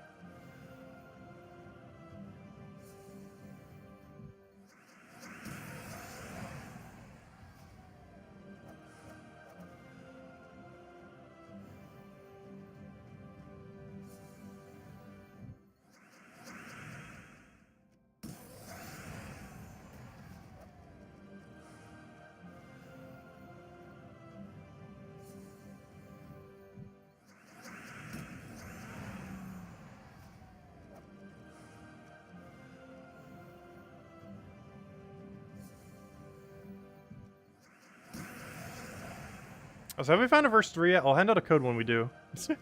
I'm trying to hunt for one more verse 3, then we'll go back to Palooza. But it just doesn't want to drop. We've actually gotten a kind of pitiful number of verse 3s this entire stream. Because let's see, we've opened 4 Paloozas. We had 4 before we started the stream. Because I got them beforehand. Which means I have only found 6 in almost 4 hours. Which means we're averaging about 1.5 per hour. Maybe even slightly less than 1.5. Yeah, we're getting about 1.5 of them per hour. That is not particularly good. Since we're getting like 3 or 4 some of the other ones. We're finding about 1.5 of them per hour. And we haven't found one this hour, so where is he? Where's my 1.5 verse 3? I'll take the 1. You can leave the other half. It's a 50-50 tie for the poll. That's pretty funny. We have committed to the not doing it at this point, though, because I already bought it out. And it was winning earlier. But I do find it funny that it's pretty much been a dead 50-50 the entire time. Like, even when it started, it went, like, somewhat, like, 56 in one direction and, like, 50-something in the other. And then it kind of just kept getting closer and closer to even until it's quite literally right now even 50-50. Which is kind of funny. But, yeah, it looks like half the people aren't doing Bounty Hunter, pretty much. At least half the people here. But then so it's 64 votes too. Also, definitely feel free to leave a like on the stream if you haven't already. Helps out a lot and is greatly appreciated. Especially for longer streams like this than the one we're doing tomorrow. Because we're pretty much doing the same thing that we did today tomorrow. We're going to be streaming for about 7-8-ish hours and going from like about 2 p.m. Eastern Standard Time all the way until the time we normally end around 9 p.m. Eastern Standard Time. Just to make sure we're still alive when the normal crowd's around. In case there's any people that come exactly from 8 to 9. But I feel like some people would just out of habit. I haven't bothered checking earlier on because we generally don't post too much during the day. And just come exactly at 8. And maybe not have realized we've been streaming the whole time. He's always spikes up like slightly. Not like a huge amount. But I feel like whenever we do a day-long Gems of War stream, there's always like a 10% increase out of nowhere as soon as it's coming up to 8 p.m. Not as much as it normally would be because the notification doesn't go out. Because there's not a new notification at 8 if we're already streaming. But it definitely spikes up ever so slightly. Which I always find funny. Because this is people just out of habit coming in at 8. Which makes sense since we do it every single day, or pretty much every day. Fortunately not this Monday due to connection issues. Those are beyond our control.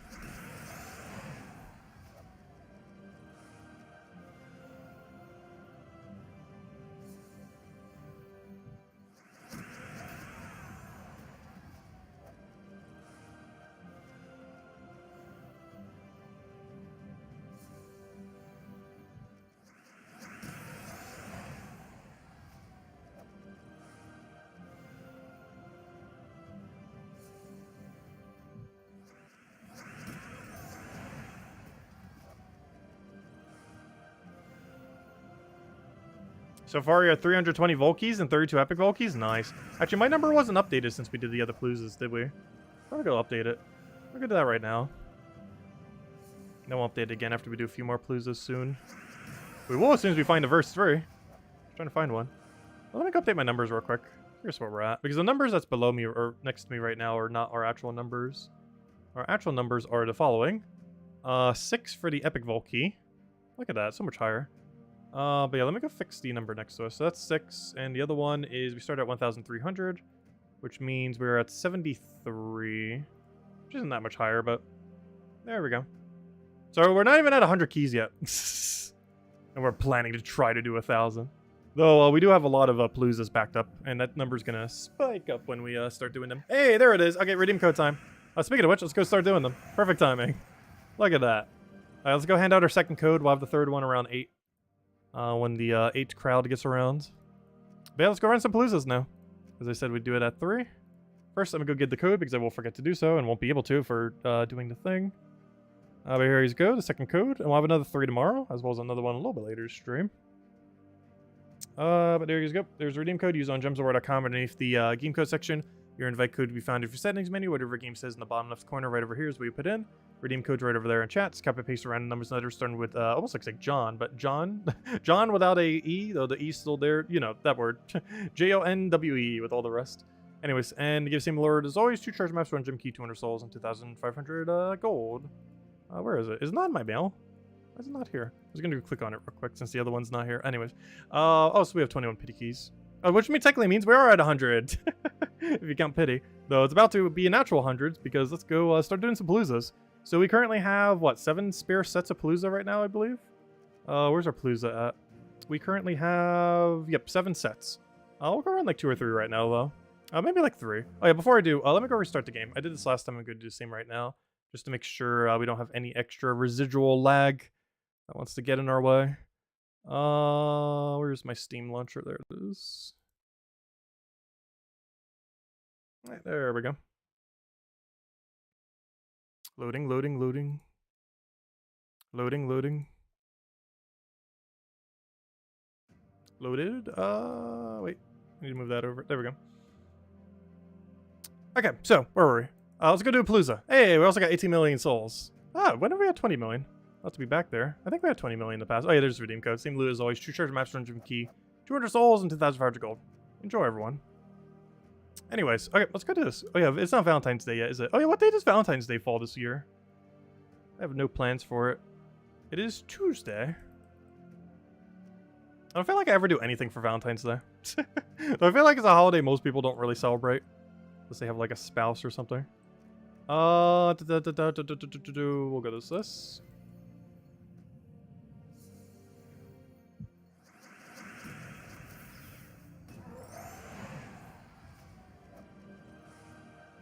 Alright, let's go run Palooza. No, not a weapon. Though we could. How much Dragonite do we have right now? Oh, it doesn't say. It just says I have enough to craft it. There's no oh, wait, it does over here, though. 1,279. Oh, it feels so weird seeing it have a weird number at the end, because now we can get, like, a weird interval whenever we do Paloozas. Because no longer will end in 0. You can end up getting super weird numbers, like 3, 9, and other numbers that we got. Pretty much any number, probably. Oh, gosh, look how many shards we have. Look at what we could do with our jewels. If we converted them all, we would have 6 mythics. 6.5 mythics. Oh, sorry, 4.5 mythics. We have 4.5 mythics just in shards that form into diamonds. Not just diamonds. In diamonds, we have... Is it 99 plus? No, it's 37. And on top of that, we have another 4.5, which means in theory, we have like 42 mythics we can end up crafting. Because both of those might be at the half point. Yeah, that is 42 mythics. There's like 3 years of mythics. Anyways, let me go run this Palooza already. Soul Forge, other... And all choice mythics, too. You can choose to have them into anything you want. Alright, I'll start the timer. Start Palooza. Come on, I clicked it. There we go. Okay. Let it be gone. And we'll run like 3 Paloozas right now. And update our number and go back to grinding for some more. I'm not sure why I'm making 14 my base number right now. Probably to save it so we could do one last big hurrah near the end. Because I might end up doing that on Super Bowl day. Where we run through our dailies and then just literally just run straight Paloozas until the end of the stream because it's going to be a relatively shorter stream compared to the other two. They'll make it almost entirely Palooza, which I'll save like 3 or 4 Paloozas for then. Because we're not going to do any side grinding. Just one last Palooza rush. During the Super Bowl, I might be doing some side grinding to get the last few more. But during the stream, we're probably just going to run straight Palooza plus dailies.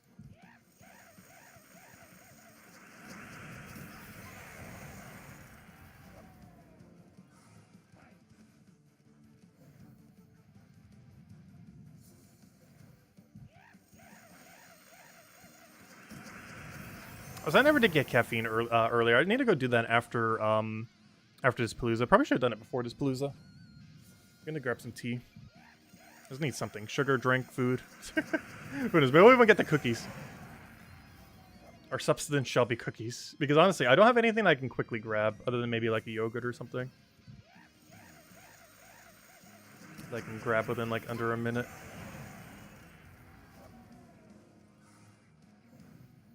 Because I do still have some of the sugar cookies, and we're making more for Super Bowl day, so we can easily consume them all. I grabbed the sugar birds. I don't want to eat too many of them. I'm probably just going to eat a few if I do, though. Especially since I haven't had, like, food.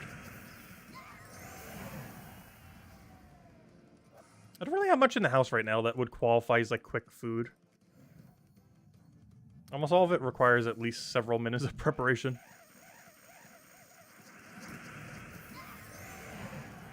Other than fruit. I'm not really in a mood for fruit at the moment.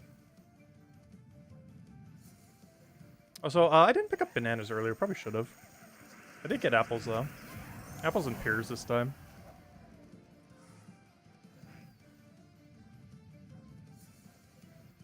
And the main reason I ended up picking them up was mostly because of, gosh, I can't remember what that one cholesterol number is. But one of them that was too high on. I needed, like, more fiber stuff. And there were some good options for it, so I was like, oh yeah, might as well. I prefer fiber-based foods over fruits over fiber-based vegetables.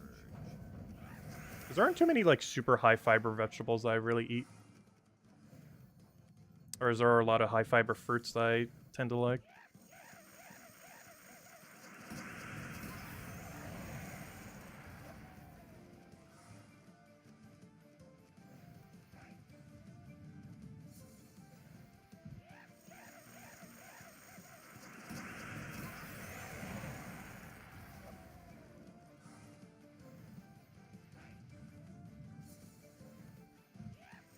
Yeah, one of the numbers that was too high, one of the main things that actually causes it is trans fats in foods. Which means I think what might have ended up happening is, one thing that's actually kind of funny, is I think my body may have, like, inversely reacted to when we went, like, so long without fast food and then started having it again. Because I went probably, like, a whole year without trans fat, and then started, like, eating it again. And I think my body didn't know how to react. And it really, like, messed up those numbers that get affected by it. Because trans fat in general is just, like, bad, but it's in, like, a lot of fast foods and a couple other things. A lot of processed foods use it. But, I think that might have actually happened. Where, like, I went so long without it, then I started having it again. And my body just had, like, an inverse reaction to it. From having, not had it and then had it again.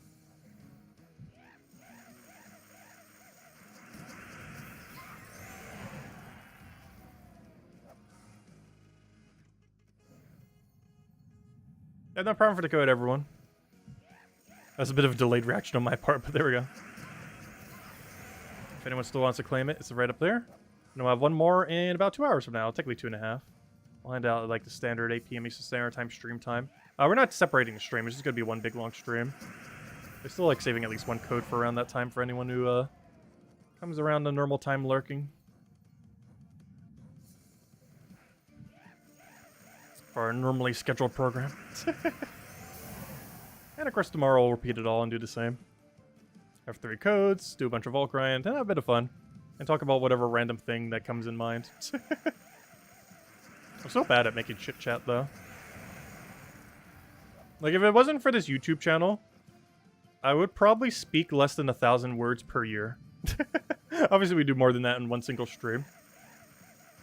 But if it was up to me, I would, like, never communicate with anything ever.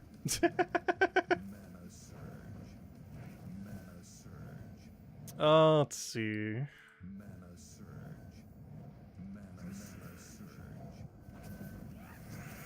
Because talking is generally just something I just don't do.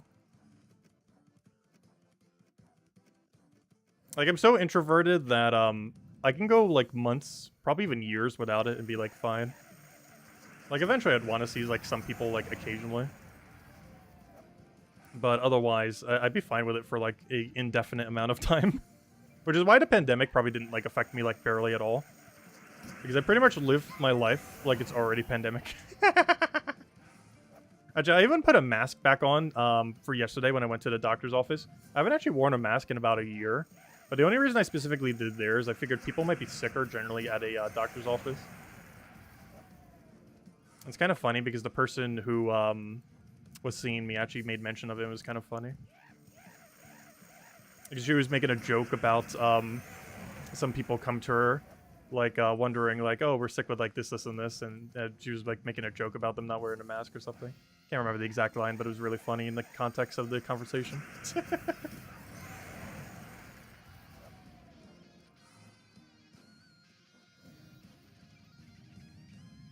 Yeah, I generally don't wear masks that much these days. But doctor's office is generally one where it's like, yeah, you probably should. Like, even post-pandemic. And you know what other place I always would now? Just flights. I got really sick even before the pandemic on a flight. And even if the pandemic didn't start literally, like, the month after that flight, I would probably still wear a mask every single time on a flight. Just because of how sick I got that one flight. Before the pandemic even happened.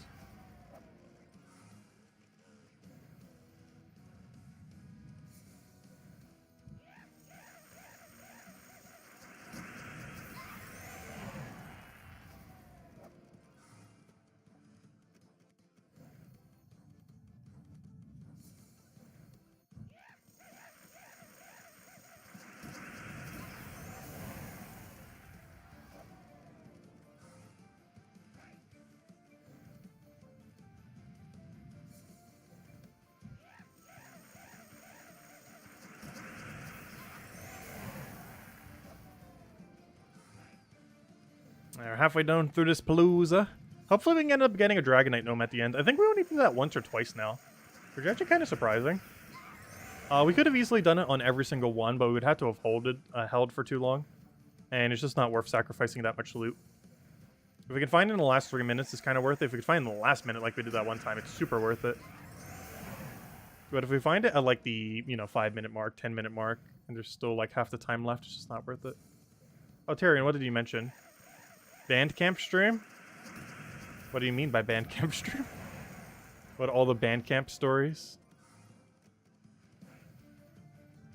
We'd have to spread it out wider than that. There's a lot of stories, but not enough to do an entire stream off of, while still having more stories left. There are a lot of them. A lot of funny ones. Because I went to Bandcamp, I think, 4 times? 3 times? I don't remember, actually. Let's see. It would have been... Wait, how many times would I have done it? Because I know I was competing for it for, like, 6 years. But I know for sure I did not do the Bandcamp thing for 6 years. So it was either 3 or 4 then. I can't remember where those 3 or 4 lies, though. I think the very first year and the very last year I didn't do it, I think. Which means those other 4 years in between I probably did. I could have sworn it was 3, though. I don't remember. It might have been 4. Yeah, a lot of fun memories from it, though.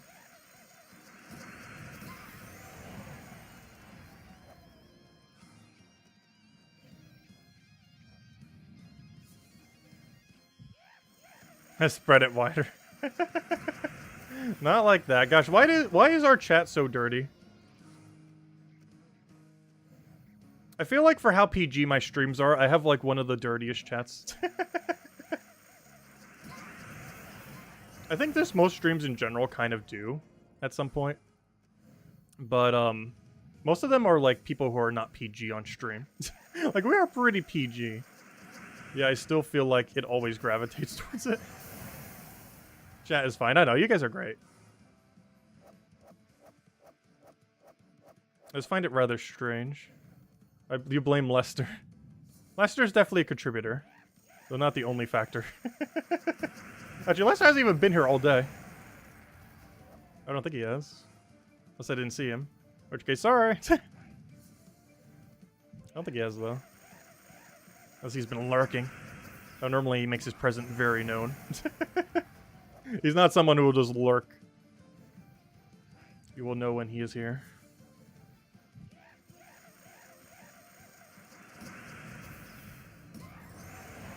You didn't. It's good that you didn't stream at reset. You would learn some definitions. Oh gosh, is global chat still crazy? Because I'm pretty sure no one on the moderation teams even checks it, and they wait for like people to like report people or their automated system. Because I'm pretty sure there's like no manual checks. Like I'm pretty sure none of the devs are just sitting in global chat being like, is anyone gonna say anything naughty now? Like they check on it occasionally, but there's definitely not like a perpetual checking of the global chat. Like, some crazy things happen in Gems of War global chat, that's for sure. Realistically, any global chat would for any game ever. Or anything ever. Given enough time and enough people.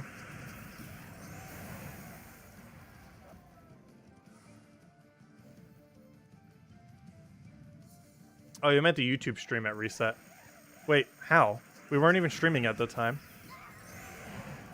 And I don't even think you can check the back end of YouTube anymore for the stream. You used to be able to in the past. I don't think you can anymore. Oh, last 3 minutes. As much as I want to let this guy live, I think he needs to die. I'm so tempted to let him live. How much more Dragonite would we have gotten? Oh, he has a high roll too. We should have let him live. It looks like a 60 Dragonite or something.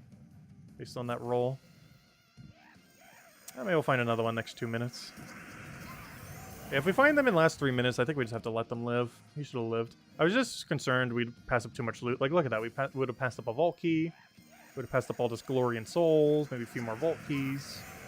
There's been too much loot to pass up just for some Dragonite.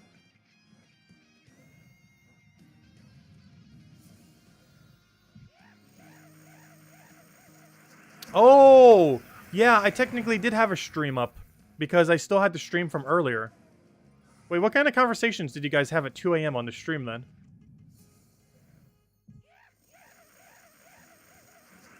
Is that what you're referring to? Because, yeah, technically my stream was up at that time because it normally wouldn't be. But because we had to delay that one stream, I kept the same stream up for like over 24 hours, technically. That means people could chat at any point. I was referring to something else. Oh, the Urban Dictionary type? I know most of the Urban Dictionary types.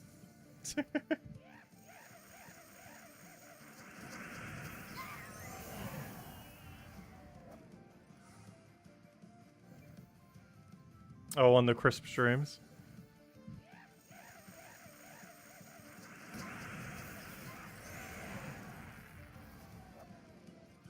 Oh, an epic Valky, nice.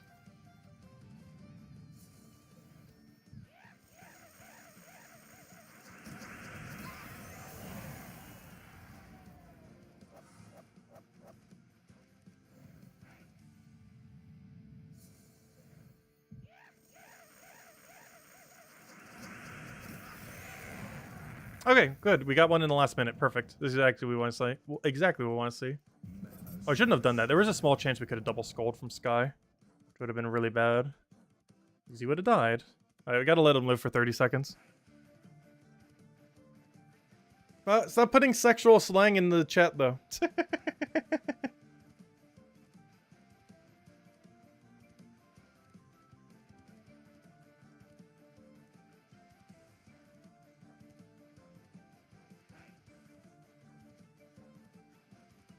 Waiting, waiting, waiting. We're playing the waiting game. Alright, we're gonna almost kill him now. Give him a few extra seconds. Okay, he should be ripe now. Like, 100 Dragonite, go. 40, okay. Not the best roll, not the worst roll. It's probably worth the minute wait. Basically traded out a vault key for a 40 Dragonite. which is an okay exchange rate. Maybe not the best of exchange, but at least it's guaranteed that we get the 40 Dragonite, whereas a Volkey could be bad. Though in all fairness, the Dragonite could also be bad if it goes into a Dragon Egg we already have. Also, you know one thing I have not kept track of? That really probably should have. I don't know what my starting Dragonite number was. At this point, I believe we've gotten about 150, because I think we started at like 1,200 something. So we have gotten 100-ish. A little more than 100-ish, actually, because it would have to be between the drops, yeah. So we've gotten like 140 or 50. Yeah, let's just say 150. Somewhere's around there. I'll say, hey, our Dragonite's actually about to take our cursor in soon. Probably will after the next Palooza. Anyway, speaking of which, let's go do it. Go run the Palooza. How many are we at right now? Soul Forge, other... down, up. Where is it? Why do I keep getting lost where this thing is? There it is. In the middle of nowhere. Okay, let's do 2 more Paloozas, then we'll go back to trying to hunt them manually.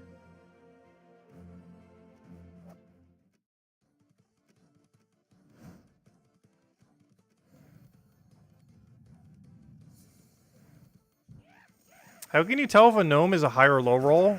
Because of their drop table. For example, I'm referring to their base values. It's a little bit harder when you have like the diminished value.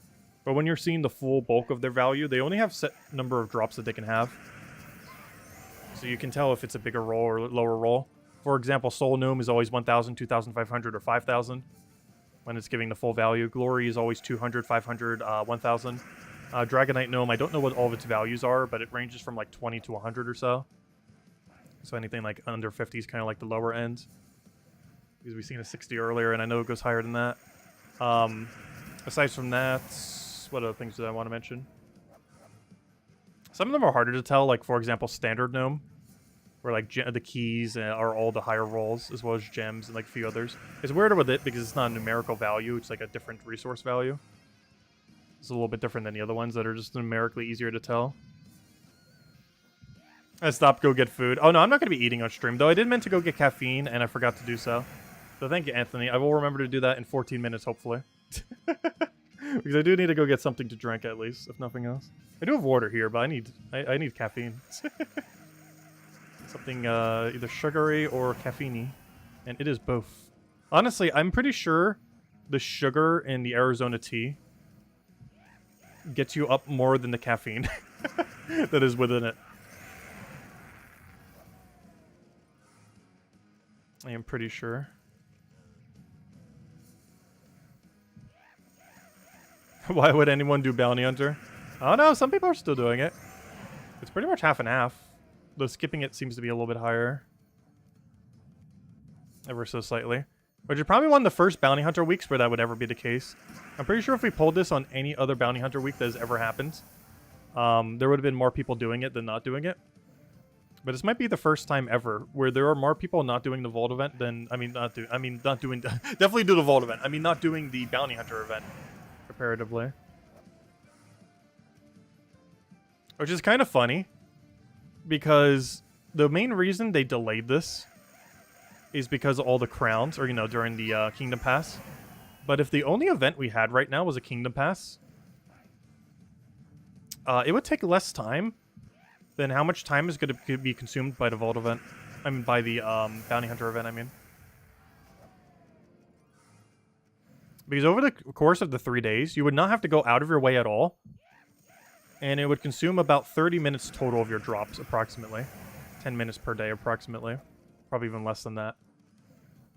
Whereas a whole Bounty Hunter event, that's at least an hour.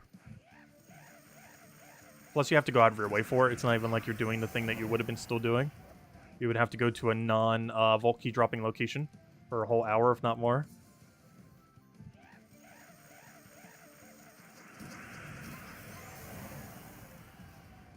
Yeah, there's really good rewards for Bounty. It has one of the best payouts of any event. Yet it is still outclassed by Vault events. I was mentioning that earlier, too. Vault event has so much loot that you get more value from doing Vault event than the 6 weeks between Vault events. I know this one was less than 6 weeks, or more than 6 weeks, I mean. But generally speaking, when they're normally around that time, you end up getting more loot. Even like the 2-something months that it was this time around, you get more loot between Or during the vault event, and you do between the vault events, which is kind of insane. That even over a 2-month period, a vault event is still stronger than all of the loot combined between that time. Not that all that loot is bad, necessarily. It's just the vault event loot is so absurdly good, comparatively.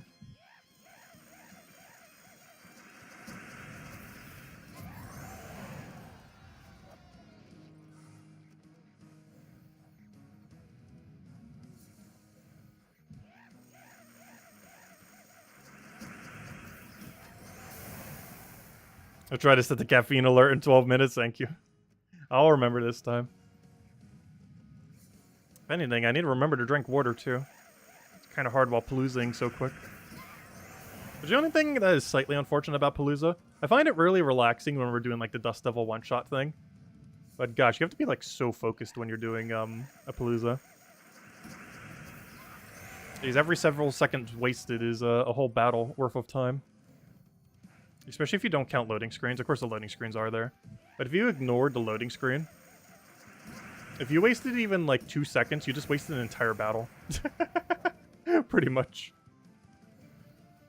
If you're counting like the actual in-time battle duration. Except when you find one of these gnomes. Come on, give me a yellow, give me a yellow. No, he took my yellow. Anytime we find him, we have to waste an entire battle worth of time. At least he gives a little bit of Dragonite. Which, while you still need Dragonite, is actually worthwhile. Each Dragonite's worth, like, what, 5 gems or so? So getting a 5 Dragonite drop, like we just did, is like 25 gems. At least in savings, in theory. So for the duration that you still need Dragonite, him slowing you down by several seconds is actually not that bad at all. As long as you don't take too long to kill him. As long as it's only like an extra 5 or 10-ish seconds or so, it's not that bad. It's only like 1 battle's worth of lost time. For a little bit of Dragonite.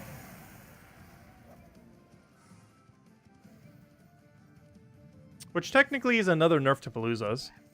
And one of the reasons why it was added. So we can add that to the list of Paloozas. Though unlike every other Palooza nerf, I think this is the only one that has been indirect. All the other ones have been perfectly direct. But, yeah, Cursed Gnome, not Cursed Gnome, I mean, Dragonite Gnome is a nerf to the speed at which you can do Paloozas. It's not a huge nerf, but it does add up. You'll find him about 1 to 3 times per Palooza, generally. Which means per Palooza, he wastes about 2 to 3 battles worth of time. Counting loading screens.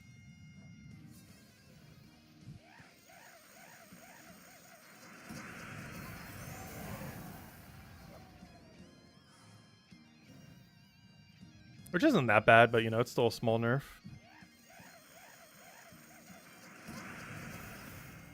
But it also got buffed with the better orbs. That's not something we get to see during the Vault event, so we don't really get to see the full impact of it until after. But obviously, we'll be ending this Vault event probably sitting on like 2,000-something Vault keys. Most likely. Not all from the weekend, but, you know, in total, we'll have like 2,000-something Vault keys.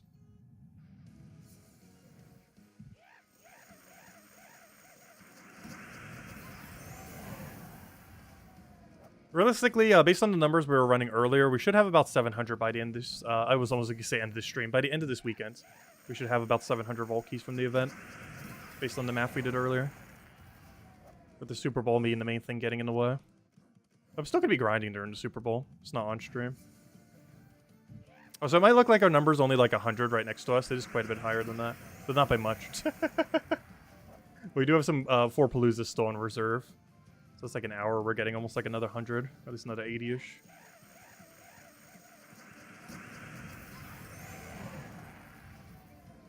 Will I continue streaming after the normal time? No, we're kind of going to be ending at normal time, which is around 9 p.m. Eastern Standard Time.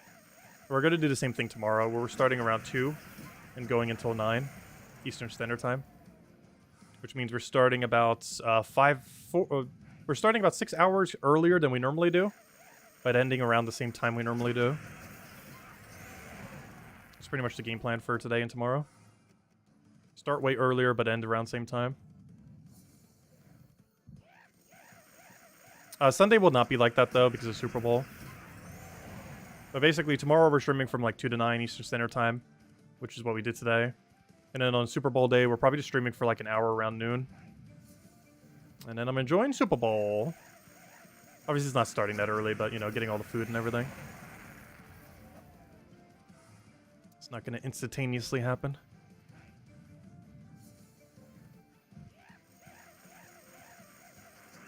I'll still be grinding on Super Bowl day, just off stream, of course. Hopefully on stream I'll have a few Palooza saves so we can just run Palooza the entire time. As well as run the basic dailies, of course. That's pretty much the game plan for tomorrow. Is just like, not tomorrow, but for Sunday is pretty much just like entire stream just running Palooza. Good old Palooza.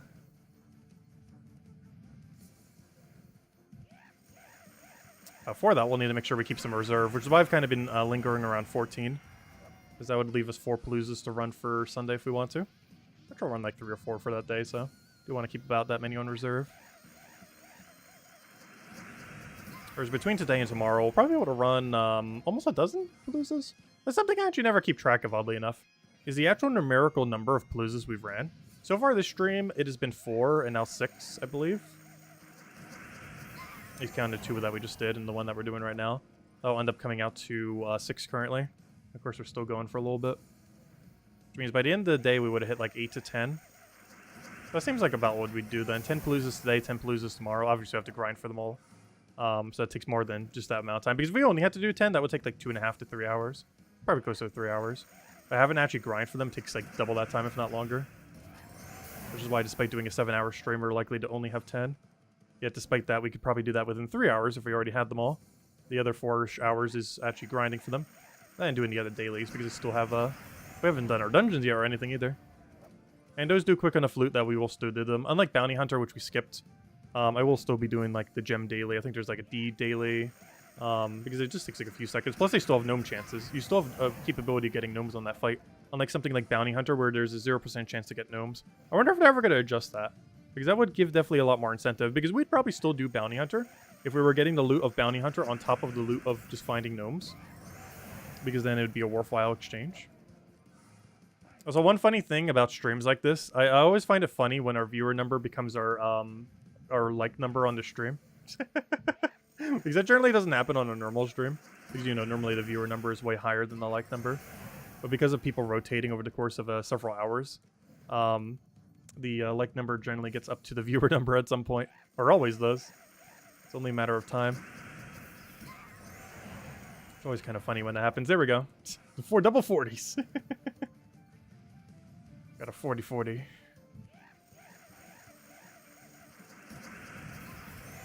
Because that will never happen if we do like an hour-long stream. The viewer number would always exceed the like number.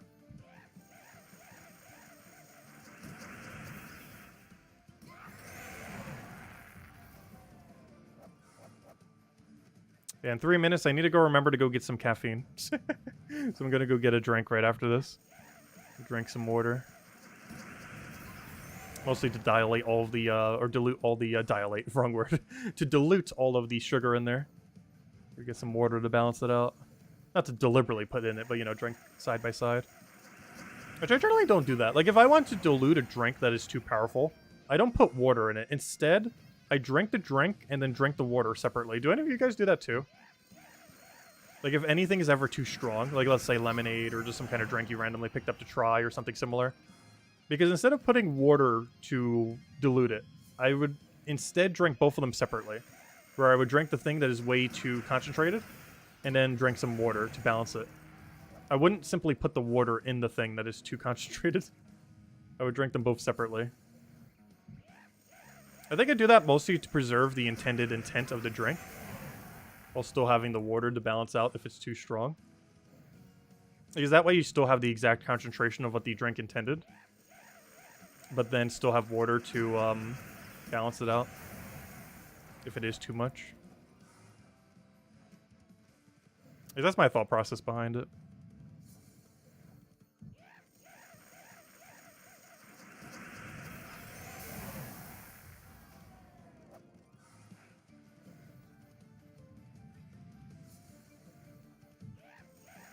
Well, so if we find a Dragonite Gnome at this point, we're definitely stopping on the Dragonite Gnome. Or, you know, not stopping the whole stream, but, you know, stopping the current Palooza. Hopefully. Finding him in the last minute would be absurdly good value. We're gonna get about 4 more checks though. And he's not in that one.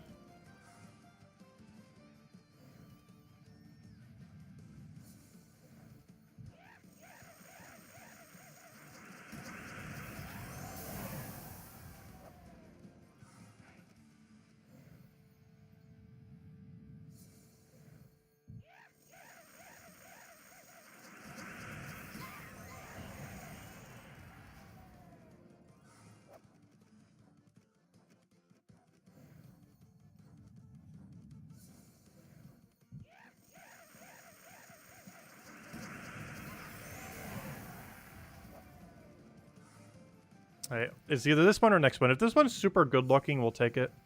It is not. Oh gosh, get me away from that. That's horrible. Go, go, go. Alright, this next one's probably the last check we can get this Palooza. Hope it's good. We might not have a choice. Let me see. Oh no, no, no, no, no, no, no. Go, go, go, go, go, go, go, go, go. Quick, quick, quick, quick. We need to get a better one. Okay, we made it, we made it. Barely. Oh, we barely made it. Alright, it should be 4. No, we didn't make it! No! Oh, well, that one wouldn't have been good enough loot to bother taking anyways. Oh, we didn't make it in time. We were like 1 second too short. Oh, sad. It's fine, though. The loot we would have gotten from that very last one would have been so bad anyways. Anyways, I'll be back in a second. I need a drink. We will be back in, like, a few minutes.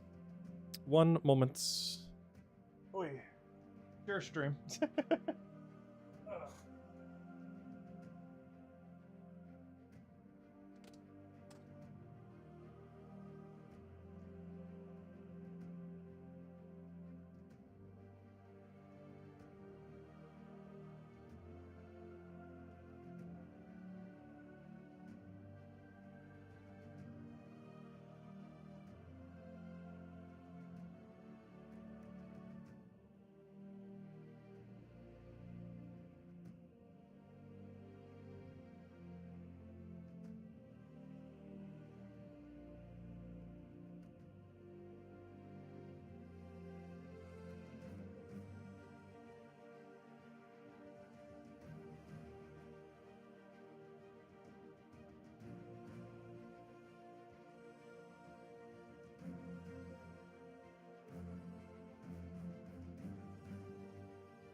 Share stream has ended. I've gotten the drink. And the birds. All of the buds.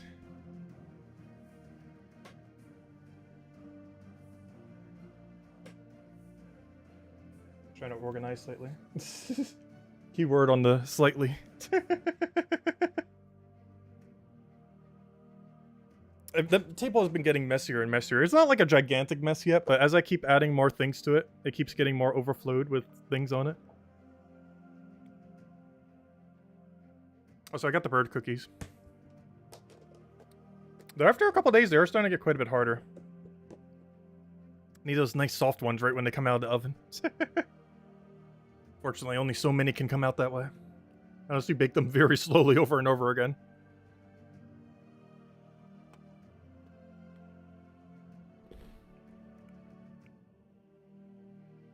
You know what these almost need?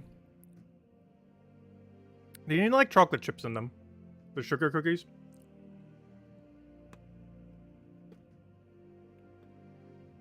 It's missing a little something. Could do it with icing too, but then that makes it too messy.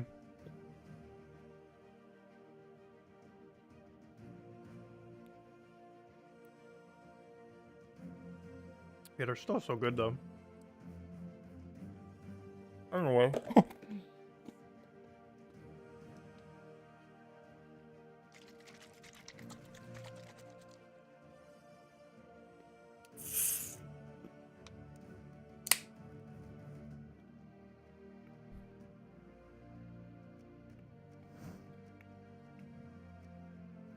Let's go do some relaxing single dust devil. I drank all the caffeine.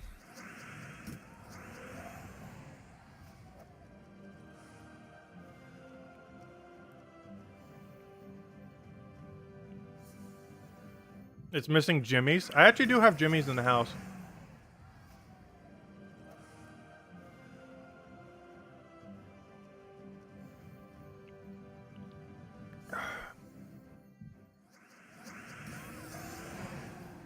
How is this thing sugar content? I know it's like absurd. It is 48. 48 sugar.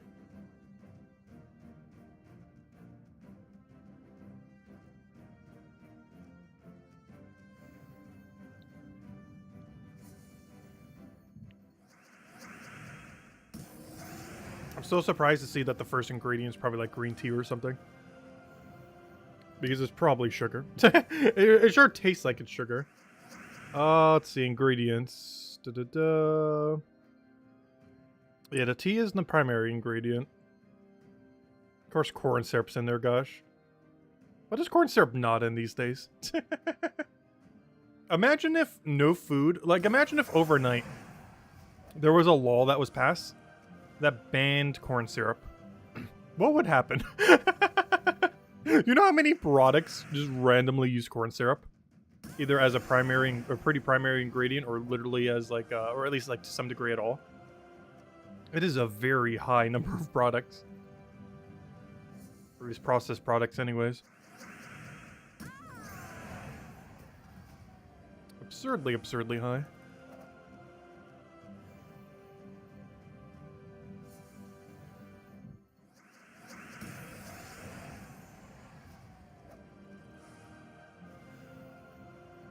We'll all die in riot. But I meant that more so in the sense, like, imagine if every company that currently uses corn syrup had to, like, not use it. Like, a third of them would go out of business. But then, everything would be slightly healthier. Though, I'm curious about, like, what would they use as the alternative? Because they would have to use a more expensive alternative. One that ideally wouldn't be as bad for you. Because if there was ever, like, in this hypothetical, a world that banned corn syrup, they obviously wouldn't be able to replace it with something even worse than corn syrup.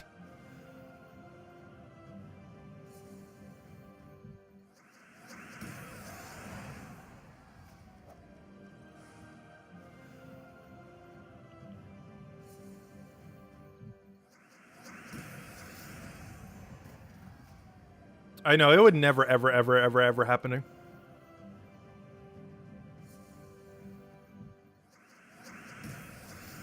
Every drink company would sooner, like, abandon the United States than stop putting corn syrup in their drinks.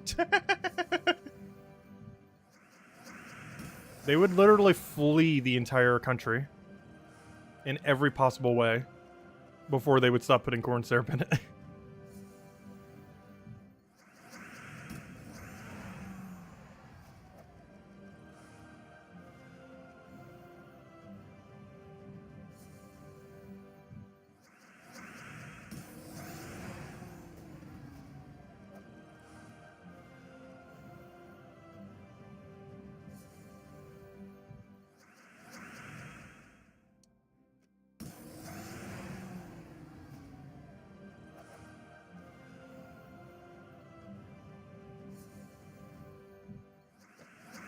Man, these sugar cookies got a lot harder quicker than I thought. They were really soft, like, as soon as they came out of the oven. They were kind of soft several hours after. But then everything beyond that, gosh, they have hardened like crazy. And this thing's like airtight too, the container I have it in right now. Yet they still got so absurdly hard.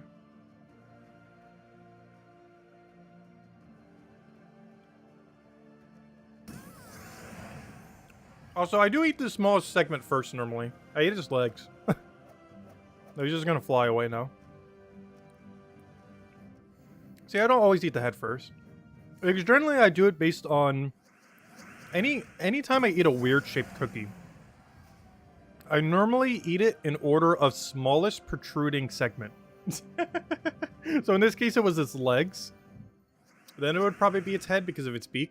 Then its tail, and then it's basically a circular cookie. Because basically the way I eat every cookie, regardless of how it's shaped, maybe out of habits from circular cookies, is that I eat every cookie into a circle.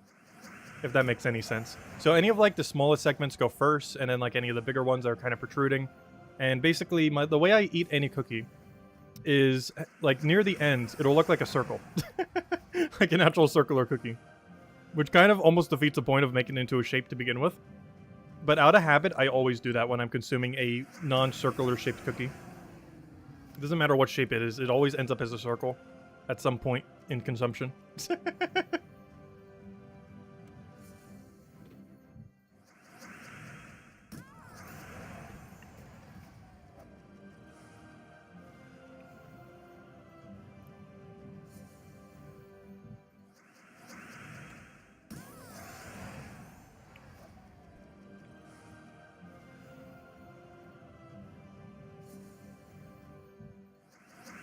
You already did bounty?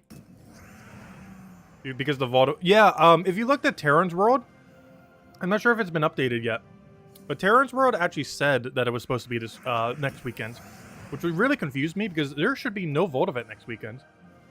I'm not sure why Terran's World isn't updated yet, but it's this weekend and not next weekend, most likely. So we have one right now, but we do not have one next weekend, I am pretty sure. But for whatever reason, Terran's World, I believe, still says... I haven't checked it recently. I know it did say a little bit earlier that the Vault weekend is next weekend, but it didn't say there's a Vault weekend this weekend. I'm not sure if that's still the case, but it might still be the case. I'm not sure.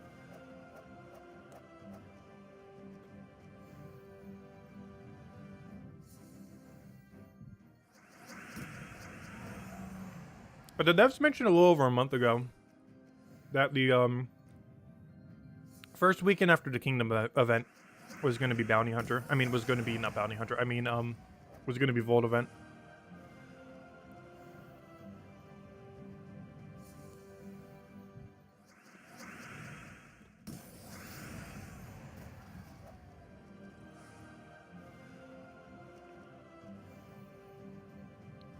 See a circle. Well, not really a circle. But this is generally what happens whenever I eat a weird-shaped cookie. Is it becomes increasingly more circle-shaped as I eat it. This is the way that I end up eating it.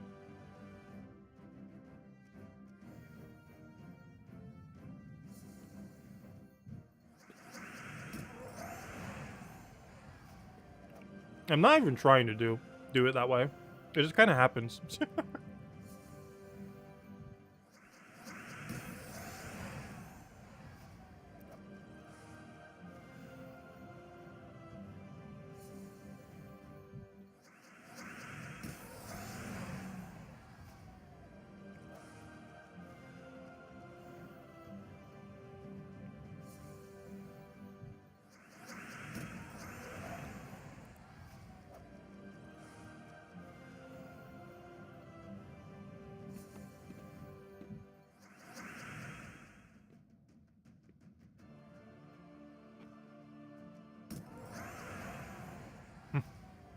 I like how cute the hummingbird looks. Can you see that? Oh no, he's disappearing! No! I keep forgetting it gets screened.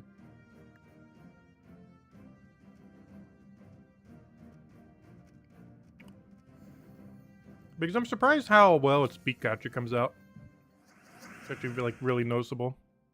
Maybe not from that distance. But when actually looking at it.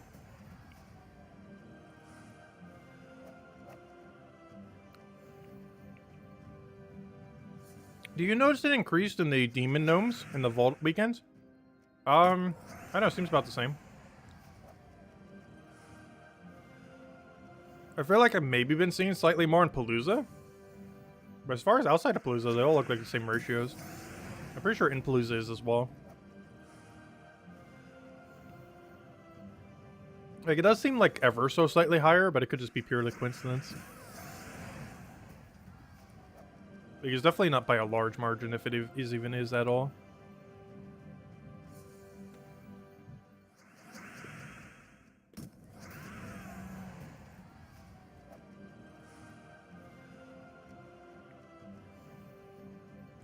But yeah, in Palooza, it does seem like they're slightly more common. I think the reason for that might be because the space that what's his name occupies, the space that because we don't know what his exact drop table is, so the space that the new gnome occupies might be consuming some of the other drop tables from some of the other gnomes. The Dragonite Gnome. Why couldn't I not figure out his name? But yeah, the Dragonite Gnome might be consuming some of the drop table from some of the other ones, which could be resulting in that. Because if it's not consuming part of the drop table of the Cursed Gnome, but it is consuming some of the drop table of a few of the other gnomes, then that could be the reason as to why. Because obviously there's a whole nother gnome, so he had to take something's drop table, bring out part of it. So they might have done that in a way that makes him seem slightly, ever so slightly more common. Just because it consumed a very small part of some of the other drop tables, but not of that things. That wouldn't make that big of a difference, though. But it could make a very small difference. Because they had to adjust something. What, we don't know. But whatever percent chance he has been taken away from everything else. In some way.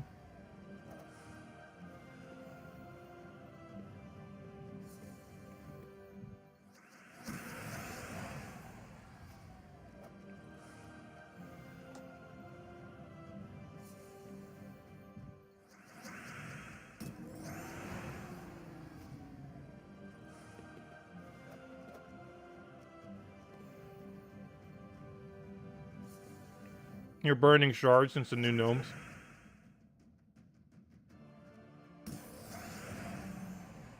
Big bird. I'm not sure why I keep showing each one. That's one of the fun things about the shaped cookies, though. Is you get fun shapes. Because we were, if any of you are wondering why we even have bird cookies, well, thanks to Isabel for giving them to us. But we were basically mentioning on stream one day that, yeah, I can't remember why it came up. Well, I think we're on, like, somehow on the topic of cookies. And it's like, you know what? I haven't had, like, shaped cookie cutters in, like, a decade and a half. And Isabel was like, oh, I'll get you some. And then she did. And then we made a bunch of cookies out of them. And that's where we are now. Eating a bunch of random bird cookies while, grinding Voldivent. And sugar cookies as well. Which is definitely one of my highest tiers of cookie. Not like I need even more sugar. But hey, my blood sugar wasn't high, so I can get away with it, kind of. My blood sugar was at perfectly adequate levels. Of very average. Which, when it comes to health, is actually good to be average for that. For most of those things. You definitely don't ever want to be too high or too low, generally.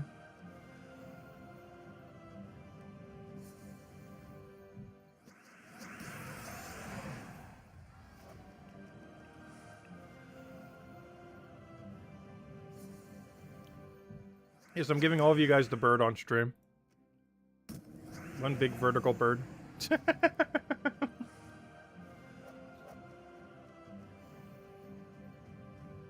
Yes, we flipped the bird.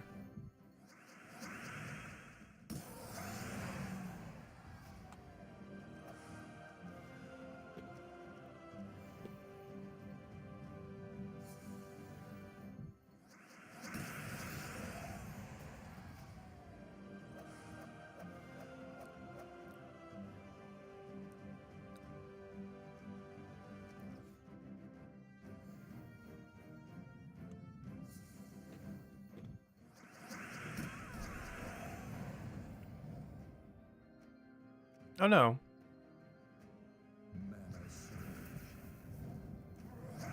The Mythic, of course, still lives. He actually dies to the 25 damage one, oddly enough. Oh, we're using a 20 damage variant.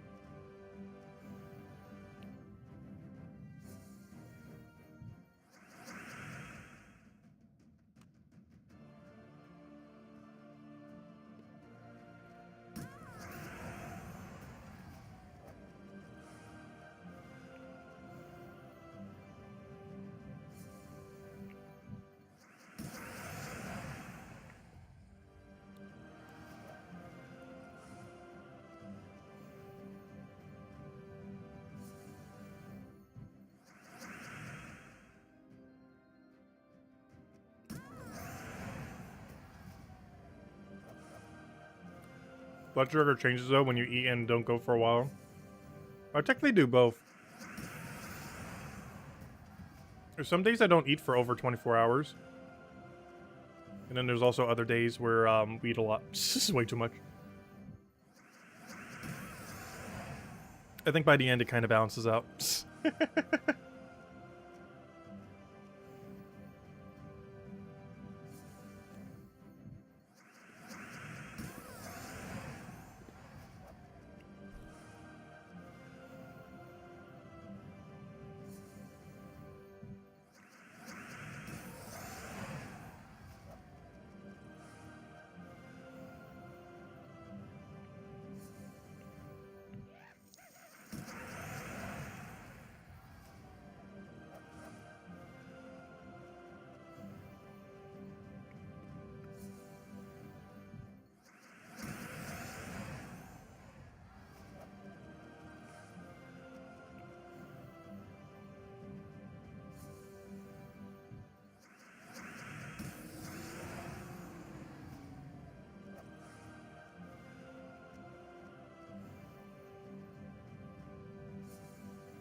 Oh no.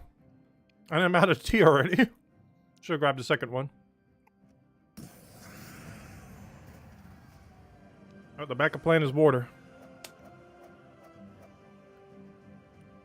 Oh, so I mentioned it the other day. But, I pretty much never have milk with cookies. Even though it's like this standard thing to do it with. I'm just not that big into dairy. Particularly like most milk products. But there are some I have on occasion, particularly cheeses. But, I don't know, I've never been a big fan of milk. And generally not too big a fan of most things milk are used in. Like as an ingredient and stuff like that, it's like fine and everything. But just not, I don't know, it's not really a drink that generally interests me. So water it is.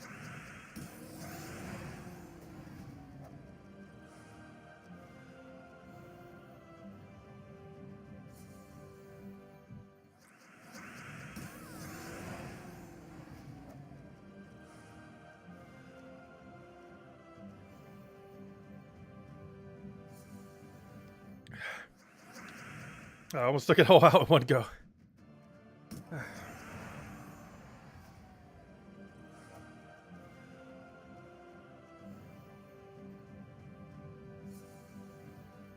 Gosh, I was a little thirsty there, apparently. It was mostly from the cookies. Luckily, I do still have a backup order over there.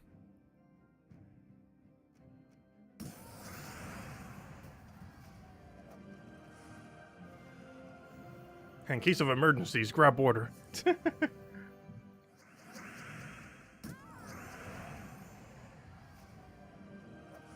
always have coffee with cookie. Well, technically, coffee does compose of milk, right? Doesn't almost all coffee use milk? To some degree. I don't normally make coffee, but I know, like, generally how to make coffee. But isn't almost every form of coffee, like, partially milk? To balance out the coffee beans.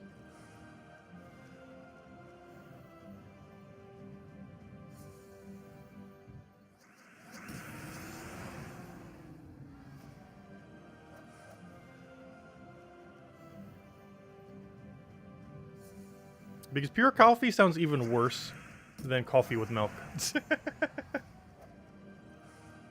Because I already hate the taste of coffee. So to not dilute it some with some amount of milk sounds even worse than standard coffee.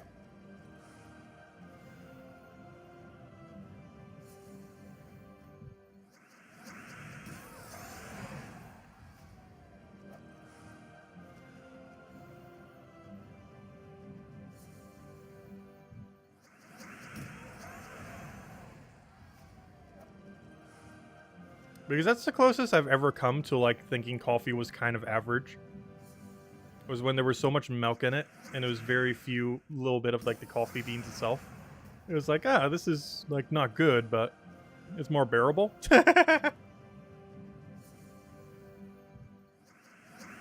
Because anything that's almost like a pitch black coffee, like just looking at it, almost makes me want to puke.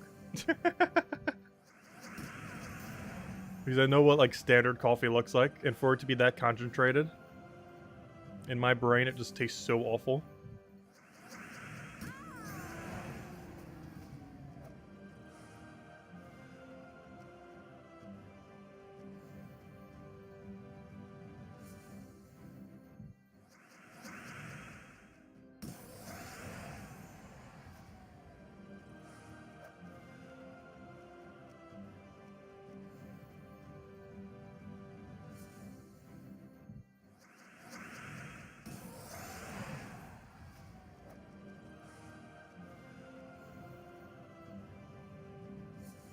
You got your third level up today? Gosh. Have I even hit my second? Yeah, we have. I believe we started at 1789. Though we're like right at the cusp of getting it. But theoretically we hit like 1.5 levels, even though we have leveled up 2 times. But our actual amount of movement is like 1.5.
Oh, so it's so much more relaxing just doing Dust Devil. It's so weird, the contrast between the Vault event and the other half of the Vault event. Like, this is so relaxing and chill. And then the other side is mash buttons for 15 minutes straight as quickly as you possibly can. It's like the complete opposite of each other. Which I always found very funny. Because half of Vault event is like this, maybe even 2/3. Or just very slowly, or you know, any pace you want to do it. You can still do it quick. You don't have to do it quick, but you know, just like very casually, just like one-shotting. And then the other side is mash buttons as quickly as humanly possible for 15 minutes straight. Or you'll lose loot every second.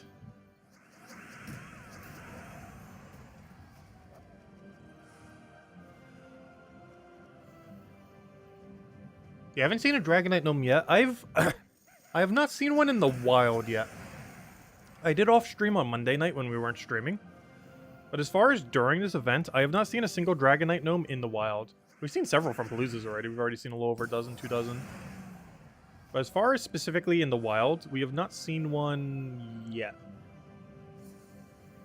From this event. And hopefully we will, because he was a lot.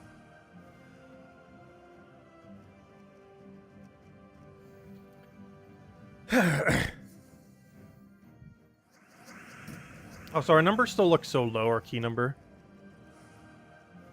Just because we keep having to hunt for verses rather than actually using Paloozas.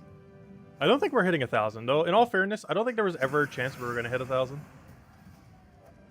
It'll also be the first time where we're kind of trying for 1,000, where we might not reach it. How do you recommend doing a Palooza? You just fast as you can go. Yeah, pretty much. Just go to explore and win it as fast as you possibly can. Most accessible team is running a one-shot Rowan build.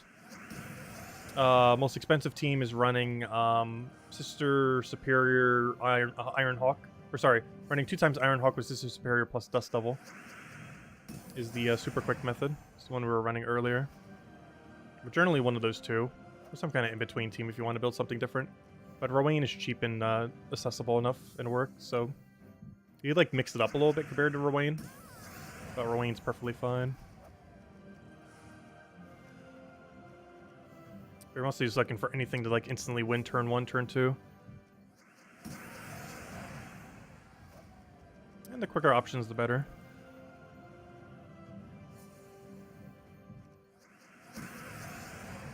You just got one? Nice.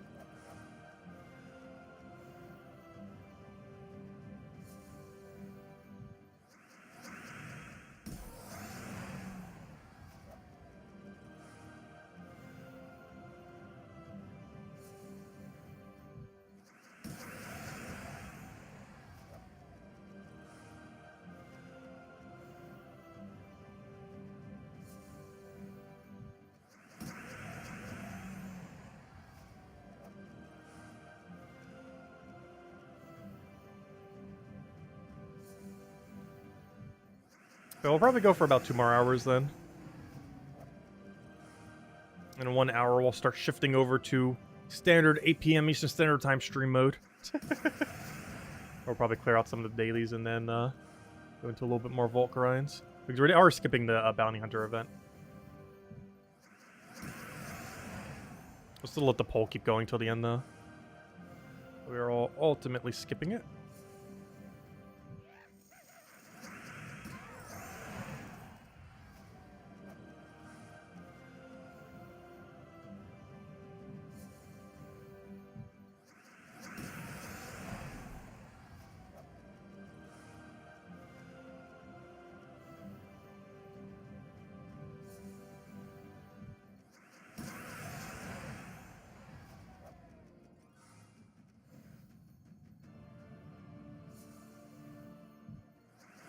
Yeah, generally at the last 3 minutes or so, you want to leave the final gnome, or the Dragonite Gnome.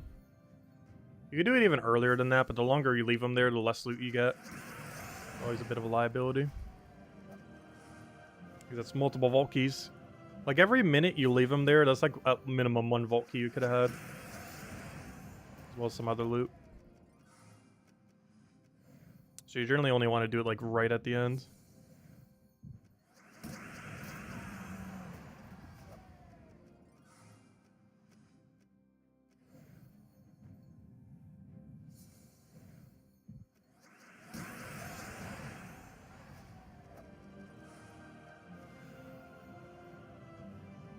You have a super cheap option, you call it click, click, boom. That's pretty much what most of these teams are trying to do. This one goes click, boom. But yeah, most teams do have to go click, click, boom. You generally need 2 casts to win most fights. This stuff was just a very rare exception where you can 1 cast. It also doesn't work on Palooza, it only works for farming versus, as well as all these other ones here. As well as for getting a lot of XP. Because, hey, only 9 more levels until we finally get 1,800. We're so close yet so far. We're about to be, excuse me, 8 levels. Oh gosh. How does water make me burp? That wasn't even a burp. It was like a, not sure what that was. Which is funny because I don't generally burp that much these days. Like, sound effects come from it sometimes because of the gas buildup still. But, it never generally comes out as a burp. If anything, I actually get hiccups more than burping. Like, it still causes something, but it just doesn't cause the thing it normally should cause. Really weird.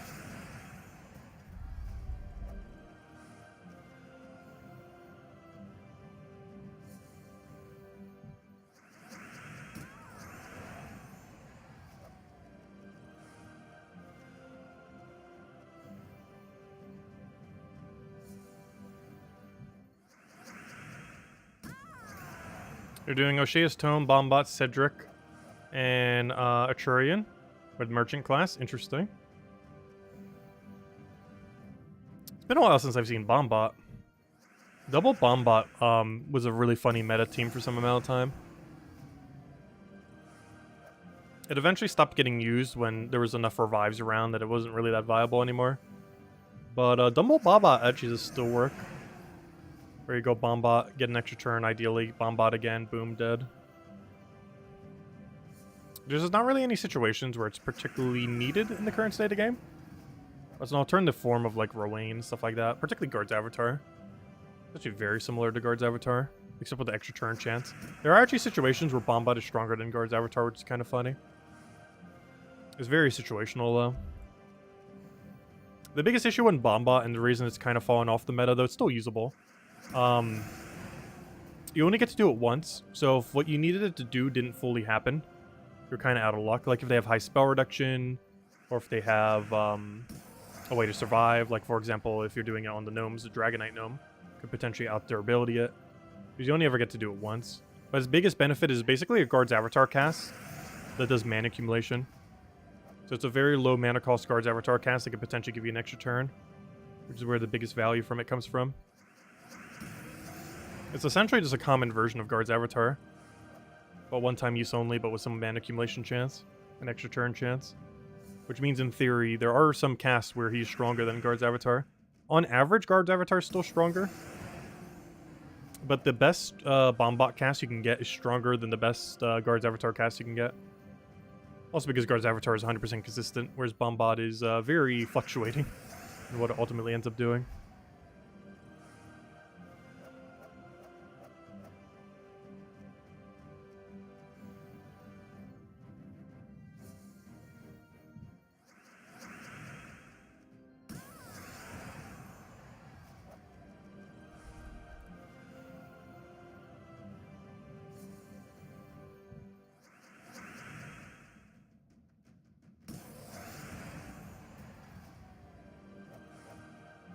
If you have a high enough armor, it won't matter. True.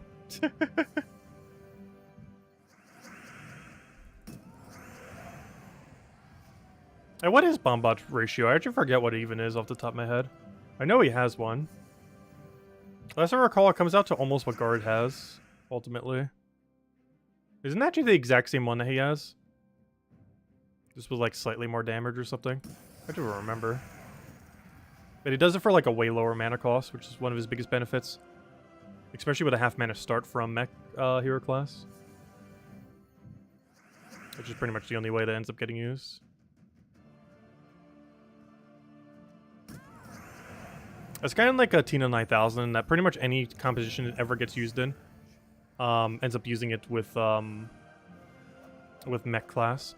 I'm really curious to see what the Adana rework's going to be. We should make a poll for it at some point on, because I didn't even think about that. What if they nerf Ironhawk? Could you imagine the amount of uproar that will occur if they end up doing it? Like, they can't. They can't possibly. They wouldn't do such a thing. The consequences of such an action are unfathomable.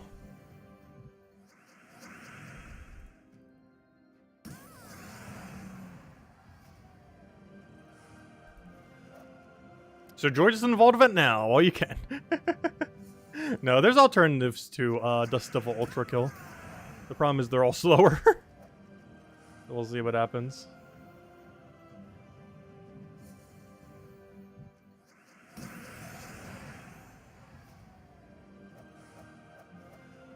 Yeah, we've been getting a lot of verse 1 today. Oddly enough, I feel like we got more verse 2 than anything, though.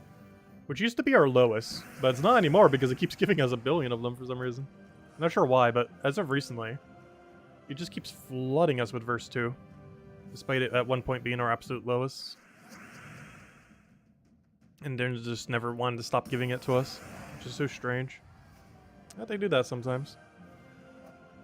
It happens.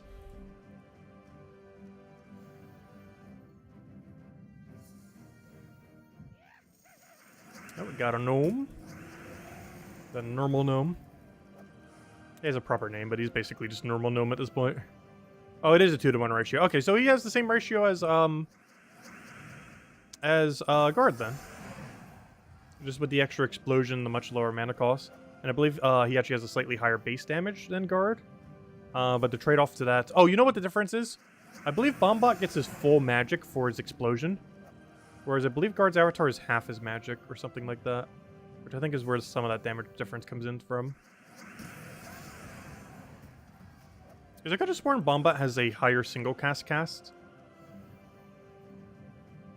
By like slightly. Have I considered using Elementals class to slow down gnomes? Do they ever get immunities? Well, we don't really need to for anything. Because you just die. So there wouldn't really necessarily be a need to, do that. And yes, there is one with Impervious. So even if we needed to, it wouldn't quite work. Because Mech Gnome has Impervious. I think it's the only one that really has immunities out of them. But Mech Gnome has immune to everything. Well, not to curse into an effect, but still. Pretty much everything. For a quick kill team, it's basically immune to everything. Because most quick kill teams don't have the capability of putting multiple utilities. Like, it'll be lucky if it even has one. In a lot of situations, it's put into cleanse. In a battle like these, we don't really need it. There's more often than not, it's better to have like cleanse utility than a offensive utility. There are exceptions to that though. Or it just depends on the battle. But all gnomes fights are pretty easy. Because you get to choose the durability just by doing low level explore or something similar. So it's mostly just comes down to how much damage you can do and how quick you can do it.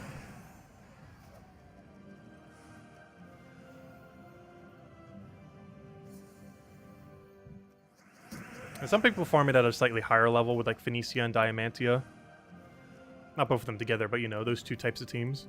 Like Scourge of Honor teams, Phoenicia teams, Diamantia teams for the ones who have not gotten unlucky. Though also for the people who have grinded a lot, you can get a lot of Dragonite during this event. While we haven't gotten like a super high amount, I would say we're averaging like 30-ish, 40-ish Dragonite per hour. Could be even more if we deliberately stayed on some of those Dragonite Gnomes to be able to get their full loot at the end of some Paloozas. I feel like we're averaging like 30-ish Dragonite per hour. Which is that particularly high? No. But that's more than 0. That is substantially more than 0. And you're also getting a bunch of other loot. It's not like it's the only drop you're getting. If that was the only drop you're getting, yeah, it probably wouldn't be that worth it. But you were getting way more than just a 30 Dragonite or so per hour. Getting way more than that. How long have we been farming? 7 hours, 5 of which have been on stream. And most of which I've been trying to get Paloozas. That's why our vault key number looks a little pitiful right now. Because we're not even over 100 at the moment. But actually, we kind of are, because I don't think I logged the most recent Palooza we did. We're actually pretty much exactly at 100 right now. But even that's kind of low. Or at least low compared to what we've been doing. It's mostly because we're trying to get the verses. Next time, I need to make a verse tracker. I'm not going to do it now because we already started. But next Gnome-a-Palooza, we are tracking the exact number of each verse we're getting. For one, to check how bad luck we're getting on the one we actually need. But also to check just in total, like what kind of numbers we're doing. Relative to the amount of time.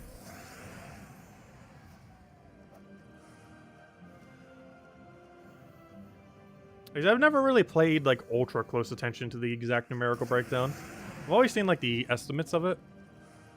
I've never bothered breaking down each individual one to its exact value. Over a long period of time. We'll do that next Vault event. Which should be in a couple weeks from now. Likely 3 Fridays from now, though not confirmed. Like 2 to 3 Fridays, most likely 3 Fridays. Potentially 4 Fridays if it gets a little delayed. But sometime within the 2 to 4 week from now period, it should be another Vault event. Also, Terran's World does have scheduled a Vault event for next week, if it's still up there. I don't believe we are, because that would be back-to-back Vault events, but there's a non-zero chance we do get one next weekend, which I actually prefer they wouldn't do that, and wait at least one more week.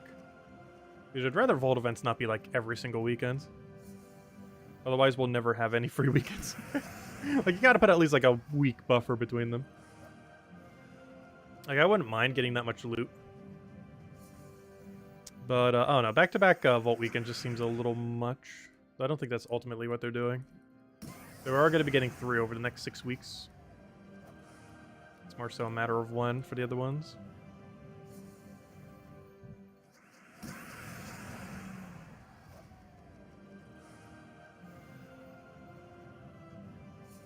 Oh, Maximius, welcome! And hey, you finally got to the Vault event. You're doing your first one. Good luck. Make sure you have your team ready and everything. I hope it goes well. There's definitely a lot of loot to be had, that's for sure. I do advise using the vault keys after the fact, though. As tempting as they might be to open immediately. Because that's more time for you to go farm 4 more vault keys. Because opening vault keys during a vault event is actually pretty bad value. They're the same value always, but they're bad value in the sense that time could be used to farm more vault keys. Whereas you can't do that at every time, only during vault events. So it's normally best to use them after the fact, which is why we're using so many in the past. Not touching them until Monday, perfect. And then you can claim all the loot then, see if you get lucky.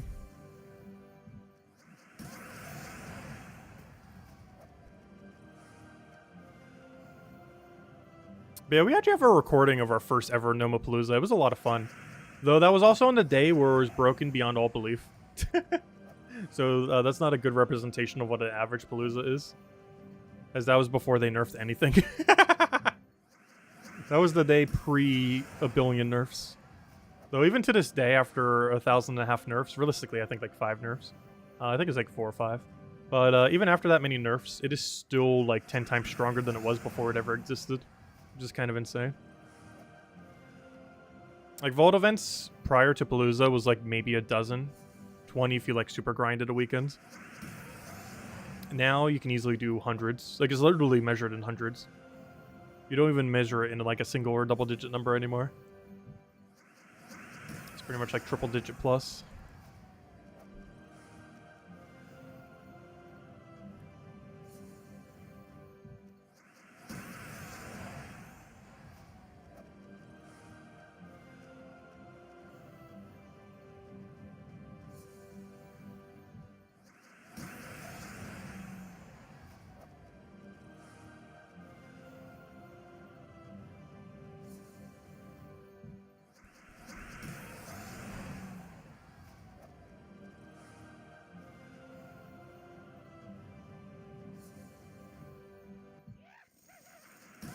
Hello, David, by the way. Welcome, welcome. You came into the weekend with 73 Gnome-a-Paloozas? Oh, wow, that's a lot of Palooza. I came in with, I think, 10 or 11. We're sitting on, I want to say 15 right now. So we have used about 6 or 7. Let's see. Where are we on them? So we should go run some more Paloozas again. We're at 15. Let me go find one more, then we'll go run 2 Paloozas. I don't need this, right? It shouldn't. And then by then, the 8 p.m. Eastern Standard Time crowd should be here. If they're not already. Hello. And welcome. The only problem is I can't send out a new notification. Like, there's no way for me to, like, resend a notification for an already existing stream that's still ongoing right now. I wish you had at least, like, one boost that you could do during a stream, or a few of them. Particularly for longer streams. Where it's like, you could resend out the notification for a stream that you're currently doing. Because we would do that every single time at 8 if we could. But you can't do that for an already streaming stream.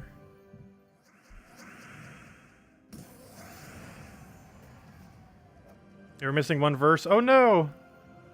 You got it, you were reworking during bathroom breaks? That's funny.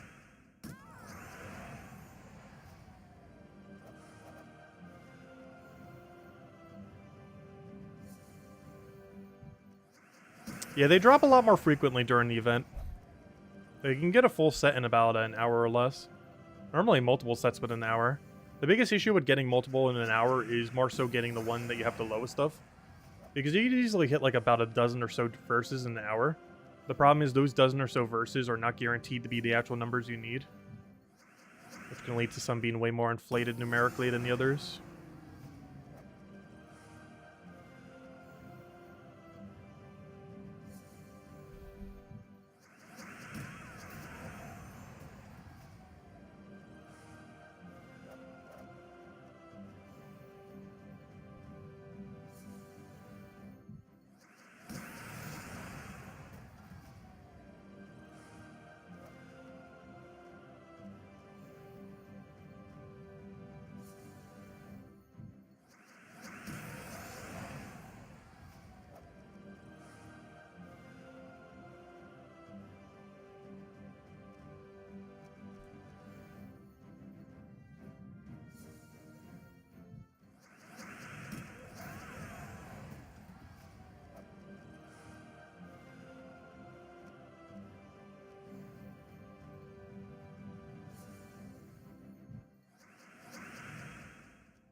Yeah, we could technically make like a second stream and then send everyone over to that stream, but then it would divide the video. Generally, like longer streams to not be segmented, unless they're going longer than 12 hours, in which case they have to be segmented.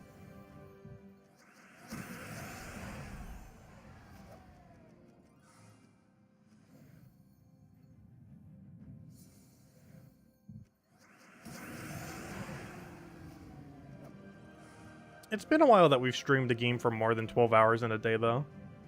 Actually, I think the last time I did it was around this time, about a year ago. I almost said a decade ago. For Pokemon Legends Arceus. I think one of the first few days that we did it, we did like a 10-ish hour stream, then like an 8-ish hour stream or something. Just with like a quick nap in between. It's very rare that we ever stream one game more than 12 hours in a day. If ever it is, it almost always is because it's like some kind of new release. Just trying to grind through the storyline.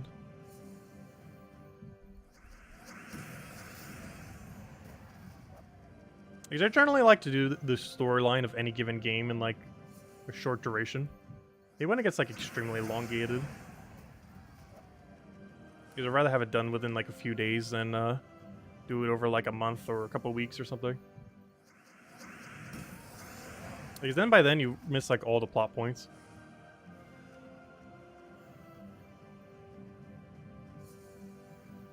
Because you forget about them because it's been so long.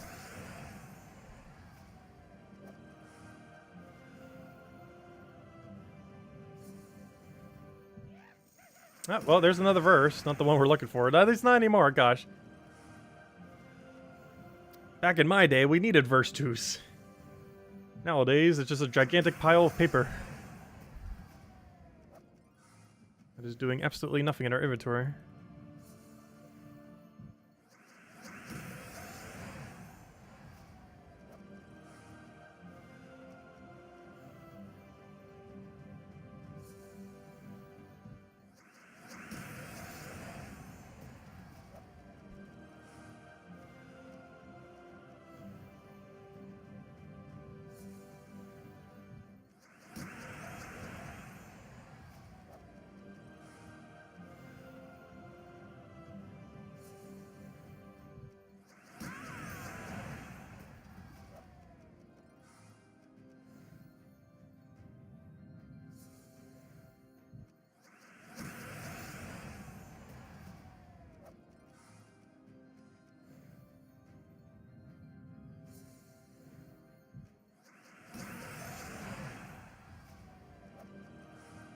So we're getting somewhat close to that level. Hello, Nightmare! Welcome, welcome.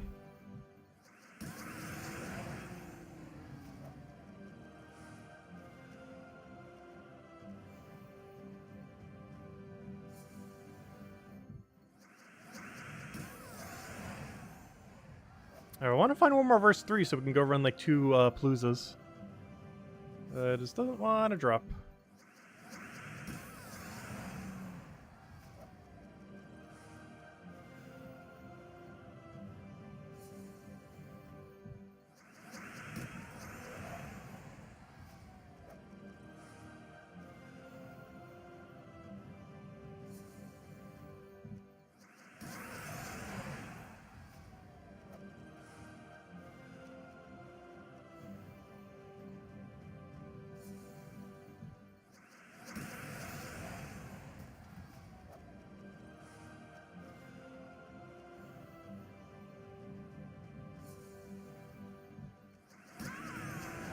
Oh no, it lived. We don't have an option now. Oh wait, I could take no, never mind. I forgot we're not using Sister Superior. Oh no, the slowdown. The slowdown. There we go. Oh, I could have just taken Skull at that point as well. It was extra turn Skull too, which is kind of funny. He said it had a revive or something. Oh, of course it doesn't.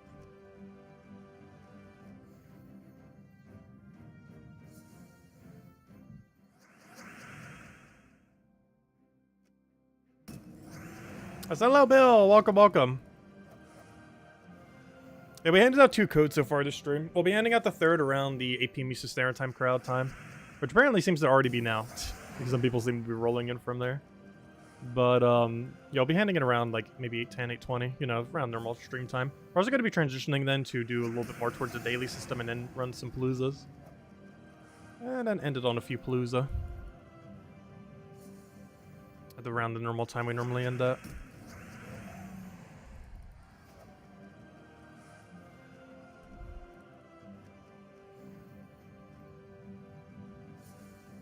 Yeah, whenever we do streams like this, it reminds me when we used to stream like a couple streams for like 6 hours of Gems of War every week.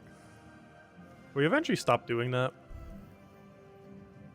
Mostly because the game kind of ran out of content to keep doing that for. Of course, during a Vault event, definitely a good time to do so.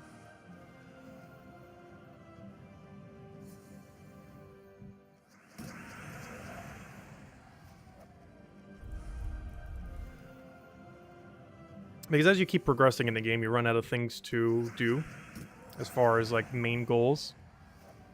There's a lot of like super big milestones you can set, like go max every hero class, go do pure fact or 2,500 in pure faction every underworld faction, go do collect everything. But eventually you start running out of big goals, and you have to set smaller goals. Oddly enough, because every like super big goal has already been set.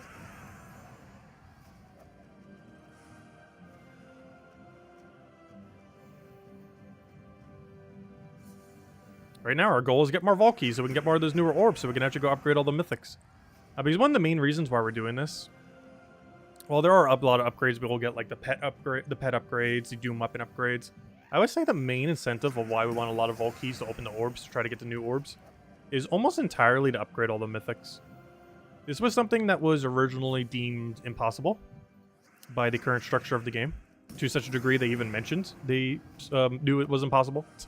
And they don't really expect anyone to grind all the way through, even though there was some people who were trying to. But now it is actually possible. It is realistic to have everything in the entire game fully gold medaled. I'm pretty sure no one has done it yet, but it is possible to do. Whereas before it was realistically not possible to do. Because the biggest issue before is the amount of time you'd have to spend in Explore 12 to farm for more tokens and everything, or to get your medals to upgrade everything. Basically, the amount that you'd have to grind was like several hours a day or something to keep up just with the replacement rate of new mythics coming into the game, not even counting anything else. But now, mythics are super easy to max. You go get all of those orbs and just spam them on it. The only big issue that is going to start to arise, though, is eventually you're going to have every single mythic maxed and then not have anything to use those bronze medals on. While in theory, you could use it on a legendary troops. You're, of course, losing quite a bit of value if you lose on a legendary troop. But if they're not going to add some kind of way to upgrade them to their next tier, which they likely won't, and if they do, not anytime soon. But if they don't end up doing so, yeah, we're probably going to eventually have to start using them on legendaries. Because we're already halfway to medaling every single mythic in the game. We already have several, or as far as the bronze level, not fully medaling. Nowhere near fully medaling. But as far as the first medal on every single one of them, we are really, really close at this point. Very close. We're definitely past the halfway point. Hey, verse 3, finally. Okay, let's go do some Palooza now. I was waiting until we found one more verse 3, and that is one more verse 3. Alright, let's see. Oh, I knew what I was going to do. I was like, wait. I was like thinking, like, brain function.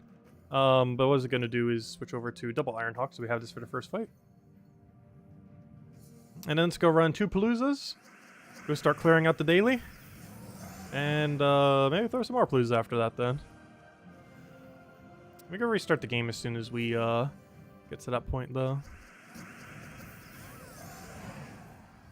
Alright, so let me back out. It's not our mail right now. Oh, it's just the petty keys. Oh gosh, I hate when they keep blinking like that. I always want to click on it and then realize it's like, oh wait, never mind. I hate that so much.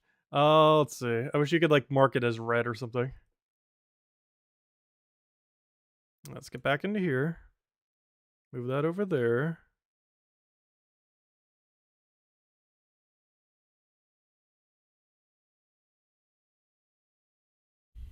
Let's go start a Palooza. Particularly 2 Paloozas. Alright, Soulforge. Not that. Other. Our Palooza should be at 16. Yep, there we go. Alright, let's begin.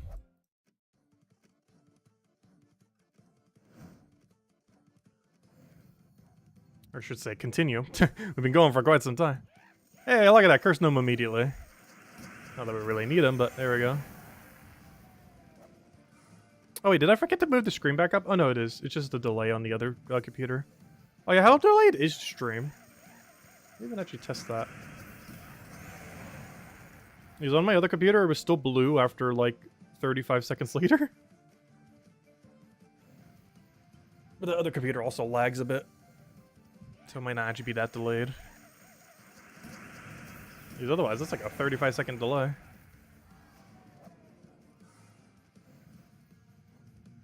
Realistically, it's probably like 10 or 20 seconds.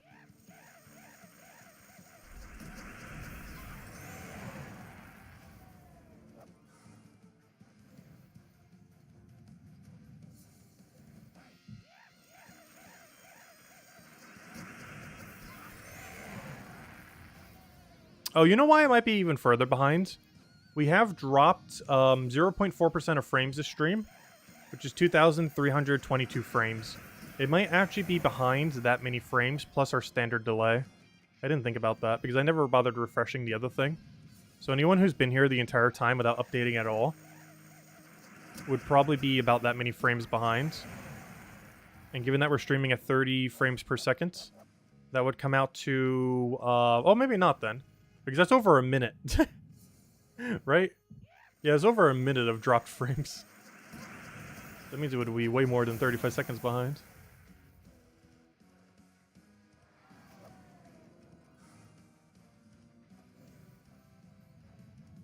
Because that means it'd be closer to a minute then.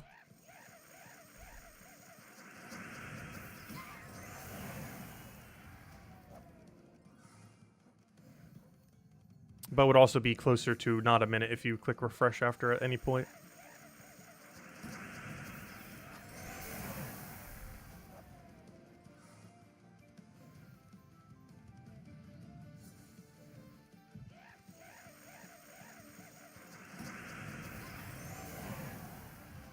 Over 40 seconds? Okay. So yeah, the delay I have on the other one actually does seem kind of accurate then. Because that's about how close the delay is on the other one I'm looking at right now. I thought it was just that computer being slow, but sometimes it actually is accurate.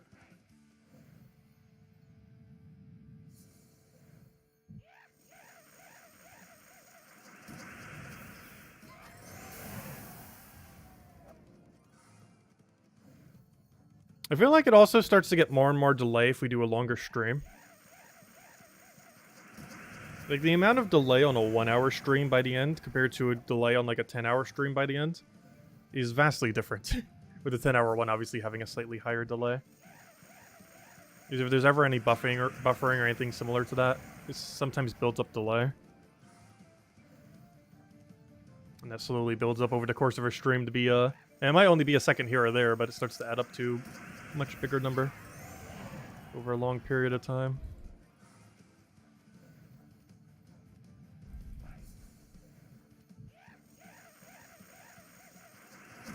Well, when I say frames loss, I'm referring to the one... There's actually two numbers I can check. There's one that shows my program's frames loss, which is the predicted number of frames based on the output to YouTube. But there's also a second one I can check that is actually the back-end YouTube stream itself, which is probably closer to what you guys are saying.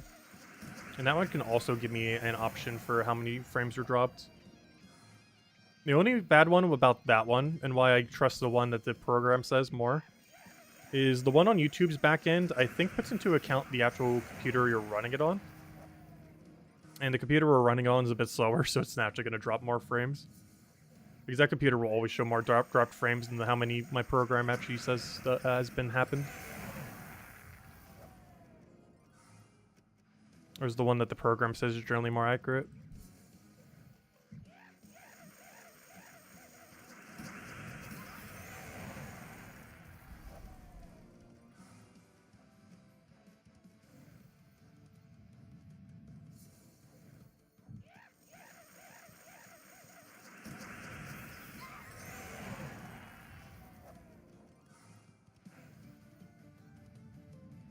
Yeah, after this Palooza, we'll run another Palooza, then I guess we'll start clearing out some dailies. And then ended on like a double Palooza or something.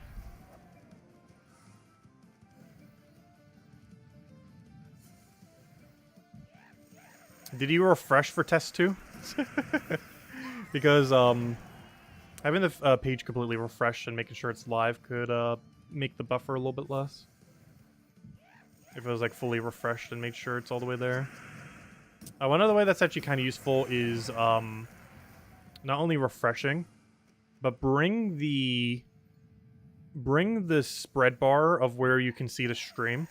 Bring it to some time in the past, then click the live button.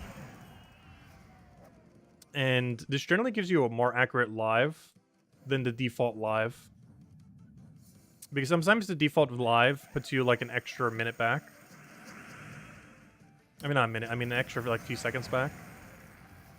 Whereas if you deliberately go backwards in the stream and then click the live button so it reforces you back to live, that generally gives you a more accurate live of any stream than if you simply just go into a stream and just default it to whatever it does. It's normally only by a second or two, but it's by a second or two.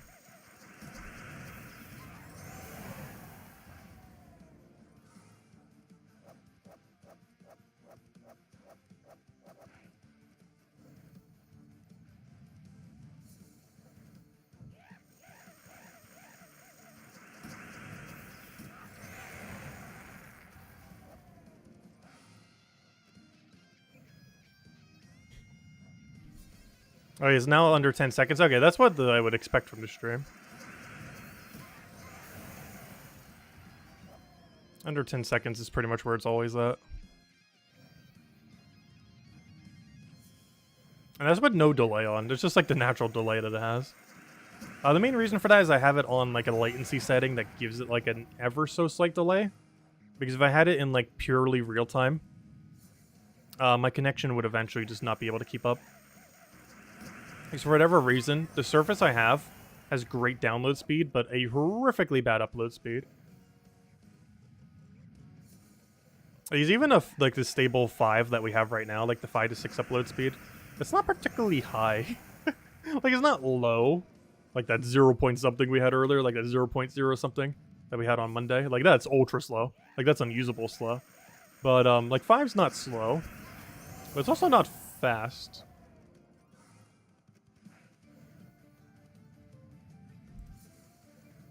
I never really understood why so many surfaces have it like so absurdly low. Like I understand that you can never really have like a upload speed like as quick as your download speed. But the fact that the disparity at some times is just so absurdly high. Because from the same service I average like a 5 upload speed. We can get as high as like a 700, 800 download speed at times.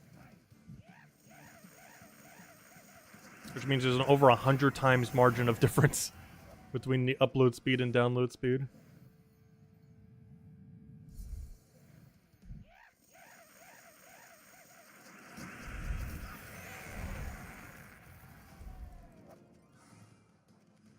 Hello, Emernator! Welcome, welcome. After this Palooza, we'll go run another Palooza and then go clear out dailies. And then we'll do a little bit of grind and maybe go straight into Palooza. We'll see. Not sure what the exact setup is here. But regardless, it's going to be a lot of grinds. As will be tomorrow when we do run it all back again. And we'll have another redeem code in a little bit since 8 PM Eastern Standard Time crowd's starting to get here. You kind of already have been over the last hour or so.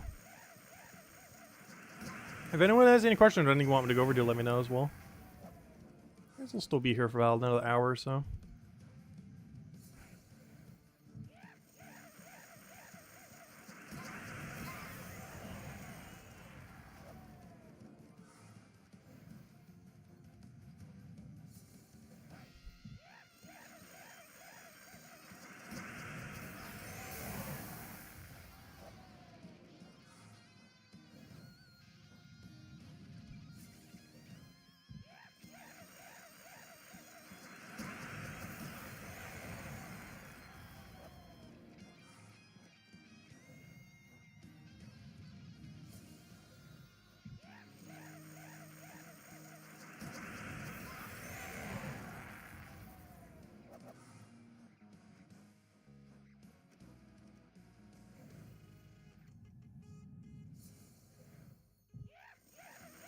How's the luck been with the new gnome? I have still, during this entire event, not seen one during in the wild.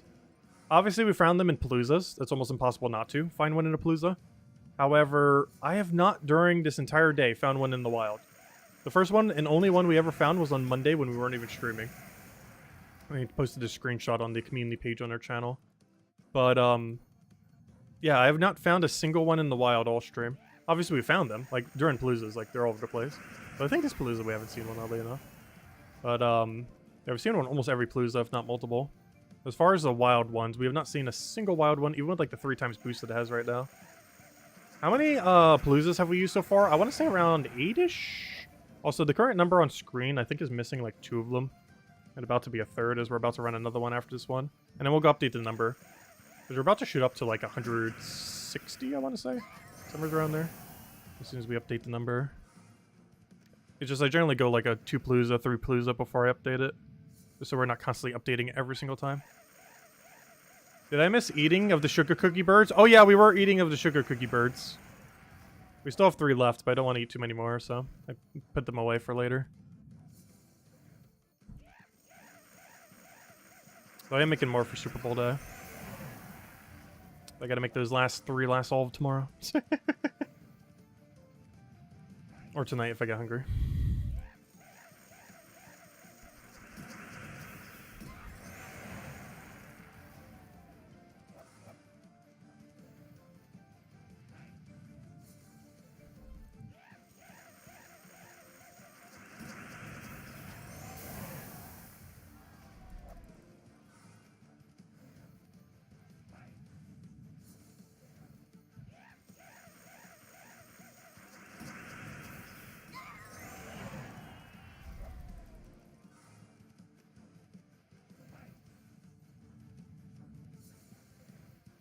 Any guess when the February update's gonna drop? We have no confirmation. Based on when the beta went out, I would assume 2 to 3 Tuesdays from now. Definitely not this week's Tuesday. But 2 Tuesdays or 3 Tuesdays from now is pretty likely. Isn't 3 Tuesdays actually the final? Oh, wait, we're still in the thing. Oh yeah, I can't check. I was gonna check to see if 3 Tuesdays is the final Tuesday of the month. It is. So yeah, 2 or 3 Tuesdays from now. It's not going to be next week, almost guaranteed. But 2 to 3 Tuesdays from now. 2 Tuesdays is probably the most likely time. 3 Tuesdays is literally the last day of this month. So they'd kind of have to do it by then. Unless they're delaying it. Because they said it would come out this month. Of course, could get delayed. But 2 Tuesdays from now is the most likely date. Not next week, but the following week.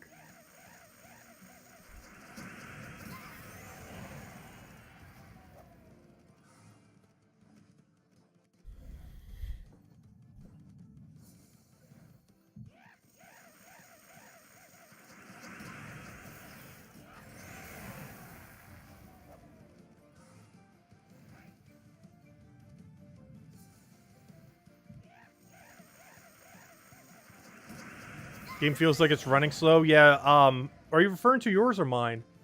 Because if yours feels like it is, try restarting. Winning very quickly a lot over and over again will do that. It's why we keep restarting every, like, X amount of, battles, every X amount of Paloozas and everything. Because the longer you go without resetting, you do start to get slower and slower. It's a good idea to do that almost every single hour when winning this quickly. It's normally as a result of winning super quick. But of course, every single thing that you do during a Vault event is trying to win super quick. You can start to lag it down like crazy.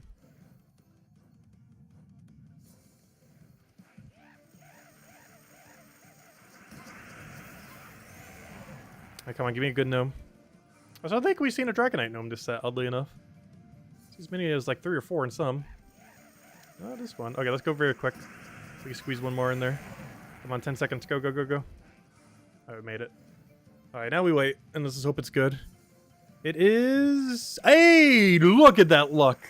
Dragonite Gnome on the final roll. Oh, there he is, Dragonite Gnome. He's not a wild one, but he's about to give us wild loot. Which is about just the same. I will take a green. Actually, oh, I was gonna say take a yellow. It's guaranteed, but there we go. All right, How many Dragonites did we get? 40! And a few other knickknacks in there. Yep, 40 Dragonite. Not bad. But yeah, we're averaging like 30 Dragonite an hour. Give or take a little. And just in that one drop, we got over 30. Alright, let's go run one more Palooza, and then we'll go do dailies. And then after doing dailies, maybe like another 2 Palooza, or grind a little bit and do 1 Palooza or something. But anyways, let's go and run the Palooza back then. Start from the top. I already have this pet. Let me double check just in case. Yeah, we already have it maxed. Apocalypse troops getting a bonus. I wonder if the Vault troops ever would. Okay, what am I looking for? I'm looking for Palooza. You just found one of the new gnomes since this morning playing in a Gnome-a-Palooza. Oh, you just found one of the new gnomes. Yeah, I still haven't seen one in the wild yet. But we've been seeing quite a few in Palooza itself. It definitely makes it drastically more likely to find. Like, I think there's only been 1 or 2 Paloozas we ran all day that did not have it. Like, after this one, we're going to go update our Vault key number. But you know what, let's just update our Vault key number now. And then we'll do one last update at the end. Just to see where we're at. But let's go get an updated. So we started at 1,300, so that is now 141. Oh, that's not what I wanted. Why did I do that to try to update it? Let's see. 1 second. That's not what I need to do. So this is 141. Pretty much double the number we currently have showed there. And this one started at 565, which means we're at 12. They both basically doubled. That makes sense, because we basically did twice as many Paloozas in that time. So, there we go. That makes a lot of sense. It doubled because we used the same amount of Paloozas that we did previously. So it would make exact sense that it would double. It'd actually be more surprising if it didn't double. Because that's essentially what we just did. Anyways, okay. Let's go run one back. And then we'll go do our dailies. And have another code soon after. Actually, as soon as we finish every basic daily, we'll go hand out a code. How about that? So run a Palooza, then we'll go do dailies, and we'll hand out a code after that daily, and then we'll grind a little bit more. That last little bit of vault grind in there. Until tomorrow, where we'll do it all again. Okay, let's go do it. Let it begin. Oh, am I on the right team? I should be, because we just did it. Yeah, we are. Perfect. Just making sure. Never know sometimes. Yes, hello, Lester! Welcome, welcome. Hope all's been well.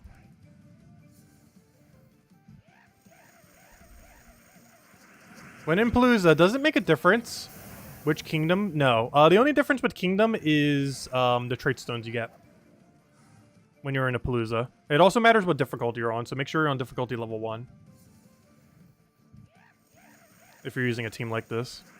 There are some teams that run it slightly higher, but if you're running like a quick kill like this, you generally want to be level 1. Rowan build can go a little bit higher, like 2, 3, 4, maybe even push 5, though I probably wouldn't try to. But, yeah, as long as the difficulty is low, it doesn't matter what kingdom you do it in. You generally want to do it in the kingdom that gives you the best trait stones that you currently need. So let's say you currently need like a bunch of red, or you need like a red-purple, or blue-purple, or something similar. Just do it in whatever kingdom you need trait stones from, or you want to try getting some from. Where you farm your verses matter, because it'll still be the normal troops from the kingdom. But where you do Palooza can be literally anywhere, as long as it's on the correct difficulty for your team. As the only thing that the kingdom determines at that point is the trait stones you get. I just happen to always pick Apocalypse, just because, you know, it's the same spot, so I might as well just do it there. Since I do both my farming and might as well just do the Palooza there. But you can change it to anything you want if you still need to grind trait stones. Just we have more trait stones than we ever know what to do with, so I don't actually have to adjust it to a new trait stone that we might need, as we don't need any of them. But you can easily just keep changing it to whatever kingdom you need a trait stone from.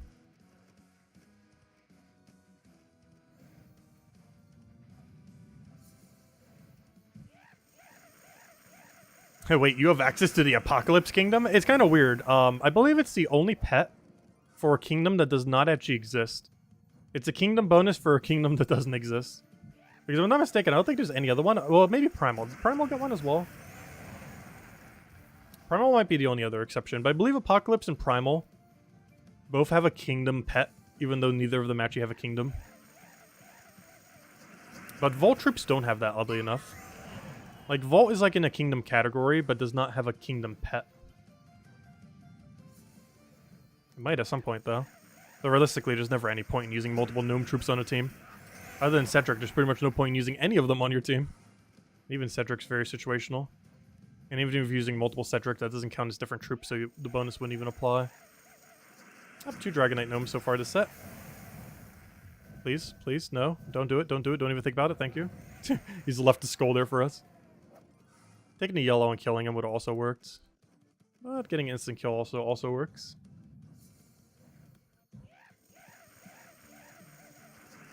But yeah, based on the poll that we have running, it looks like about 50% of people are skipping the event. Maybe even slightly more than 50. But it's been pretty much averaging at like a slightly 50 to like slightly in its favor of skipping. Which is interesting because I think if we pulled that on any other event, it wouldn't have happened. Even if we posted it on another Vault event weekend in the past, I don't think we would have gotten those kind of numbers. But I think the main reason being is that it's the first Vault event since Orbs. It's also the first Vault event in such a ridiculously long amount of time. Because we skipped on it as well. It's the first bounty event we ever skipped. Also because I'd rather have more of those new orb drops. And while Bounty Hunter does give some of those orbs, it is not quicker than the rate of which you would get Vault keys to go get those orbs.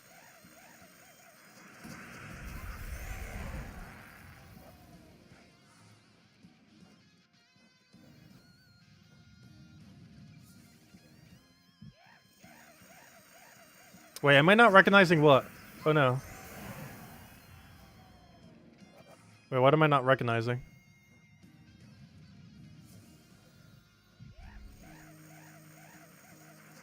Oh, did I not say hello to Tyrion? Hello, Tyrion! I thought I said hello earlier. Haven't you been here for a while? Am I going crazy? Weren't you here like several hours ago?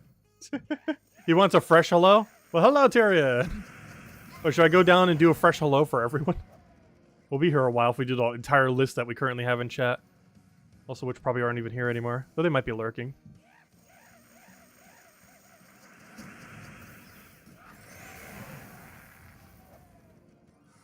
I could try doing that after this Palooza. We'll be here for like 5 minutes saying names though.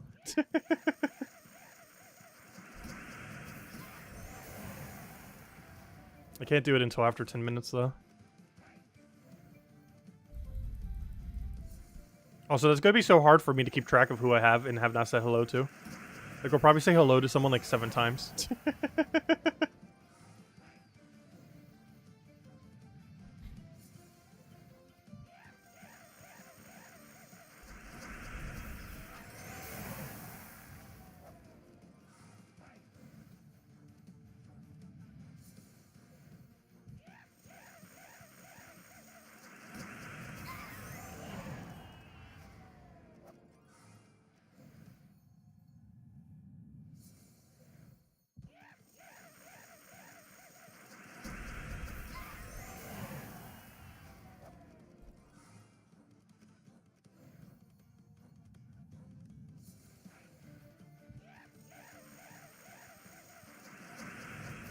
You're saying hello 7 times? We call that Tuesday.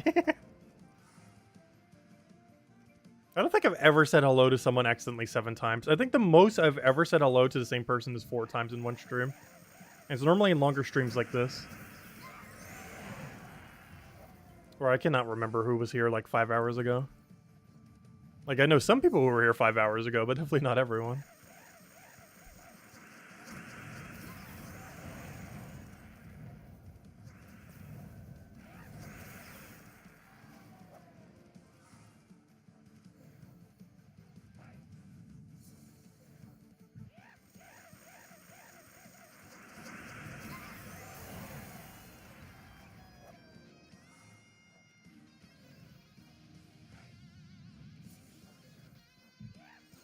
How many hellos is the record? I'm not sure. Someone would probably know. I can't think I've ever said hello to someone more than 5 times in a stream, though.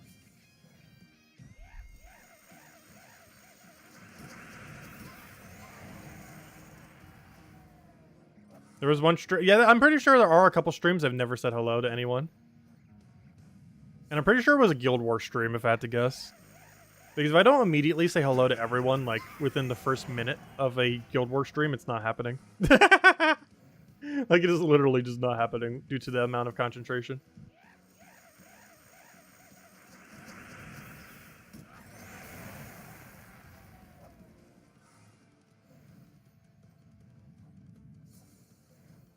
Bill probably has a spreadsheet of it.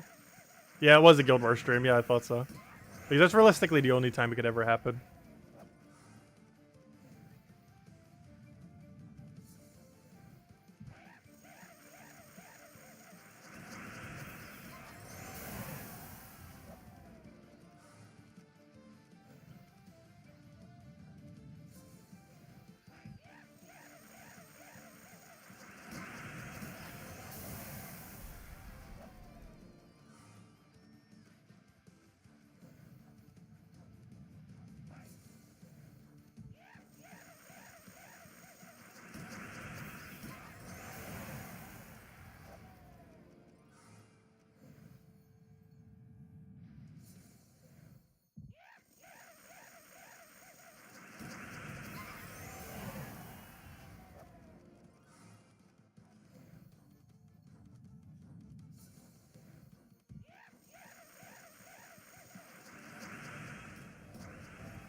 If I did it in the wrong order, fail.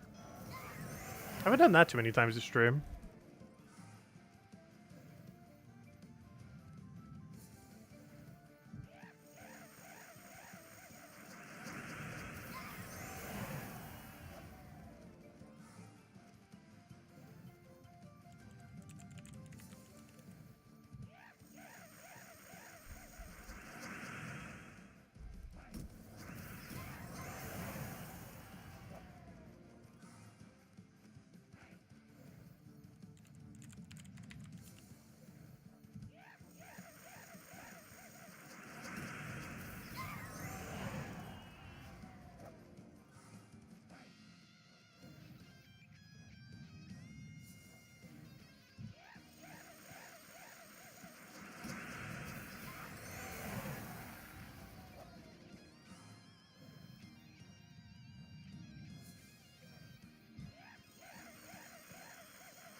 Oh, you know one thing I think I forgot to do earlier?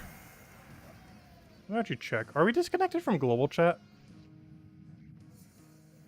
Because that's actually generally a good idea to do during Vault events. Because it can make you lag less. Check in a second. Kind of hard to get there when we're winning so quick. I didn't even think about that till just now. Please let me click.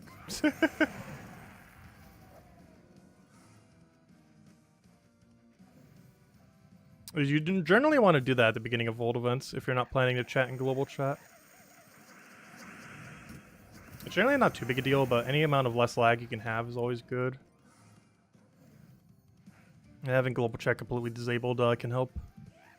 Doesn't make a huge difference, but it does help.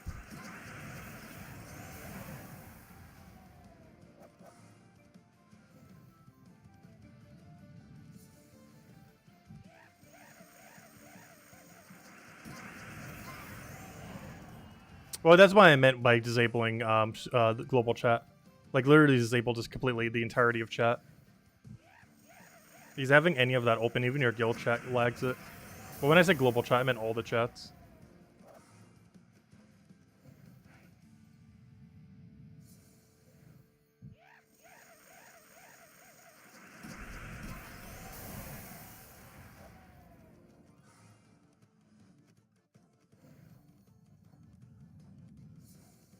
Remove all the chads. Chats, not chads. I feel like after longer streams, I do start to slur some words, though. I probably just do that naturally anyways.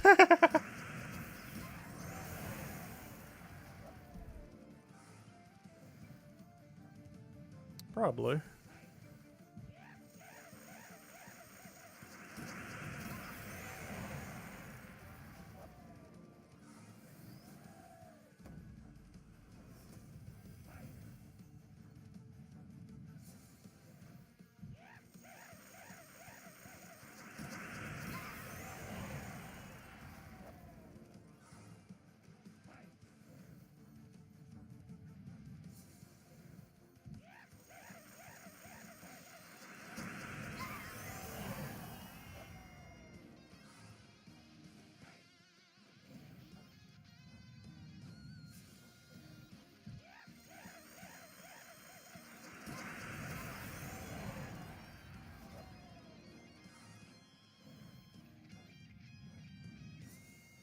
Catch you later, Clip Bomb. Thanks for stopping by.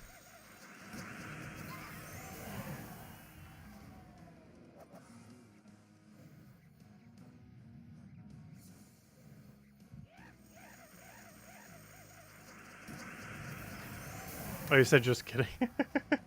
Yeah, we'll go in through all the hellos in a second. People in chat wanted me to go through all of them. So we shall go through all of them. Also, I want to go double check to see if we have global chat disabled. Can't remember if I did or not.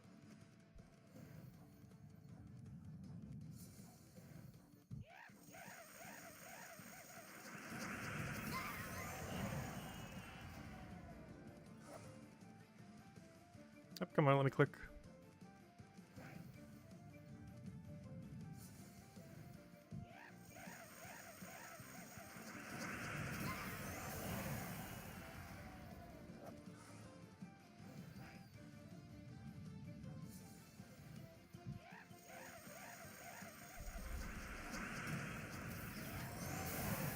Alright, where's our Dragonite Gnome?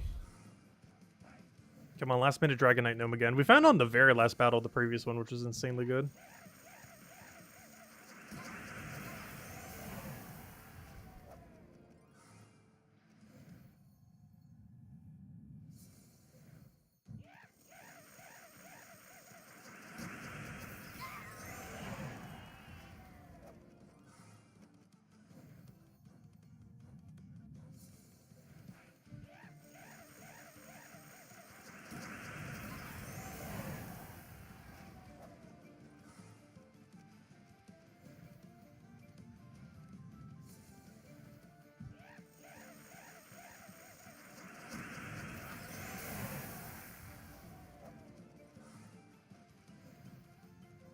I think this is the final one we have to take. No, we didn't get a really good gnome there. Unfortunate. Let's see. Did we disable chat earlier? No. We're partially in chat. Aw. I need to go disable it after. Which I can disable it from here. Settings. Because we're not in global. We are still in our standard one right here, though. Disconnect, leave. Okay, there we go. So now if I click on it, do you want to connect? Okay. And that's when you know you did it correctly. Because if you go over here and it says, would you like to connect to global chat? Because you generally don't want to be in any of them. And that means you're in none of them. If it says that. Hey, 1,000 glory. And 1,000 souls. One is different than the other, though. This is your highest drop. This is your lowest drop. There we go.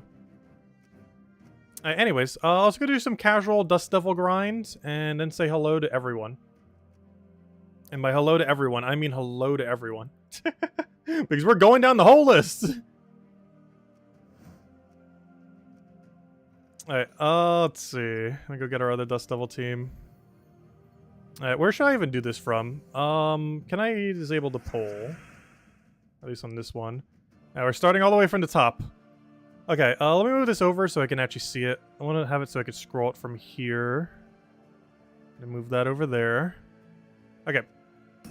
Hello! Oh, it doesn't go all the way up. But we can do it from how far it goes up. Hello, Anthony. Hello, Cookie. Hello, Runs. Hello, Sushi Ninja. Hello, Isabel. Hello, Supernova. Hello, Roman.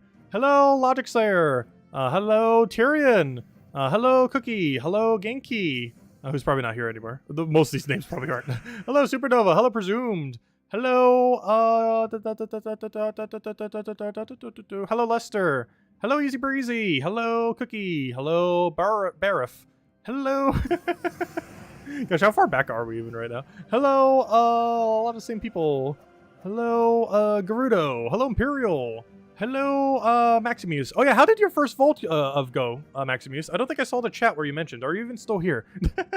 But yeah, how did your vault event go, Maximus? Let me know. Hello, hello, David. Hello, Andrew. Hello, Emanator. I think I said Emanator. Hello, Slurpee. Hello, hello, Steph. Any guess when the next update is? Oh yeah, I answered that earlier. Just making sure. But yeah, it's likely 2 Tuesdays from now. Not next week's Tuesday, but the following Tuesday is most likely the patch. And 3 Tuesdays from now is the last Tuesday in the month. So if it's not the 2 days from now, if it's not 2 Tuesdays from now, it's almost guaranteed 3 Tuesdays from now. All right, we're almost up to current date. Let's see, it didn't go all the way back. Hello, Clip Bomb. Hello, hello, Juan. Hello, Lester, or Lestats. I keep saying Lester. Hello, Lestats, and hello, everyone else. Still here. 30 Volt keys. Wow, that's really lucky. Don't expect that. 30 is actually a really high roll. I think the average is closer to like 20-ish for Vault, or for Palooza, or for a single Palooza. So to get 30 in one is definitely above average, especially some of those were epic Volt keys. Though even if those were all still normal, that's still a pretty good number to have gotten.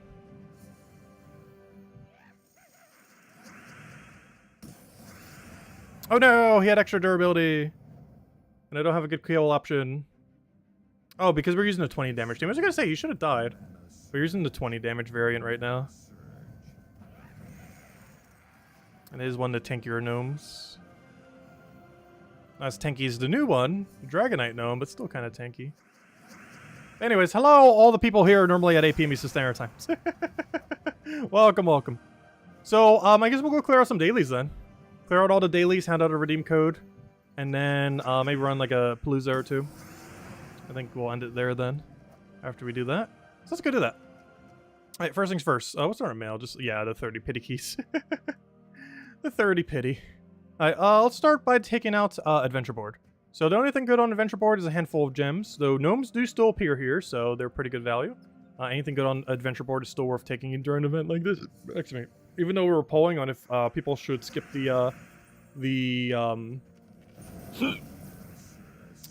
gosh, Bounty Hunter event. Even though we were polling that, and it seems to be about a 50-50. It is always worth still doing these Adventure Board ones, particularly the ones that are actually good. Mostly because you can still find gnomes here. Unlike the other event where you can't find a single gnome, every single battle that we're doing here does have gnome chance. So every single time we go in, have plenty of chances to get a gnome. Every single battle. Tyrion, what were you mentioning? Your new kingdom is scheduled for 220. Okay, so it is, so that's why I mentioned then. So next week's Tuesday, or the weeks after next week's Tuesday then. Because wouldn't that still be in time? Oh no, that would actually be after the fact. Hold up. True. Maybe they're doing a Monday patch then. Oh, but then oh no. That's kind of strange. Because yeah, it probably would need a new patch. But didn't the patch we already had the things that were needed for the doubles? Or maybe they were updating, I'm not sure. That's true. Okay, we get enchant, and what's the other one? Curse. Okay, that's not bad. Go bring out our Zolgoth team. And after this, I guess we'll hand out a code. Because the only other daily we'd really have to do is the world event, and we're gonna ignore that for now. Pretend it doesn't exist until we need to do them. Let's see how far the guild has gotten. And if it's not all the way, we'll do our battles then. On like Saturday or Sunday.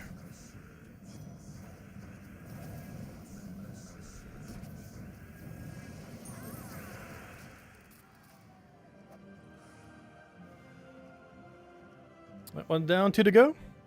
Then we'll grab our Dragonite. Though soon, we might not even need to get that Dragonite anymore. Find out definitively after next patch. Because if it doesn't make a big enough adjustment to them, we are opening a billion eggs till we get the brown one. Yeah, I'm getting everything except verse 3 as well. I have the exact same problem. Everyone has one that they don't get. And I am in the same camp of just not getting verse 3 currently. There's always the one.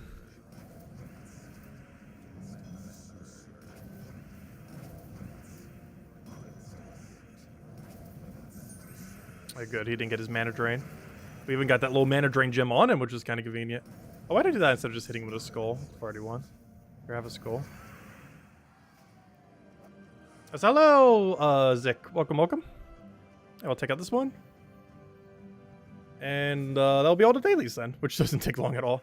Or at least most of the important dailies. Obviously, there's Underworld, which you could do too, which is an important one. The reason you never see me doing is because we already have them all max. Otherwise, our dailies would be like 30 minutes longer. They're definitely worth doing until you've maxed out every faction. But we already have, so you generally don't see us doing them. Not because they're not worthwhile, they're actually really good value. But more so just because we've already finished them all. And the value for doing them after the fact, yeah, not that good of value. But as you're progressing through them, it's perfectly good value. Just they kind of don't have an incentive once you've kind of maxed them all. And we would have been webbed. Good thing we avoided the web trap. And we'll get ourselves a little bit extra Dragonite, because why not? Got plenty of gems this event. What does that bring our Dragonite total to? Ah, we're getting there. I could open 2 eggs. I could do it. We're not going to, but we could do it. Anyways, let me go hand out a code, and then I guess we're going to run 2 Paloozas then. And maybe call it after those 2 Paloozas. How would that bring us down to? 12? That's fine. Because I think I have 14 right now. I'm trying to stay above 10. But I'm also trying to save some for Super Bowl day. Well, obviously we're also going to be able to farm plenty more either off-stream tonight or between tomorrow and off-stream tomorrow and all that. Because if I'm doing anything on off-stream, I'm never doing verses off-stream. I'm always hunting for more scrolls or verses, so we could do more of them on-stream. But yeah, let's go to 2 of them right now. I'll probably end on that then. But before I do, let's go hand out the 3rd code to the stream. We'll have another 3 tomorrow as well. But let me go hand out the 3rd one, the 3rd and final one. So that all the 8 p.m. Eastern Standard Time people can have at least one, if you guys haven't already grabbed the other 2. But there you guys go. Let's see. Why are you not redeeming the vault keys in the messages? Why are you... Oh, I like to do that to know how many pity keys I have. You can also figure out the amount of pity keys by doing math on this number right here. On never mind, you have to not have a pet active. But not only do you not have you have to have a pet not active to be able to see the number, to be able to check how many pity keys you got. You also have to do a bunch of math. And it's just so much easier to click here. It tells me how many pity keys I have, and then we're done. Otherwise, you have to not only not have a pet, otherwise it overwrites the thing that tells you because there's no other location that tells you for some reason. But you also then need to do a bunch of math to figure it out. And it's so much easier to just click here, know it's 30, and then we're good to go. Also, there's the redeem code. Thank you, Isabel, for claiming it, or whoever did. Thank you, thank you. Anyways, let's go run 2 Paloozas. Let me just make sure I'm on the right team, because I'm pretty sure we are not after what we just did. So let me go to Double Ironhawk, do at least 1 battle, so it saves that as our last used team. And be good to go.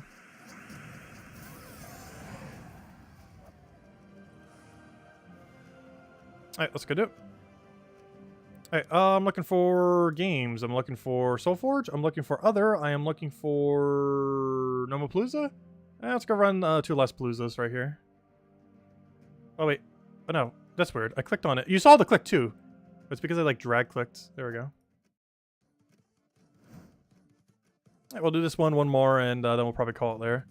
Because at that point, we'll pretty much be at stopping time. And we'll do this a little bit of single Dust Devil just to end it out on. If anyone still has a question or anything you want me to go over, do let me know. And we'll get to see what our final key count is after these 2 as well. Which should be around 200-ish. Not counting pity. With pity, it's like 250. Which ultimately means, yeah, we're definitely not hitting 1,000 this weekend. I don't want to make a different thumbnail, so it's still going to be the same thumbnail. However, we are definitely not hitting 1,000 this weekend. To some degree, I kind of already expected such. But I still want to try getting as many as we possibly can, so... It'll be like a try to hit 1,000, but we're probably going to fall a bit short kind of grind this weekend. Which would actually be the first time we ever, like, somewhat set out to do 1,000, that we don't actually end up making it. So to some degree, I kind of already expected us not to be able to. So the next Vault event, after this Vault event, we definitely have to go for it. Especially since there won't be a Super Bowl then. Yeah, we could still might be able to do it. If we grind enough off-stream, we might be able to. Just not sure how much time I'll have between now and the end of this weekend to off-stream grind it. But I'll try to get some of it in, of course. Especially on Super Bowl. Like, during the Super Bowl, I'm just going to be grinding it like crazy while watching. Theoretically, we could even let the auto battle do it, though. To a degree, we probably shouldn't, now that I think about it. Actually, you know what's funny? It takes longer... I'm not sure why I said that, because it actually takes longer to set up the auto battle function than it does to win with 1 cast Dust Devil.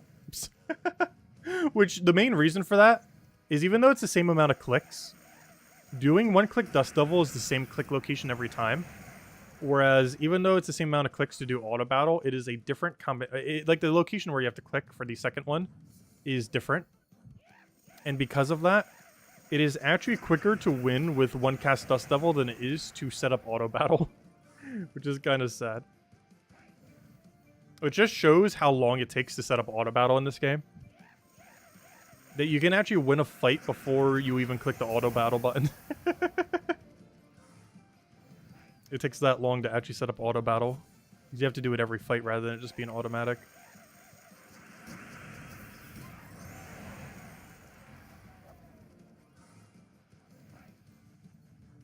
You just got 2 first threes in a row. Nice, huge congrats. I wish I could find that. That would be 2 more Paloozas in a row.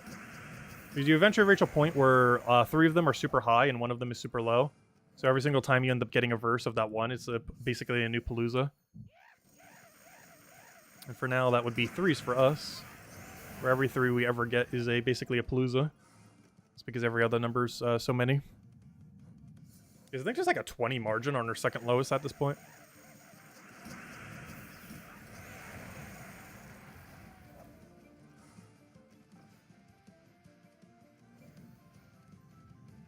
Gosh, trying to crack my leg and it doesn't want to.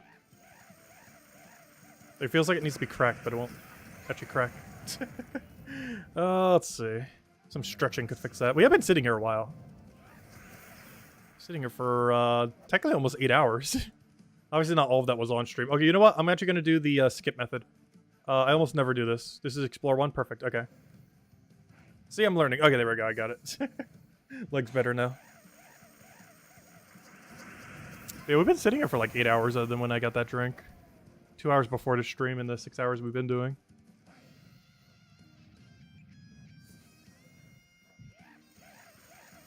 I think this is the first time I ever bothered to ignore the Mimic. I always feel so tempted to take it, but it's always quicker to ignore it. But I always like killing it, because why not? Hello, Dragonite Gnome. You came a little bit too early. Visit us again in like 10 minutes from now. And we'll be golden.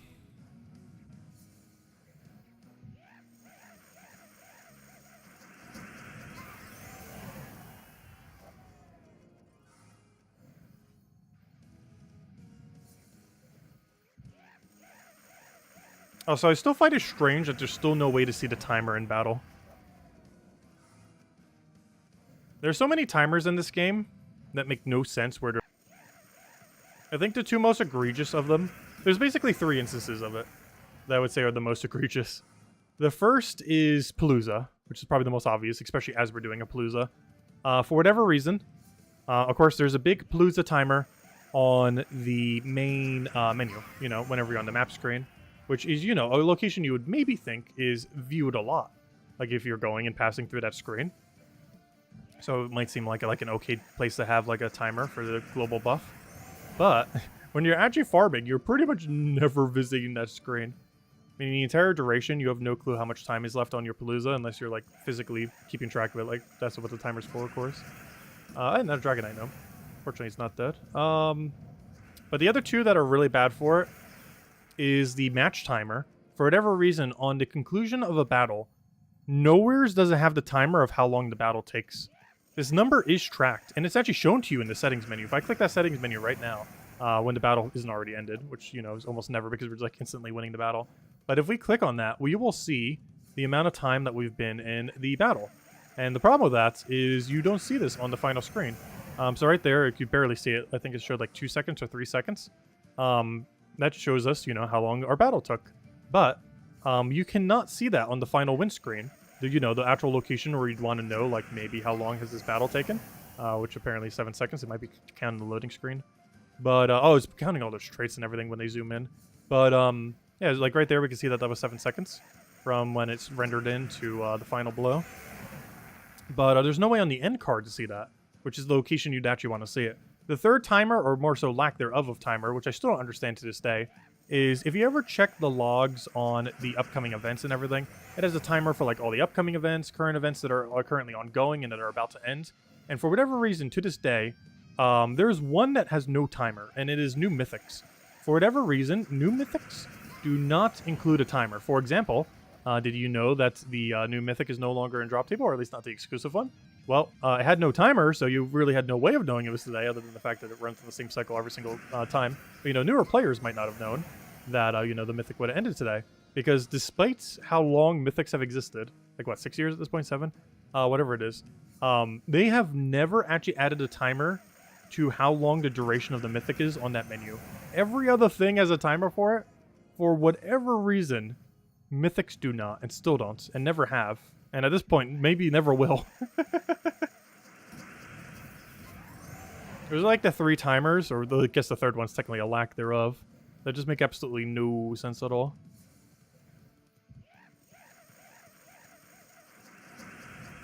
All the other timers are fine.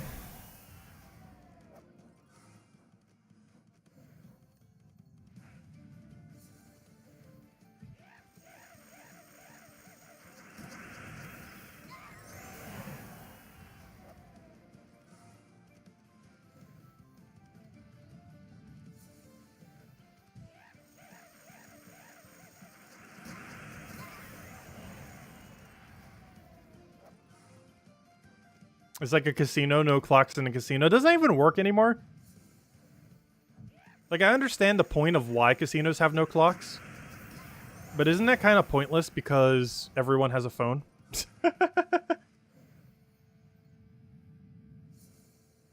Like, who on earth looks at a clock to figure out the time these days? If anything, it would be better if they had clocks, but had it at the wrong time. Like, if they just had, like, clocks frozen in time. And just be like, oh, they're broken. But no, they're not actually broken. Like, make people actually check it rather than checking their phone. But then it's actually, like, all broken clocks. Because that would work way better for casinos nowadays. Like, make very obvious clocks, but have them all be broken for some reason. Because that would still do the same goal that casinos are trying to do by having no clocks. But it would actually work, because people would maybe check the big, like, obvious timer that isn't working. Rather than checking their phone for the time. Which would give the accurate number.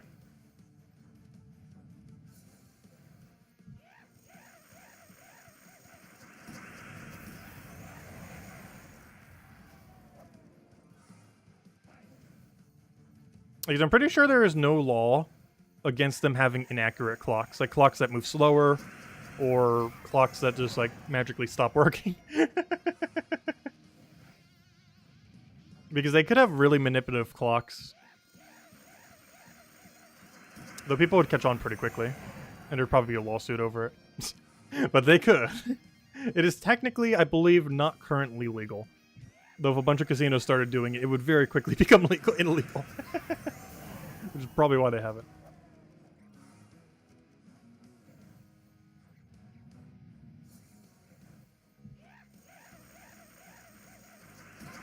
Could you imagine that, though? Like, a place that wants you to not think time is going by as much. So that you stay there longer. But you end up doing that by having deliberately slower moving clocks. And then just readjusting them at the beginning of every single day to be the actual correct time. But, you know, slowly they just move time slower than other clocks. Like, maybe, like, every 5 minutes it moves forward 1 minute or something. Or every 3 minutes it moves forward 1 minute. Or even just every 2 minutes it moves forward 1 minute. Any amount would work for that effect.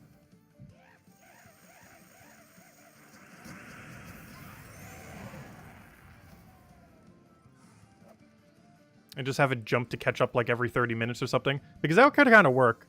Have it so it's like, oh, but maybe it wouldn't. You would have to have a bit of a longer interval.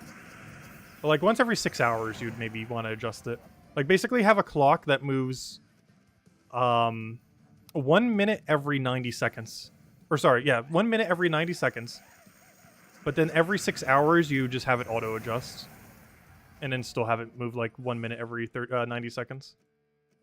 And have it something like that. Because that could give a very similar effect to what they're trying to do. Sounds like something a casino would do. I know, that's why I'm mentioning it. I'm actually surprised it's never been implemented. Or maybe it has and people just hasn't noticed. But that's going to be the new meta for casinos at some point. It's bound to happen. It's more so a matter of when than if.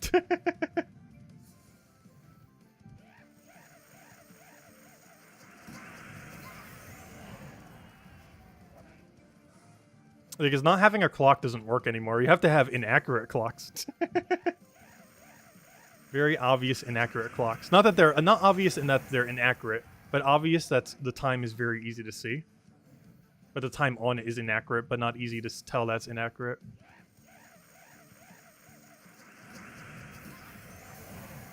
There we go. $1 million idea, casinos. I would like 10% of the money you make. No. Hey, we got a verse now.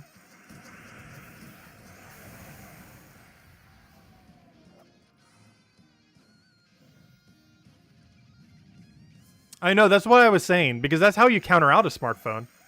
Because the whole reason they don't have any clocks, because we were just talking about that, because that's where this conversation started. Because the whole reason they don't have clocks is so that you lose track of time. But that is canceled by the fact that phones exist. However, one way that you can bypass the phones is if you have some very obvious large clocks or timers, basically numerical timers. Really easy to read, very obvious to see in the casino. So you look over there, it's like, okay, well, I guess that's around where the time is. And you look at it again, it's like, okay, I guess that's where around the time is. So you don't feel the need to check your phone for such a time. Because you have to make it very obvious that it exists. Because if they just don't have one, everyone's going to check their phone. But if there is one, then people will just check the one that is easily available, which is easier to see the one that is very obvious and gigantic that is nearby you, rather than pull out your phone and check. Which will still give the same effect of what they're trying to go for. It's just they deliberately have to manipulate time to make it move slower in order to do so.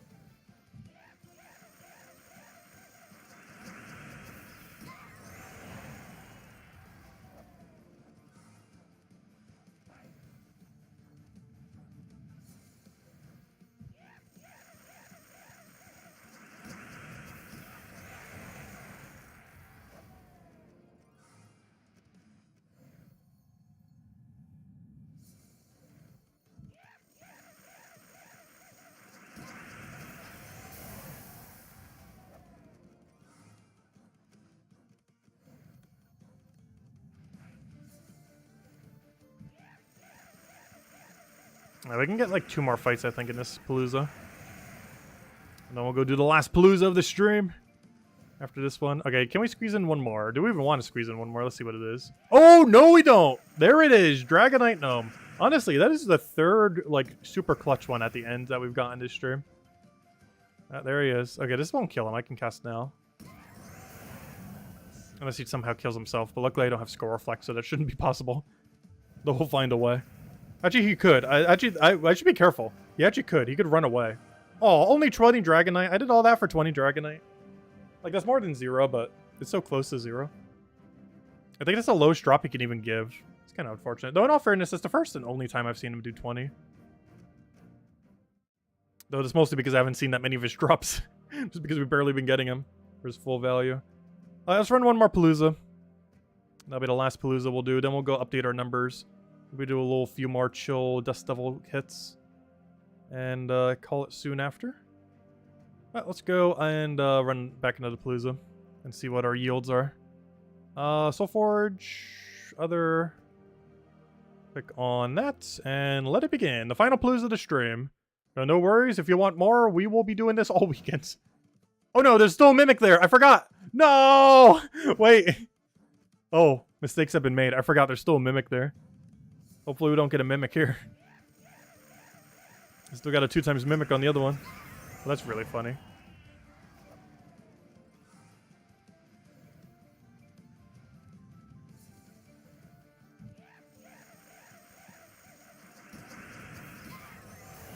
The first and only time I bothered to do the delay thing correctly, but then I forget I've did it because I never did it in the past. And now it's still there. Mistakes have been made. The clock scheme of 2023. There's no way that there's never been a place that implemented such a thing. Either deliberately or accidentally. Where you make all the clocks in an area move slower. In order to make the perception that time is moving slower. Or not in that time is moving slower, but that less time has passed than expected.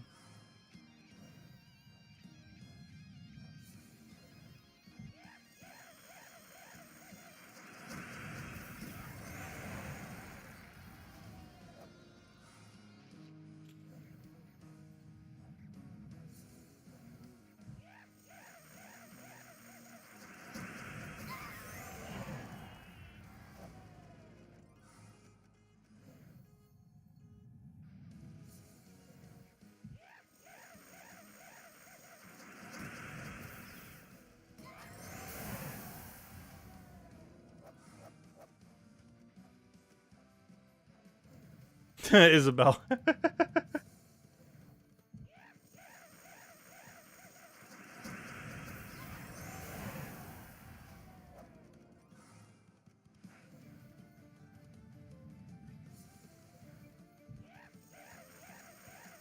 I don't feel like my bank ever has a line. Like, I can't recall my bank ever having a line longer than, like, 2 minutes. And normally I just walk up and be like, okay, here we go, here we go. Okay, everything exchanged, thank you. Like, you can normally just walk straight up and be like, okay, this is what I need. Okay, let's do that. Okay, there we go. Perfect. Boom. It's a really wide open area. It's actually really comfy. Very inviting.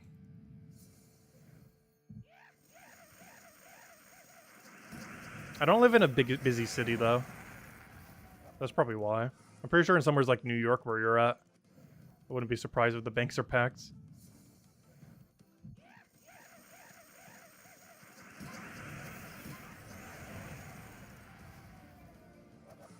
It's because everyone banks online, you boomer. True. I guess there is becoming increasingly less of a need for physical bank locations. Though still a pretty decent need because I still use them. Like, there are reasons to go physically into a bank.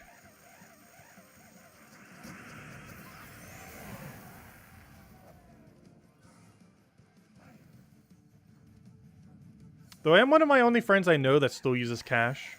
I still use cash for everything.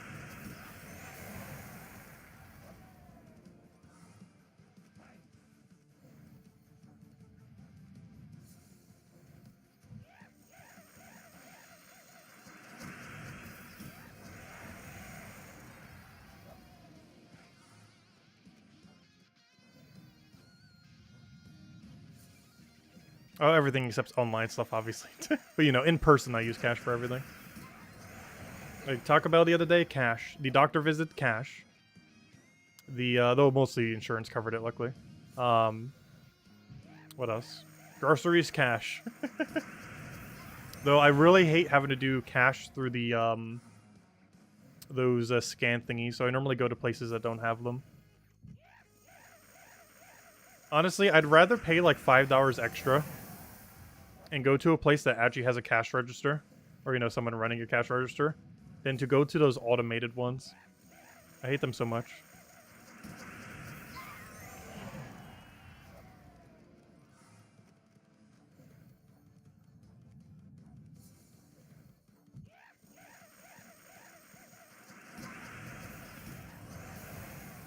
Insurance covered my Taco Bell? No. Insurance covered the doctor visit. I probably said that in a weird order. Though technically my insurance covers any results that might negatively occur from eating Taco Bell. So to some degree, my insurance does indeed cover Taco Bell. Just not in the way that was implied. But it does indeed cover the cost of the result of eating Taco Bell.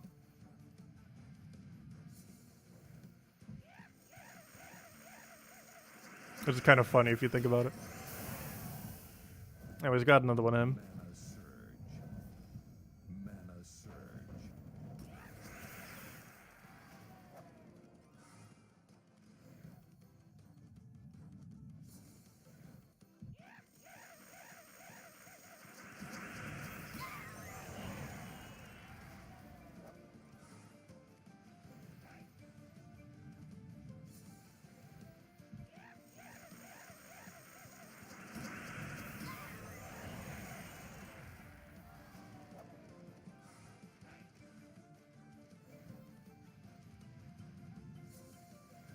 I gotta wish tomorrow was Super Bowl day. I'm not sure why. Today feels like a Saturday to me.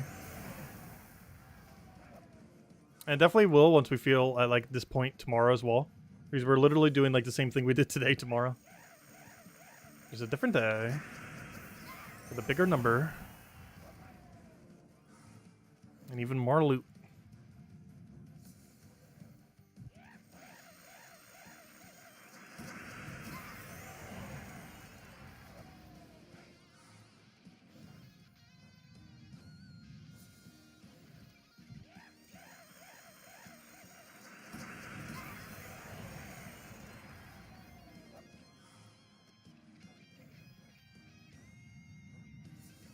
You kind of fell asleep earlier. I do that sometimes for longer videos. I'll put it on like as background noise and then it'll go on for like 10 minutes and I fall asleep.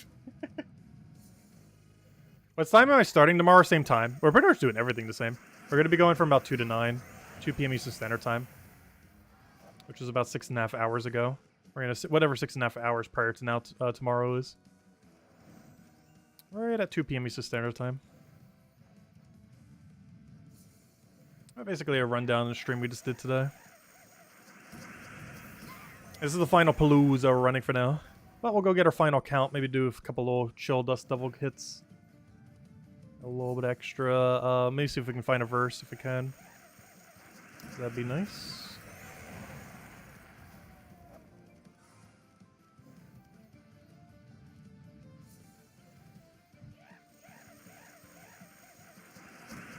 They also don't have a tribute timer. That is true. They kind of do to a degree, though. Well, it's not a timer. I believe there's a phone notification for it. There was also... I'm not sure if it works anymore. There's also a PC version of it that you can open in, like, a browser. I'm not sure if that even functions anymore because I'm not sure they even support it, even though I think there's, like, a link to it in the game or something. But there used to be anyways. Not sure if it still works. But I know on phone, doesn't it give you, like, some kind of notification when your tribute's ready? Well, it's not an exact timer. It's like a, hey, it's ready. Which is a bit different than a timer, but it's still like a form of display.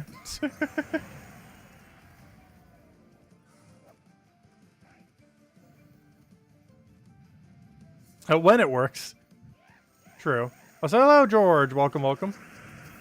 Oh, so hello, Jamie, if I didn't already say hi. Welcome as well.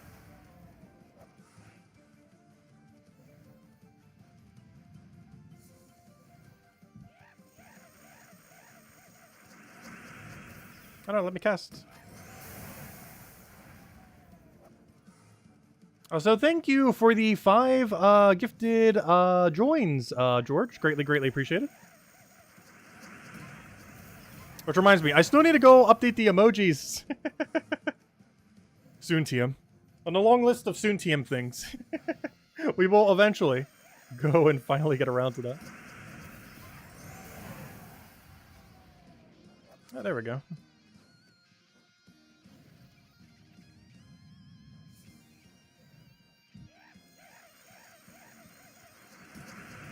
Too bad Genki's not here. Everyone could give her the blue heart.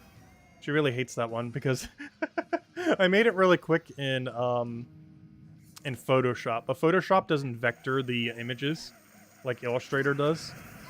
So because of that, it has like a really rough like outer edge. Because it's not actually a vector, it's a JPEG.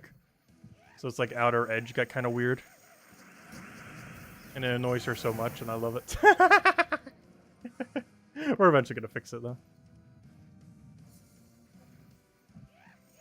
Makes it look more pixely.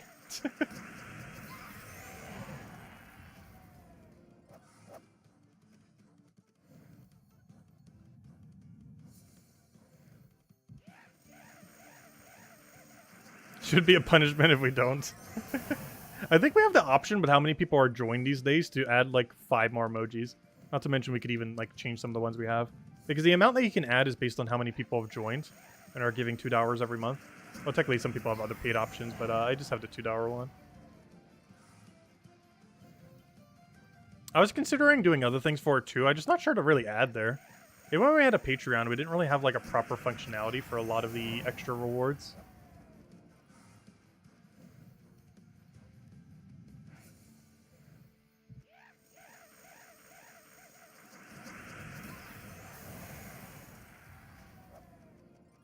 I just wanted to make the base tier as cheap as possible.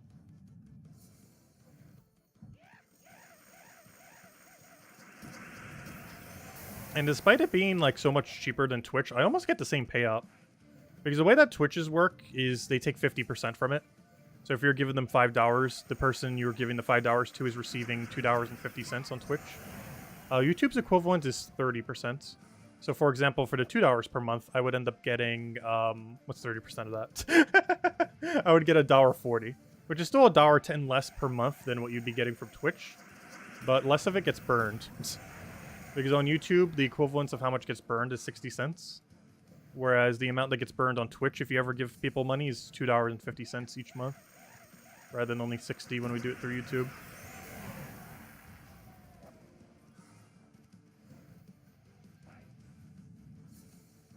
Yeah, it also depends on the streamer. Some bigger streamers have like better rates.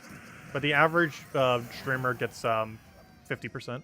And bits give the full amount, but the people who pay for the bits pay the full amount up front. So there is still a value exchange of 30% on the bits. It's just the about 30% that it takes is taken from the person who buys them, not from the person who receives them.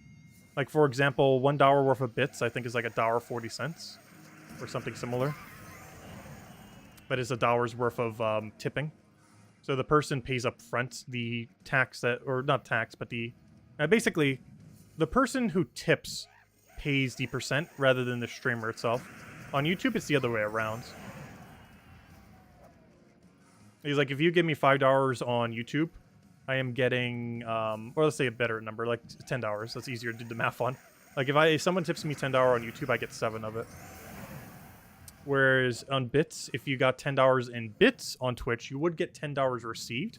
However, the cost was put onto the person who tipped it, because they would have paid like almost 14 bucks or 13 bucks for those 10 bucks of bits. So it's instead given to the person who tips the charge rather than the person who receives the money. So basically, I have to pay it instead of you. Is essentially how it goes down. Is the person who tips has to pay the 30% rather than, or approximately 30%, rather than the person who receives the money. Which I guess somewhat works better. Because when you send someone like $5 in bits, you know they're getting $5. Whereas if someone tips me $5, I do not receive $5. I receive 30% less than $5.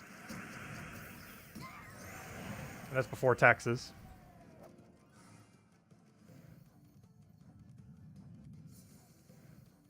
Oh yeah, I do have a PayPal link. I get almost all the money from PayPal link because, you know, it only takes the standard PayPal amount. Yeah, there is a PayPal donation tip thing if any of you ever want to send any to the channels. Greatly appreciated and helps out a lot. Because they only take the standard fee, which is like, what, 2.3% these days or something? I don't remember. Or whatever it is these days. Wouldn't be surprised if they raised it. Oh, I gotta be careful. The timer's actually, it's our final fight here. Oh, no. Yeah, whenever possible, tipping through PayPal does give me the most amount of money. If you were to send it to any location. And is greatly appreciated. As out of any tip link you could possibly do, that's the one where I pretty much get the most from. Let's see. Okay, let's go. I just wanted to wait a little bit just to make sure we get the full loot. Though, honestly, there's not much here worthwhile to get the full loot from. Look at that. That is awful. That is some bad drops. Even with 100% loot, that is awful. There we go. Anyways, that's how many paloozas I wanted to do for now. Let me go do a tally on our number. So we started at 565, which means we're at 4. I keep doing that, thinking that will go to the page. I still have no clue why. But I've done that multiple times this stream. Thinking that would bring me back to this. It just brings up that one menu. So let me go check this real quick. Not that. So we are at, how many did I just say? We are at 14 for Epic Vault Key. And for normal amount of Vault Key, we have reached 195. Which means we're a little over 200. And we have netted 2 additional paloozas that we did not have at the beginning of the day. Because I started at 10 palooza. And between all the grind before stream and now, we are now at 2 above that. So there are still 2 paloozas worth of loot we did not technically claim. That we could have technically claimed. But I do want to save some for the Super Bowl day. So we can run like almost just pure paloozas that day. Aside from that, yeah, seems pretty good. We can't really see what's in them yet, but we'll be able to check that after. Pity Key's probably at like 30-something. It is at 33. And, okay. So let's go, I guess, just hit a couple dust levels then. We'll end it there as we finish up basically every other daily. There's a few relaxing things. Oh yeah, let me go kill this Mimic already. I forgot about him. I still forgot about him. Oh yeah, let me go update the Mimic number too. Where's our Zolgoth build? Zolgoth. I did find a 5 times earlier today too. It was off stream. We haven't actually found one on stream today. Where's my Mimic counter? Okay, I've updated it. Oh yeah, you guys can't see it, can you? I have indeed updated the number though. is now at 141. There we go. Kind of mushed together on those other numbers. Too many numbers down there. We're tracking all the things. Eventually, we're going to be tracking too many things. At some point, I'll probably stop tracking how many mimics we found. However, if nothing else, we can go over how many mimics we found in a year. We're almost at the point of 1 year of mimics. So maybe we'll do like a video at some point being like, here's everything. If nothing else, at least go over it on stream. Like, here's the total mimic count after 1 year of mimics. Because 1 year of mimics, I believe, was early March? Mid-March? Sometime in March of last year. Which means we're almost at the 1 year mark of mimics existing. And within that time, only 0.3% of players have actually found one. The Horde mimic, that is. When I say find one. The all-elusive one in the 5x drop table. Or, the 5x chest. Yeah, only 0.5. It is a 3-way tied... Oh, sorry, never mind. It's the 4th lowest. Wait, how is this so low? Although this is going to go up substantially. Killing 10 Dragonite Gnome, even if you're doing it without the cheesy method where you can like fight someone in your guild who has a bunch of them set, or literally someone who has 4 of them set on their defense team, even without using that method, we have easily found over 10 Dragonite Gnomes today. So this should go up substantially. As this weekend with the Vault event is the first time, if you wanted to do it like fully without doing any kind of weird shenanigans, you could easily end up getting 10 Dragonite Gnomes this weekend. Maybe not easily, but it is definitely very doable. We've already done it in 1 day, and there's still 2 other days we could go do. Anyways, let's go do like a couple dust levels. Do that just for a little bit and wind down. And then we'll probably call it a wrap. So any other questions, anything you guys want me to go over, let me know. Otherwise, we'll get a couple just relaxing dust devil kills. I'd actually prefer this more than running to Palooza, to be honest. It's a nice break from having to concentrate so much. Because Paloozas honestly feel slightly less stressful. I don't feel that way about Guild Wars, but I feel that way when I'm using a Palooza. Not when we're trying to get them, like right now. But like actively using a Palooza and be on like that 15-minute timer. It's kind of stressful. It's weird because a lot of timers in many video games don't really cause that much stress. But for whatever reason, that timer sometimes does. Especially when it's ticking down to the wire.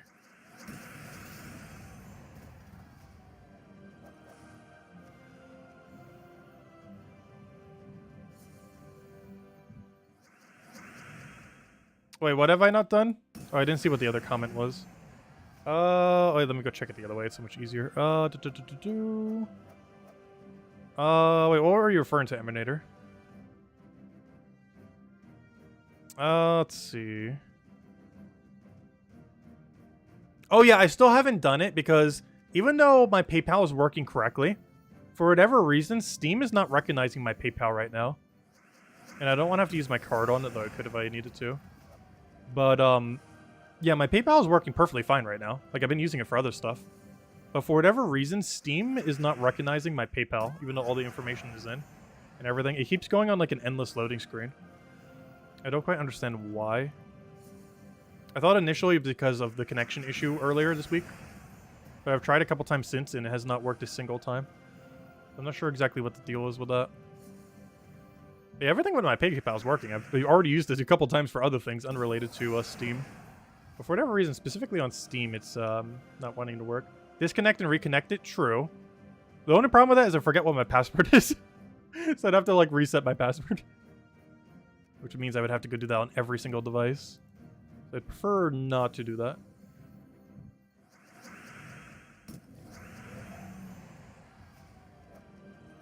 Have I tried it in browser? Oh yeah, it works in my browser. Oh, you mean the Steam version of browser? Oh yeah, I didn't try that. Wait, how do you even launch Gems of War in a Steam on browser though?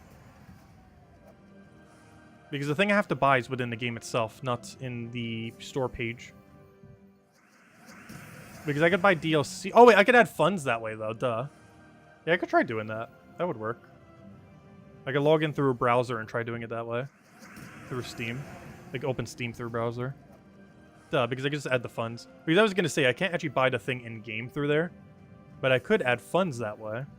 Hey, I'll try that. Yeah, that would probably work. Or at least this is an avenue to try.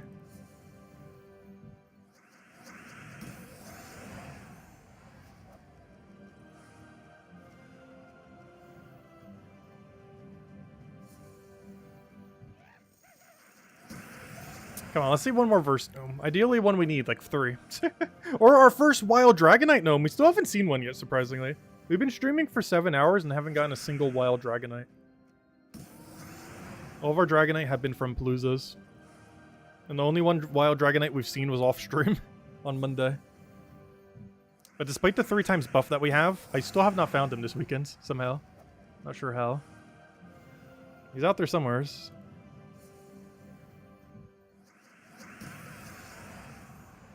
I wonder if they did his priority list kind of weird. Because there is a priority list for when gnomes trigger. Like gnomes overriding other gnomes. And I wonder if they accidentally put him lower on the priority list rather than higher.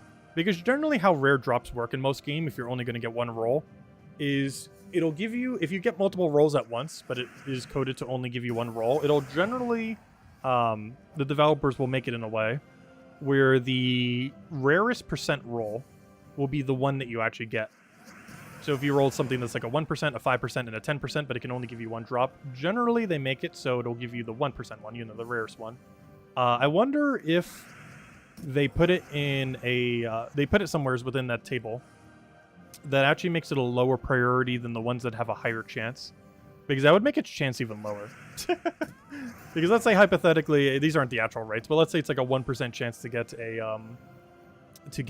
Dragonite Gnome and a 5% to get like most of the generic gnomes. If all those generic gnomes have priority over the 1% other gnome, then that 1% is actually lower than 1%. Because all those other 5% are overriding even when you land the 1%. So depending on where they put it, that could actually make Dragonite Gnome appear less often. I'm not sure if that's actually how they did it. I sure hope not.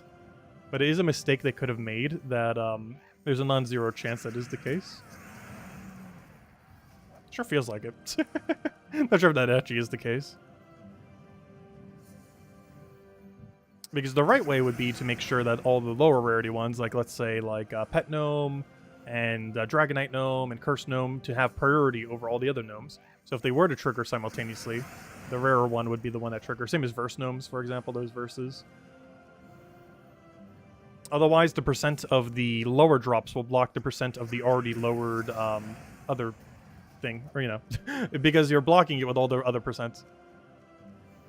So you generally want them in a hierarchy where the lower percents will always prioritize over the higher percent chances.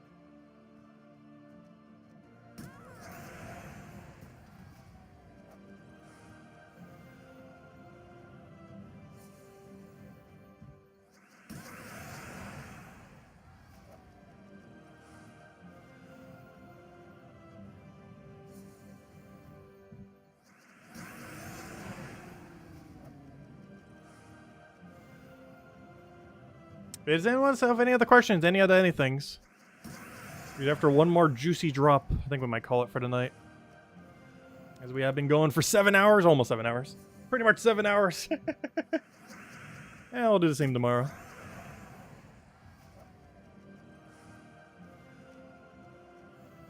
Though do keep in mind, on Sunday, we will be doing a midday stream, but no nightly stream. Tomorrow is going to be from 2 to 9 p.m. Eastern Standard Time, which is exactly what we did today. And Sunday is only going to be like 1 hour, probably at noon Eastern Standard Time. It's basically just going to be our nightly stream, but done at a much earlier time, at 8 hours earlier than normal, compared to the the standard 8 p.m. Eastern Standard Time stream.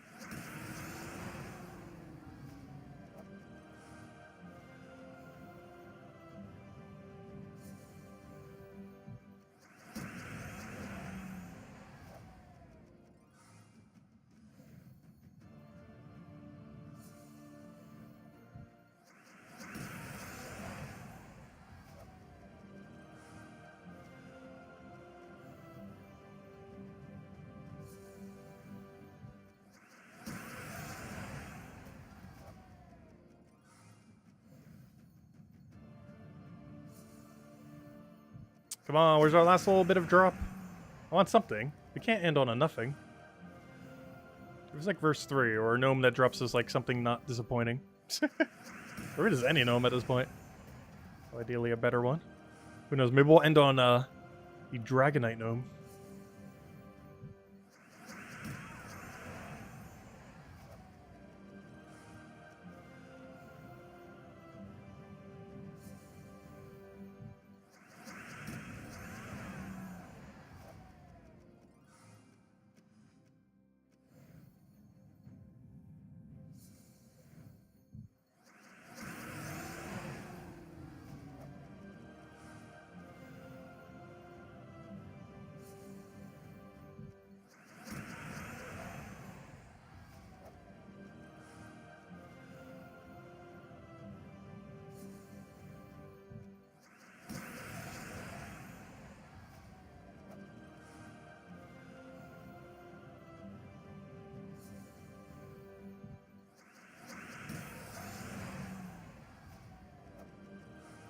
Come on, where's our last gnome? Just give us anything.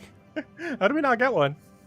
Gnome, where are you? There he is. Oh, that's a pitiful one though. Volky at least? Epic Volky? Yeah, there we go. Okay, he wasn't awful. He gave us a Volky. Actually, we've gotten like 7 Volkies today from just standard standalone gnomes. Which actually isn't that bad. That's good. He would have given us an alpha drop otherwise. That's really good. Okay, we'll end on that. But we'll be back tomorrow early. Probably around 2 p.m. Eastern Standard Time. Go till 9. That's 7 hours prior to now tomorrow. And we'll be going for same thing. Just do 7 hours. Go basically from that time until the standard end time that we generally do every single night. And that's pretty much the game plan for tomorrow. Keep in mind that for Sunday, we are just doing a single 1 hour stream at noon due to Super Bowl. That does mean we are probably not hitting the 1,000, but we can still try. We'll see how much we can do off stream to kind of get closer to it. But there's a chance we will be a little bit short. We're currently at like what? 200 with pity. We're at like 250, which means we're only 1/4 the way there, and that's even including pity. So realistically, as I mentioned earlier with the math, we're probably hitting like 700-ish, give or take. Like 600, 700-ish, somewhere around there. But we'll still try hitting for 1,000 and just see how close we can end up getting ultimately.